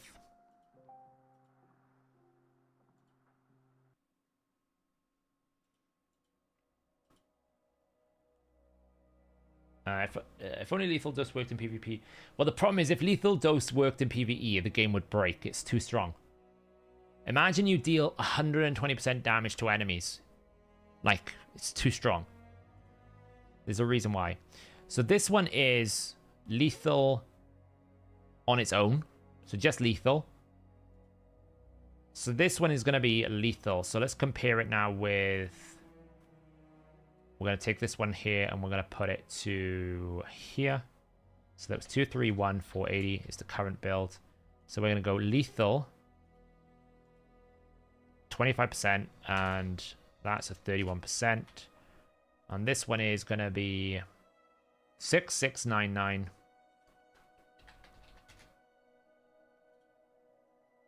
%264% crit damage. Yeah. That's going to do 431,161.39. So 199,000. Then we're going to add just 50,000 for a Helm Smasher proc. So 149,000. Which is 53%. So right now it's telling me that lethal is better.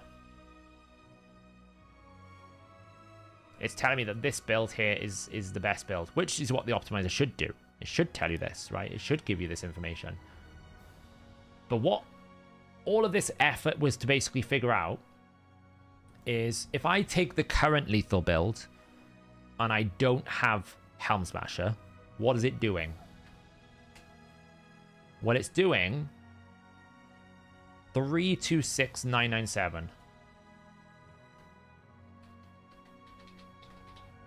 Plus 50,000, because that's War Master. So, in actuality, Helm Smasher, when we're fighting the Decay Head on Decapitation bonus, would give me a bonus of 14% more damage. Because, assuming we get a Helm Smasher proc, it's about 50,000, would do 326,997 as a damage without the Helm Smasher proc. That is coming out at 376,997. But when we actually had the Helm Smasher proc, we were doing 431,161, which means that actually we were doing 50,000 more. The question then becomes, if I didn't have the multiplication of the decapitated head, what numbers would we get? Well, 6% going back here, we would say 108,999. And then if we had this, would be 143,720. And then we would add... So then actually, War Master's doing more. Assuming you obviously hit the 50,000 threshold, when you're not attacking a decapitated head, War Master's doing more.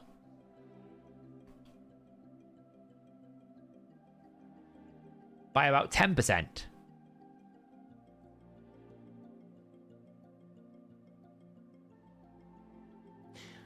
So, that basically means you don't want to be doing this if you can't keep a decapitated head down. If you're having limited windows of attacking a decapitated head, then having Helm Smash is not worth it because War Master will give you more damage. Based on this math.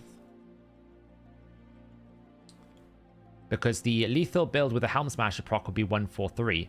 Now, I wonder what it would be if it was Suffering Head. Probably even worse, right? Because Suffering Head has got a much lower base defense. Or is it better, maybe?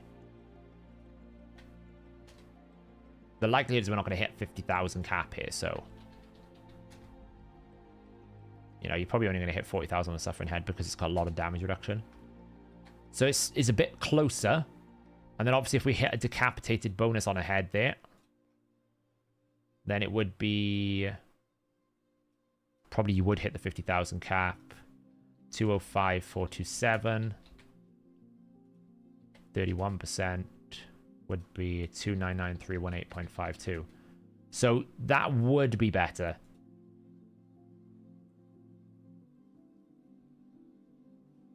So what I mean by that is, do you have a window in which you can attack a decapitated head, or does it respawn instantly, Reaper? Because if all you're doing is you kill a head and within 2 turns it's back up, you haven't actually had chance to do any damage, then it's not worth it. I'm confused. If we aren't keeping the same stats across different sets, then it's like comparing apples and oranges. Yeah, I was doing that just to compare the difference between Merciless and Lethal.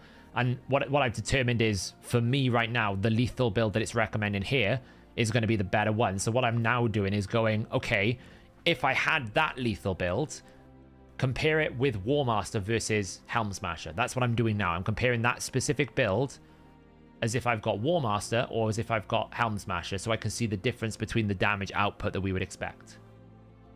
Did you factor in the increase of damage Helm Smasher gets from Lethal? Yeah, we're adding it all together, look. So we have a combined 56% ignore defense. So we're getting 31%, which is 25% Helm Smasher, 6% base area bonus ignore defense, and then 30% on top of that. Wait, why is that not...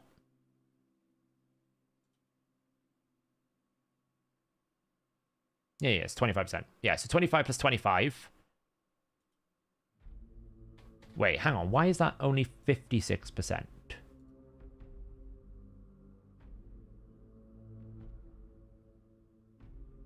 Look at B2. A1, B8. A1, B8, column 2.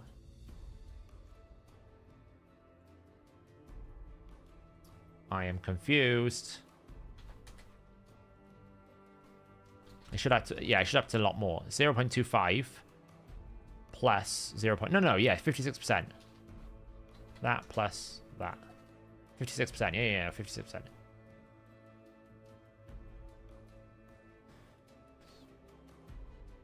No, it's fine, Madman. It's because I was jumping between lots of different things, so that's fine. Yeah, so I factored in here, 56%. So if we had Lethal, Helm Smasher, and Area Bonus, right now we would have 56% ignore defense. This is why Rend is so crazy powerful. Because if we actually got this to 100%, look how much more damage we do. So the dream would be to max out Area Bonus ignore defense, get your Helm Smasher, and get a 6-star. Once you have a 6-star Crushing Rend, you will do insane damage. Like if you have a 6-star Razzlevarg, put Helm Smasher on him and put Crushing Rend on him, and he will do absolute insane amounts of damage because he's going to be doing true damage. So normally Suffering Heads will reduce a lot of your damage. Well, it won't. In actuality, the A1 of Razzlevarg will probably outdamage the combined total of the A2. Whisper's the same, yeah. Whisper would be the same. But the challenge with legendaries is trying to get like access to 6-star, so it's much easier to do it with rares. Like right now, I've got my Whisper. Actually, I should change the Whisper, shouldn't I, Dutchy? The only downside is that only works if you actually have maxed out stuff, right? So, for example, right now I've got 6 plus 25, which is Helm Smasher, plus 31, which is Crush and Rend, plus Lethal Cruel here, which is 30. So I'm at 92%. You need the area bonus, right? Because we've only got 61% plus 25 plus 6. If you're not doing true damage, it does hurt. So really you need that area bonus up to 20%. Once you hit the true damage, not even 20%, like 12%? No, 14%. Like 14% area bonus. But what you got to be mindful of is that only works in places where you can get that area bonus. Yeah, this Whisper has 8,000 attack. Yeah. Yeah, she's beefy. She'd be beefy. She'd be beefy. So, like, you absolutely want to get this area bonus up. Right? You need to get it to, like, 14%. That's the sweet spot. For Hydra specifically, 14% is the sweet spot. Because, to be honest, with Helm Smasher after the fact, you're wasting those medals. Because you don't need them. If you've got Lethal, Cruel, Helm Smasher, and then 14% area bonus, you don't actually need these numbers. You're wasting it. Because actually, you're already at 100%.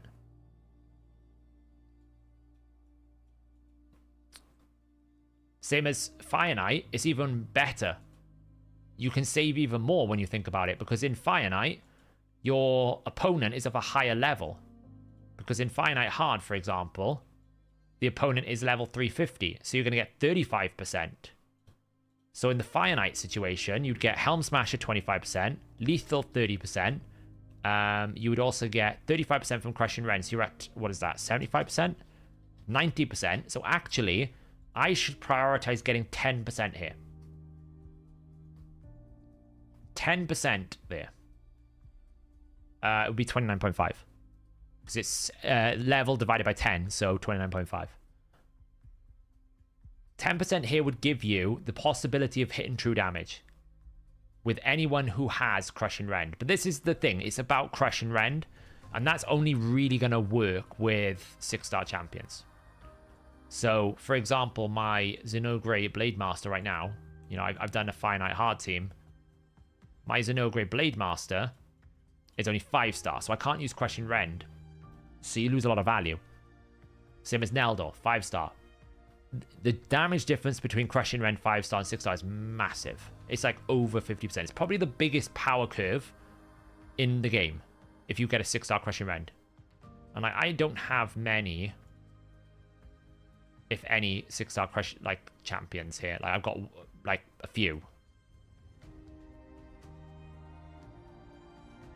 Like we've got Roxam, Crush and Rend could work. Fushan. Those are the only legendaries. Shame we can't sort by like awakened level. We've got like Seeker. And again, Clan Boss, for example, you can't get there either because it's 25 plus 25, which is Helm Smasher plus Crush and Rend. So that's like 50. Then if you had Lethal, it would be 30. So you're only at 80%. You would get to... Actually, no, you could. You could get to 100%.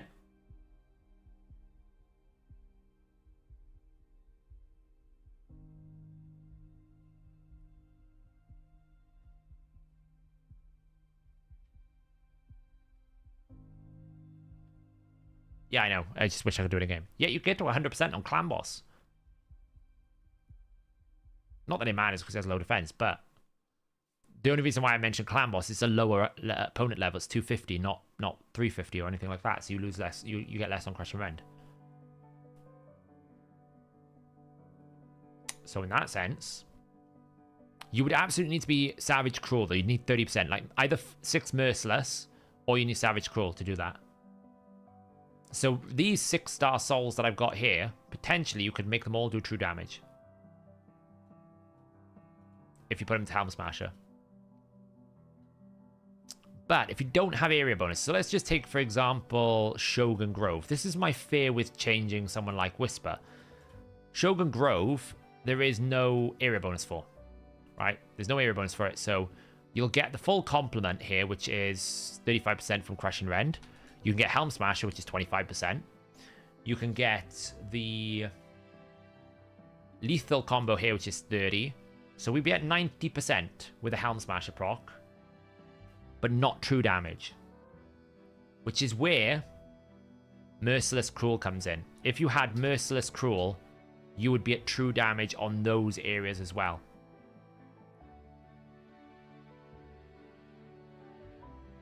I mean, we could do this for science. I don't care. Let's do this for science. It's probably going to cost me gems, isn't it? Oh, it's a free reset. There we go. Let's do it for science, shall we?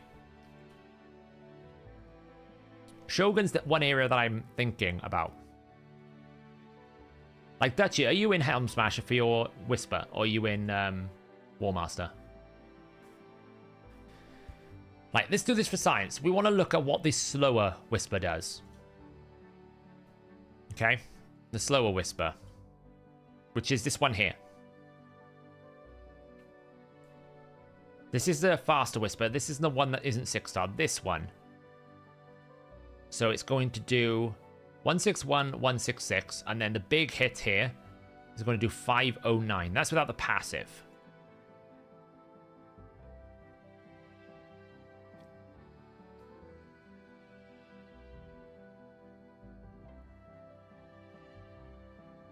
And now it's going to hit for 587. So somewhere between about 600k. So we're going to change it and we're going to put Helm Smasher on.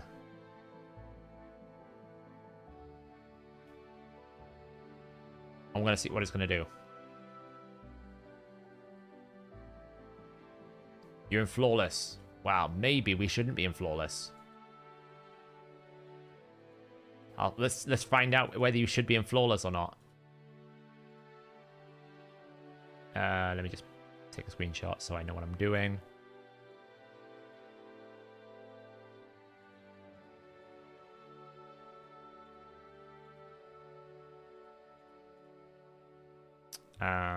That.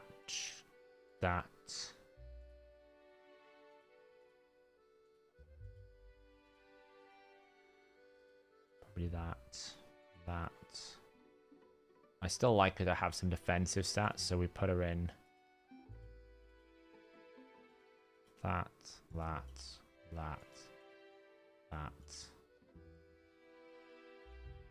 I should really take off Deterrence, though. Deterrence is annoying in Hydra. Let's give a stoke to Fury. Okay. So it was about 550 to 600,000 last time.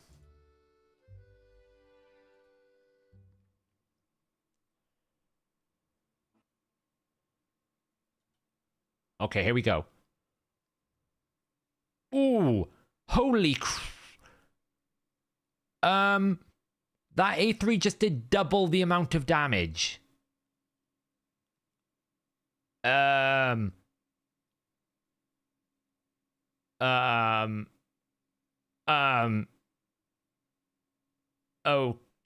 okay. Right. That did 161,000 last time, then it did 300,000. Look at the difference in Helm Smasher proc. You can visualize it. Actually, this is really good. You can visualize it. You can see the difference between one with it and one without.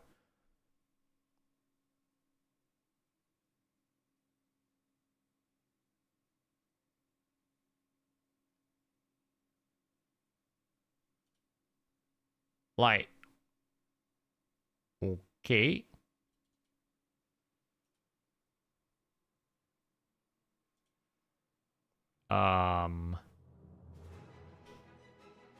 Right. Well, I guess the next step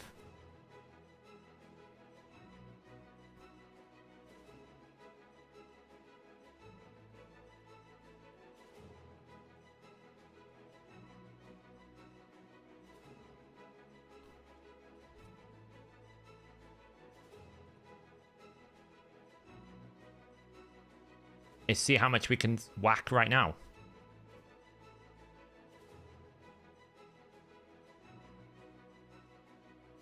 Burn. Okay, well, that was a really bad setup.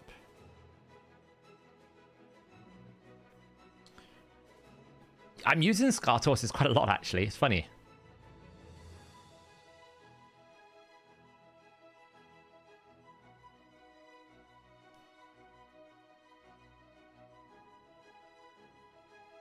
Okay. Normally, when I used to do this, her A2 and A3s used to hit for, like, I don't know, somewhere between like 1,000,000 damage or something. Not obviously not on this difficulty, but on other difficulties, you know. Okay, well, we're just gonna kill it first. Get rid of it. Now we need to, like, get decreased defense out on the target again. That's fine.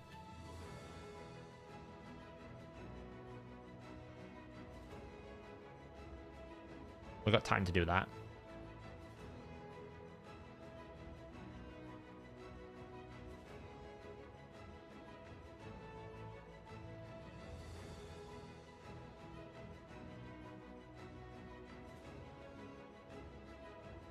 Can I just give it? So what we're determining is our default modus operandum, our default thought process of Helm Smasher, War Master is just good for Hydra, actually wrong, and should we be actually considering Helm Smasher? And what we're specifically testing here is how much the value goes up when you can get to true damage.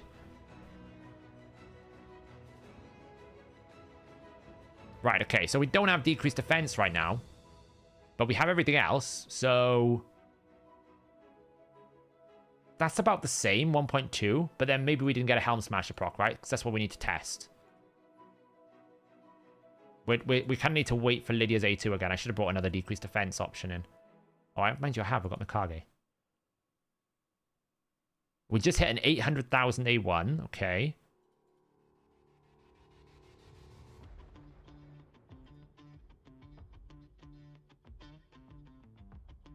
Right, now we can get that. Hopefully we get another turn with Whisper before we go. Yeah, okay, cool. What are we going to see here? 800, 800. It's kind of hard to know if you hit Helm Smasher proc.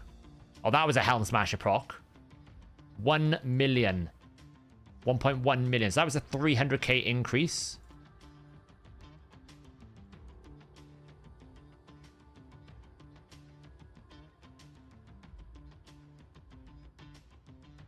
Yeah, the A2 is. Yeah, sorry, Taiko. Ignore me. Ignore me. I'm an idiot. I wasn't born sensible all the time. We need weaken on this other target over here now.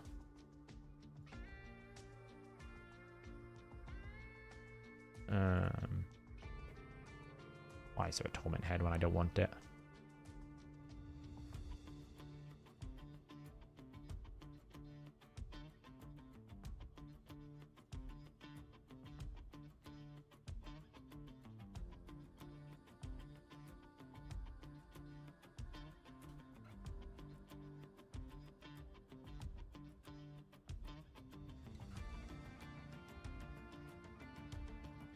Duke's defense.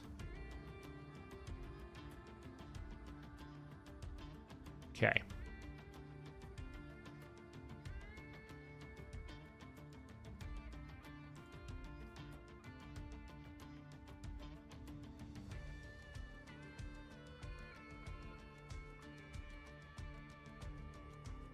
She actually didn't critically hit there. She didn't critically hit, and she did 220,000 damage or something. Yeah, obviously this was already doing true damage, so it can't really get higher than 1.2.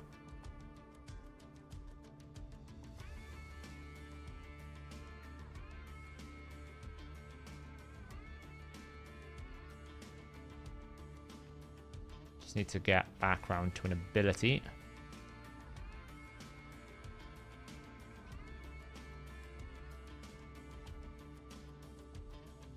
So what I want to see now is the A3. The A3, the thing is, the A3 is a very good multiplier, but obviously it never ignored defense, so it never used to beat it. So, on the Suffering Head, 571, 543. It's very hard to know. Like 1361. It's very hard to know if Helm Smash procced because it doesn't like tell you. And because it's a 50-50 chance, like you could hit twice in a row and it doesn't proc, so...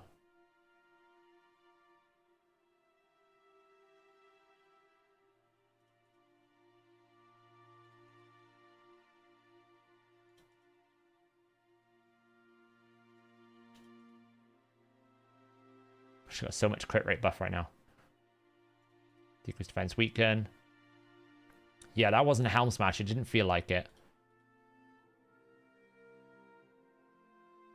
808, that wasn't a Helm Smasher. I'm sure it says the text when it happens, right?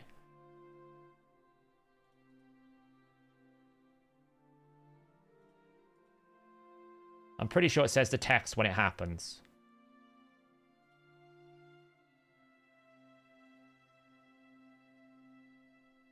Okay.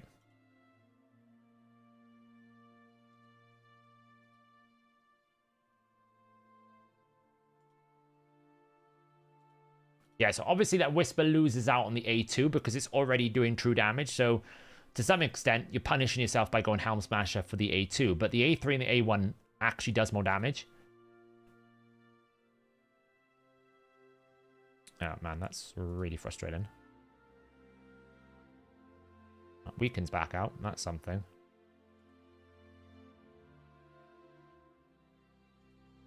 Yeah, we've kind of done that. To be honest, I had a look at Amius and I was like, I don't want to go through this nightmare again. Oh, damn it. Okay, well. Now we can get Deep's defense. Damn Torment Heads. Okay, good. We've got our setup now. Extend the buffs. Drop speed. Boost. Lovely. Can you see why I put Rathalos, by the way, in Heavencast? Up until 6-star, Heavencast is very good here. Right, okay. Let's see what we get here. I can't tell if we're actually getting Helm Smasher procs at all. Oh, that... Well, I can't tell. I actually physically can't tell. Does the text show up? I don't know. It doesn't seem like it. So we have to kind of infer that it's actually procced, which we should know based on... Like, the good thing with the A3 is each individual hit can count. So we should be able to hopefully compare between the two A2 hits if it did proc. Just got to pay attention to it.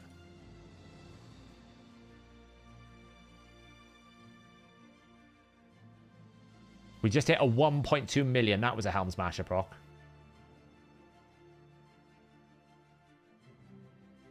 Like, that was a Helm Smasher proc. 1.2, because that's normally doing 800,000. So in that instance, it's going up by 400k.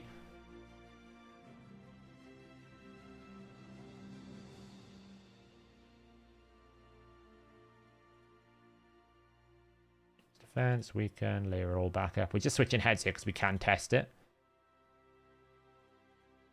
Does she have crit rate buff? I don't think she does.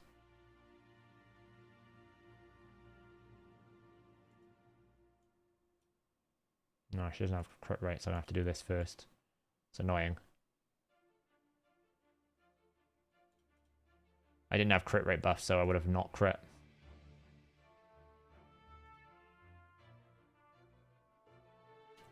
But you can see a little bit why I wanted to do this math. Because my team here normally has Rathalos instead of Whisper, is so heavily dependent on this Michinaki. Look how much he's A1ing. And potentially we're saying we could increase the A1's damage by upwards of 50%. Like, that's a big deal. Oh man, he stole all my buffs. How annoying.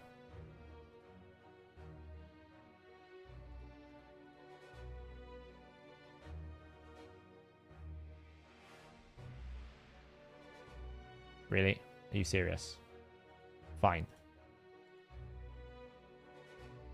Okay, that was 2 normal hits.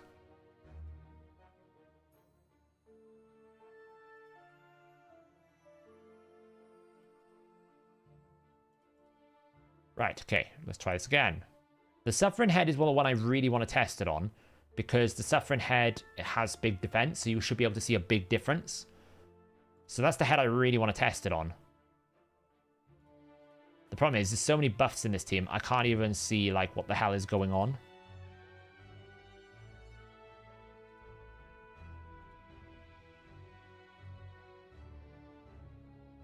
Like, Nergigante right now has 1, 2, 3, 4, 5, 6, 7, 8, 9 buffs on her.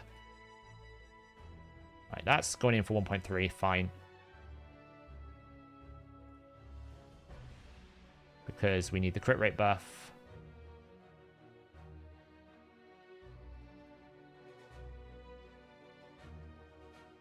Yeah, right, yeah, you could do your thing.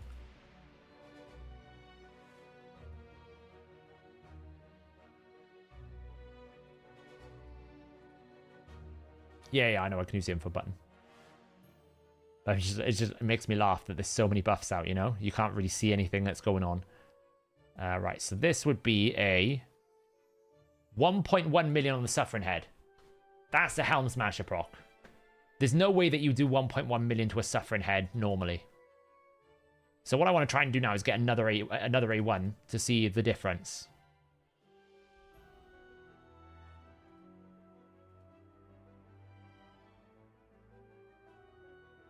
$833,000.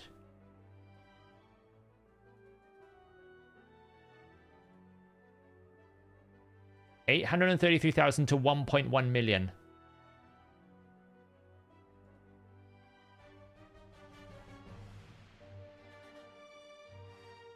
Let's just rotate.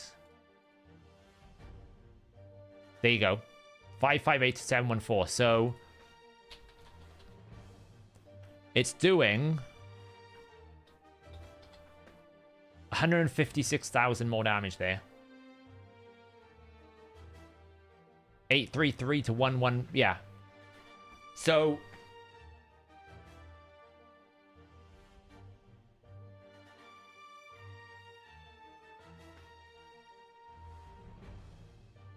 I mean, Michinaki still outdamaged her somehow. I don't know how, but he did. Probably because of all the Hex component, right? Because he's putting out Hex more than anyone else, I guess. I don't know. I don't even know how he's managed to outdamage her, but he has. But this is what Michinaki does, right? Michinaki's just like, oh, I'm not really doing anything. And all of a sudden, Michinaki's like 100 million damage. So yeah, I mean... TLDR, if you have 6-star Crush and Ren, you absolutely always go Helm Smasher. Every single time. All the time. In every scenario, I think you always pick it. Because right now, even in things where I was a bit worried about losing the consistency of War Master, if I put her into you know, Shogun Grove here,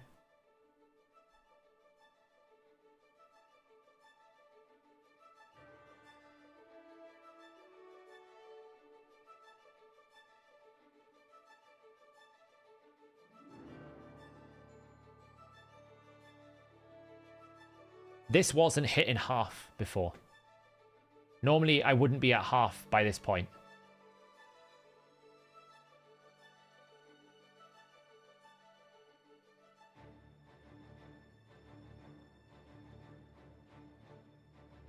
Death by Whisper.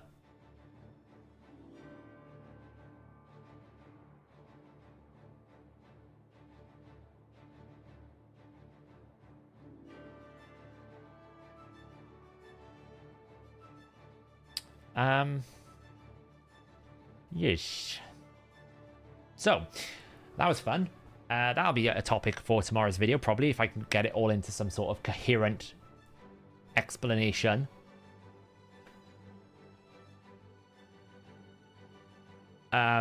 Yes. That basically, I mean, I don't know.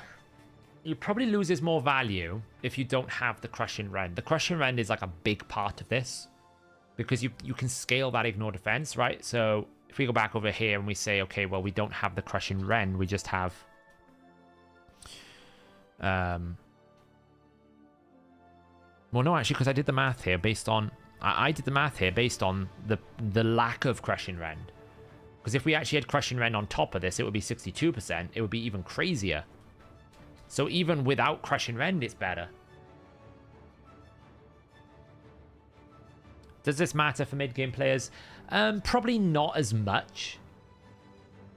Because... It depends if you're investing in a lot of Ignore Defense, right? The basic concept of it is, the more Ignore Defense you can get, the better it becomes. It's not even about Crushing Rend, right? Because right now, in this combination, I've got Lethal, 6% Ignore Defense from my area bonus, and I've got a Helm Smasher proc, right? In this instance, right now, my build that I'm potentially going towards is going to hit for, on the Suffering Head, with Decapitation bonus up, 299... 318, okay? That's with a Helm Smasher proc. Without a Helm Smasher proc, it's 205, 427.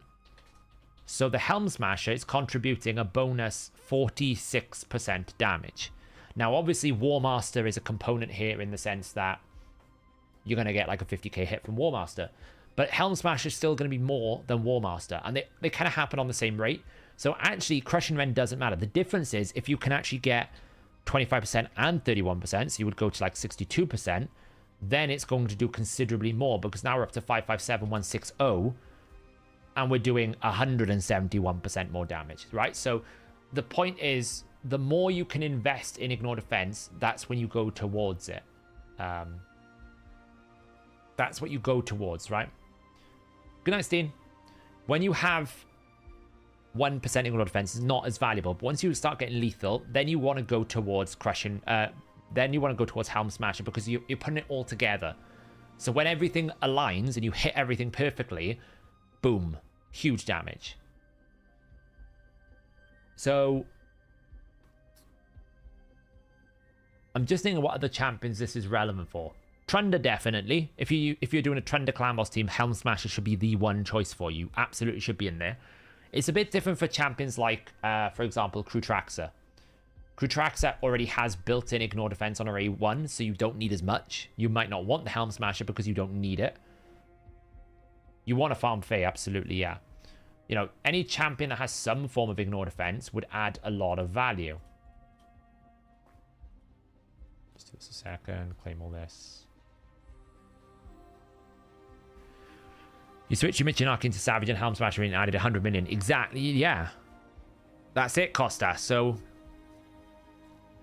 what was the total energy needed for the Hero's Path? 5-star Soul through 12-3 Brutal. Where's my... 12-3 Brutal. Flower, if you are doing the Soul... That will be 11,322 energy, assuming you have the raid card and a full Forge Pass. If you don't have the Forge Pass and don't have the raid card, it's about 15,000 energy. But that's the thing, though, Dutchy. If you already have Ignore Defense, then getting too much Ignore Defense is inefficient. Well, my Folger build needs rebuilding. It's broken right now because I've been stealing gear from her. I knew I was going to be rebuilding my Dark Fate team, so it's got bad gear. It's not really built at the moment, so. But yeah, so here's the thing. It's about managing it. You don't want to over-index into Ignore Defense, because if your champion like has 4 skills that ignore defense completely, then Helm Smash is not worth it. You might as well take the bonus damage from War Master. But in Whisper scenario, you've got a better multiplier on the A3. We've said this before, haven't we, Dutchy? That the A3 multiplier is significantly better than the A2, because it's balanced of the fact that the A2 guarantees ignore defense, and they never actually thought you could get to 100% true damage in just build alone. So this, with Helm Smasher, is insane. Absolutely insane. And I would suggest that any damage dealer that you build, I mean, it even begs the question, is it better than War Master on Clan Boss? Because Clan Boss will cap it at like 78,000. If my Helm Smasher can get true damage in Clan Boss, will I just do more damage? Imagine a true damage Gintoro A3 full blast. Imagine a Turvold Heaven cast full damage, because you don't even need Crushing Rend in Clan Boss, I don't think, because you can get 20 area bonus, plus 40 from gear now, plus a Helm Smash at 25. So that gets you to 85%.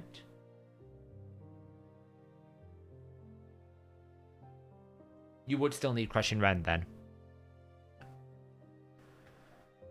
Yeah, her A1's nuts. I mean, her A1 just did 1.1 million. No, but even getting to true damage, there's even if a champion has like 500 defense, it's actually mitigating a significant amount of damage, because the way that like defense works, like I think I've got a visual here that kind of shows it, right? Let me just minimize this. It's a little bit quirky, but it kind of shows you. Like, you can see it. Even if I only have a little bit of defense, I'm actually gaining quite considerable amount of damage reduction, right? The axis along here is like the 500, so like, you can see it.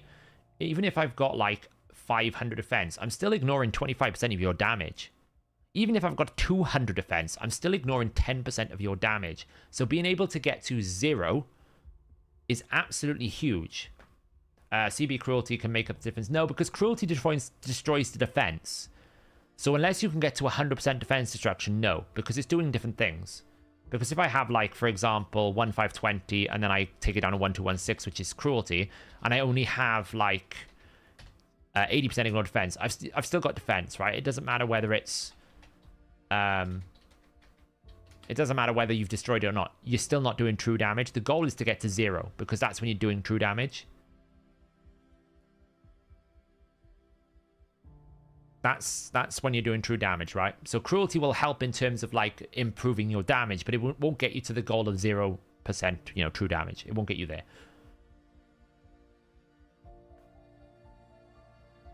That's the thing, Mark. That's what we're basically assessing here. Because of the stat bloat, because of all the different mechanics we have in the game now, is it simply now just a case of, if you can layer yourself up to a 90% ignore defense, Helm Smash is just going to dominate. Right, imagine Krutraxa right now. Krutraxa on Fire Knight with area bonus, Array 1, and a lethal set does true damage. Significantly stronger. Because defense numbers don't matter then. Amius, for example. Right, if we have someone in Amius who's going to do Helm Smasher plus Merciless Cruel, which is 40, 65. If they're in Crushing Rend, Amius I think is 350. That's 100% true damage.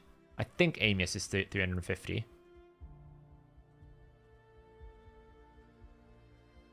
$350, yeah. So you can do true damage to Amius if you get Merciless Cruel, which is 40%, plus a Helm Smasher proc, plus Crushing Rend 6-star.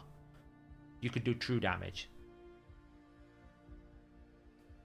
Is Relentless not good? So you would go Relentless if you weren't going into ignore defense.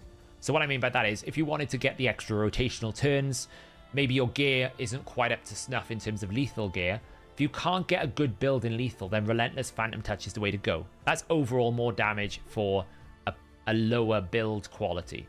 But the moment you hit 6-star, the moment you hit Crushing Rend, you go lethal, Crushing Rend, full in Helm Smasher, because you invest completely towards that ignore defense. That's when it gets good. You killed Amius first rotation with Rorik and Crushing Rend, exactly, because you can do true damage. And if you do true damage, the stats available on your build now are so high that you will just one-shot stuff. Okay, well, I'm going to leave it there because I do want to try and get an earlier night. That was a really interesting exercise. That was really interesting. I got to rebuild my Michinaki now. Does this apply to Seer? Yes. It all applies to everyone. Yeah, exactly. But the thing is, Dutchy, you still need, like, good attack and good crit damage and lethal gear to do that. So if people aren't quite at the lethal savage farming phase, then absolutely Relentless and Phantom Touch is a good... It's better than the other way, right? If you have poor savage with poor ignore defense, that's not going to be better than decent Relentless with Phantom Touch. So, Lucy, your rabbit isn't in... Your rabbit's not in Helm Helm Smasher right now, is he? He's in War Master. Am I right in thinking you're Razzlevag?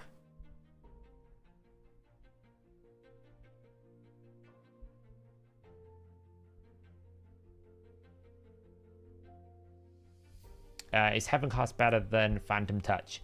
That is a math assessment I need to do. I think Heavencast will be a desirable option for non-attack based champions up to 6-star. Then Crushing Rend will just dominate everything at 6-star. In terms of whether it's better than Phantom Touch, it really depends on how many buffs you're going to get and the type of champion. Heavencast on someone like Turvold, yes. Because you're already buffing him quite a lot, and therefore it's going, and he's already hitting quite high. Because it's a multiplier, the larger the base damage that it can multiply, the better. So if you hit incredibly hard, then Heavencast is going to improve, right? So for example, I have got, this is my Hydra team that I'm running at the moment, that I'm going to be working on. I need to fix up Rathalos.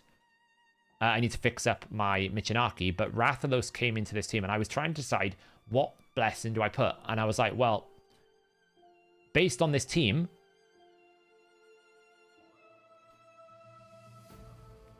look how many buffs that I can get on him. So even at 1-star, it's like 0.5%, I think it is. But let's just finish this up, get all the buffs out. So this is him basically fully buffed. And he has got 1, 2, 3, 4, 5, 6 buffs. So 6 times 0.5 is 3% damage. So that is probably going to mean that when he hits for 3 million damage, because he hits really, really hard, then he's going to deal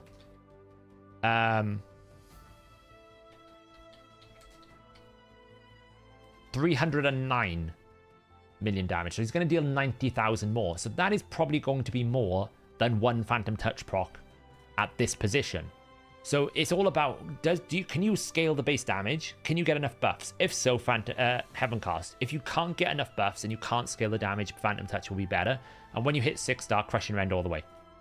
There is no other better option. Crushing Rend is so dominant. I use RSL Help if I'm doing masteries mostly. Otherwise, I don't. What do you think about Heavencast for Taras? Ward of the Fallen is just better generally. I mean, depends. Again, 6-star if you want damage in PvE content, you go Heavencast.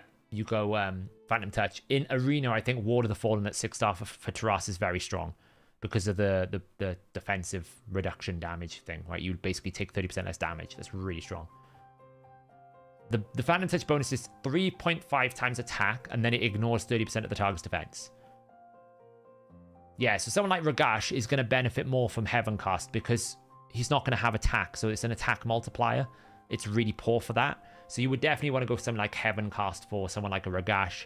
Anyone who's HP based, that isn't at 6-star, that is a non-legendary, you probably would want to consider it. Like someone like Husk. Even though he's going to cap his max HP, you're probably going to want to take it because there isn't many better options now. So it's probably okay.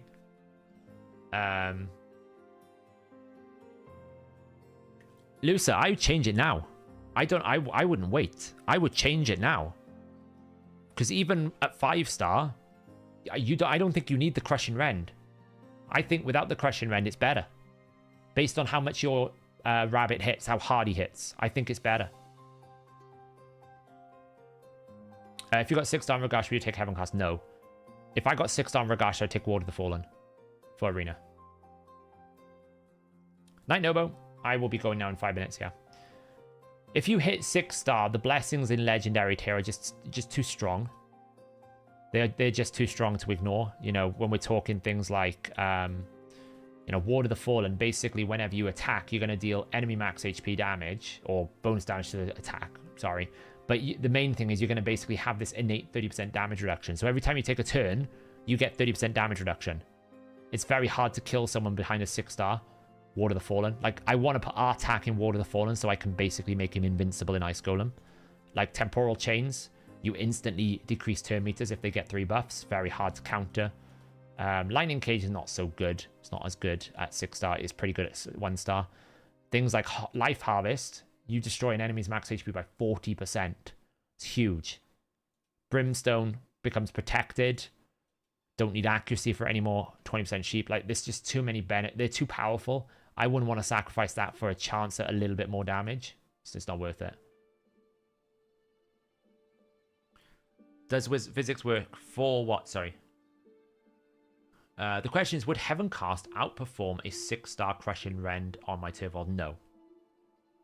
No, because when you get Crushing Rend, Mark, you would basically go Crushing Rend, lethal, area bonuses, max it all up, Helm Smasher, boom. Now he does true damage. And true damage will outdamage Heavencast by quite a margin.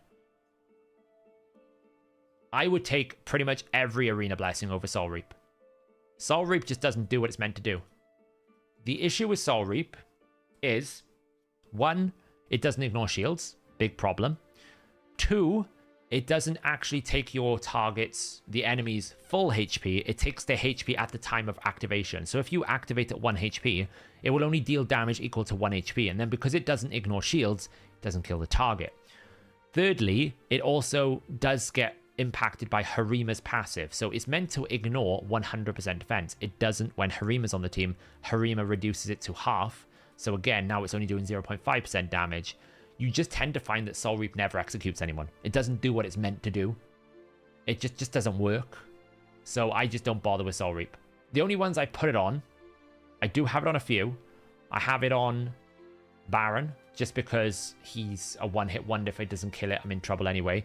I have it on Constantine because it activates his passive, so Soul Reap can block revive. I have it on him. And I have it on bosses. So I use it in PvE content to end a boss quicker. So for example, I have it on Newt. Right? I put it on him. I don't really need Cruelty. He's going to do it himself. I don't really feel the need for anything else. Brimstone I could use, but I'm not really into that. So I just put it. I put Soul Reap to end the boss quicker. 8% threshold. End it quicker. Soul Reap on an E3, yeah. So basically, if they have a passive-based block revive, then the passive should, in theory, what is he, a Dark Elf, right? What is an E3? High Elf? No. What is an E3? Undead Hordes? Don't have him. Demon Spawn? Demon Spawn, there we go. This, yeah. Yeah. Soul Reap will activate this.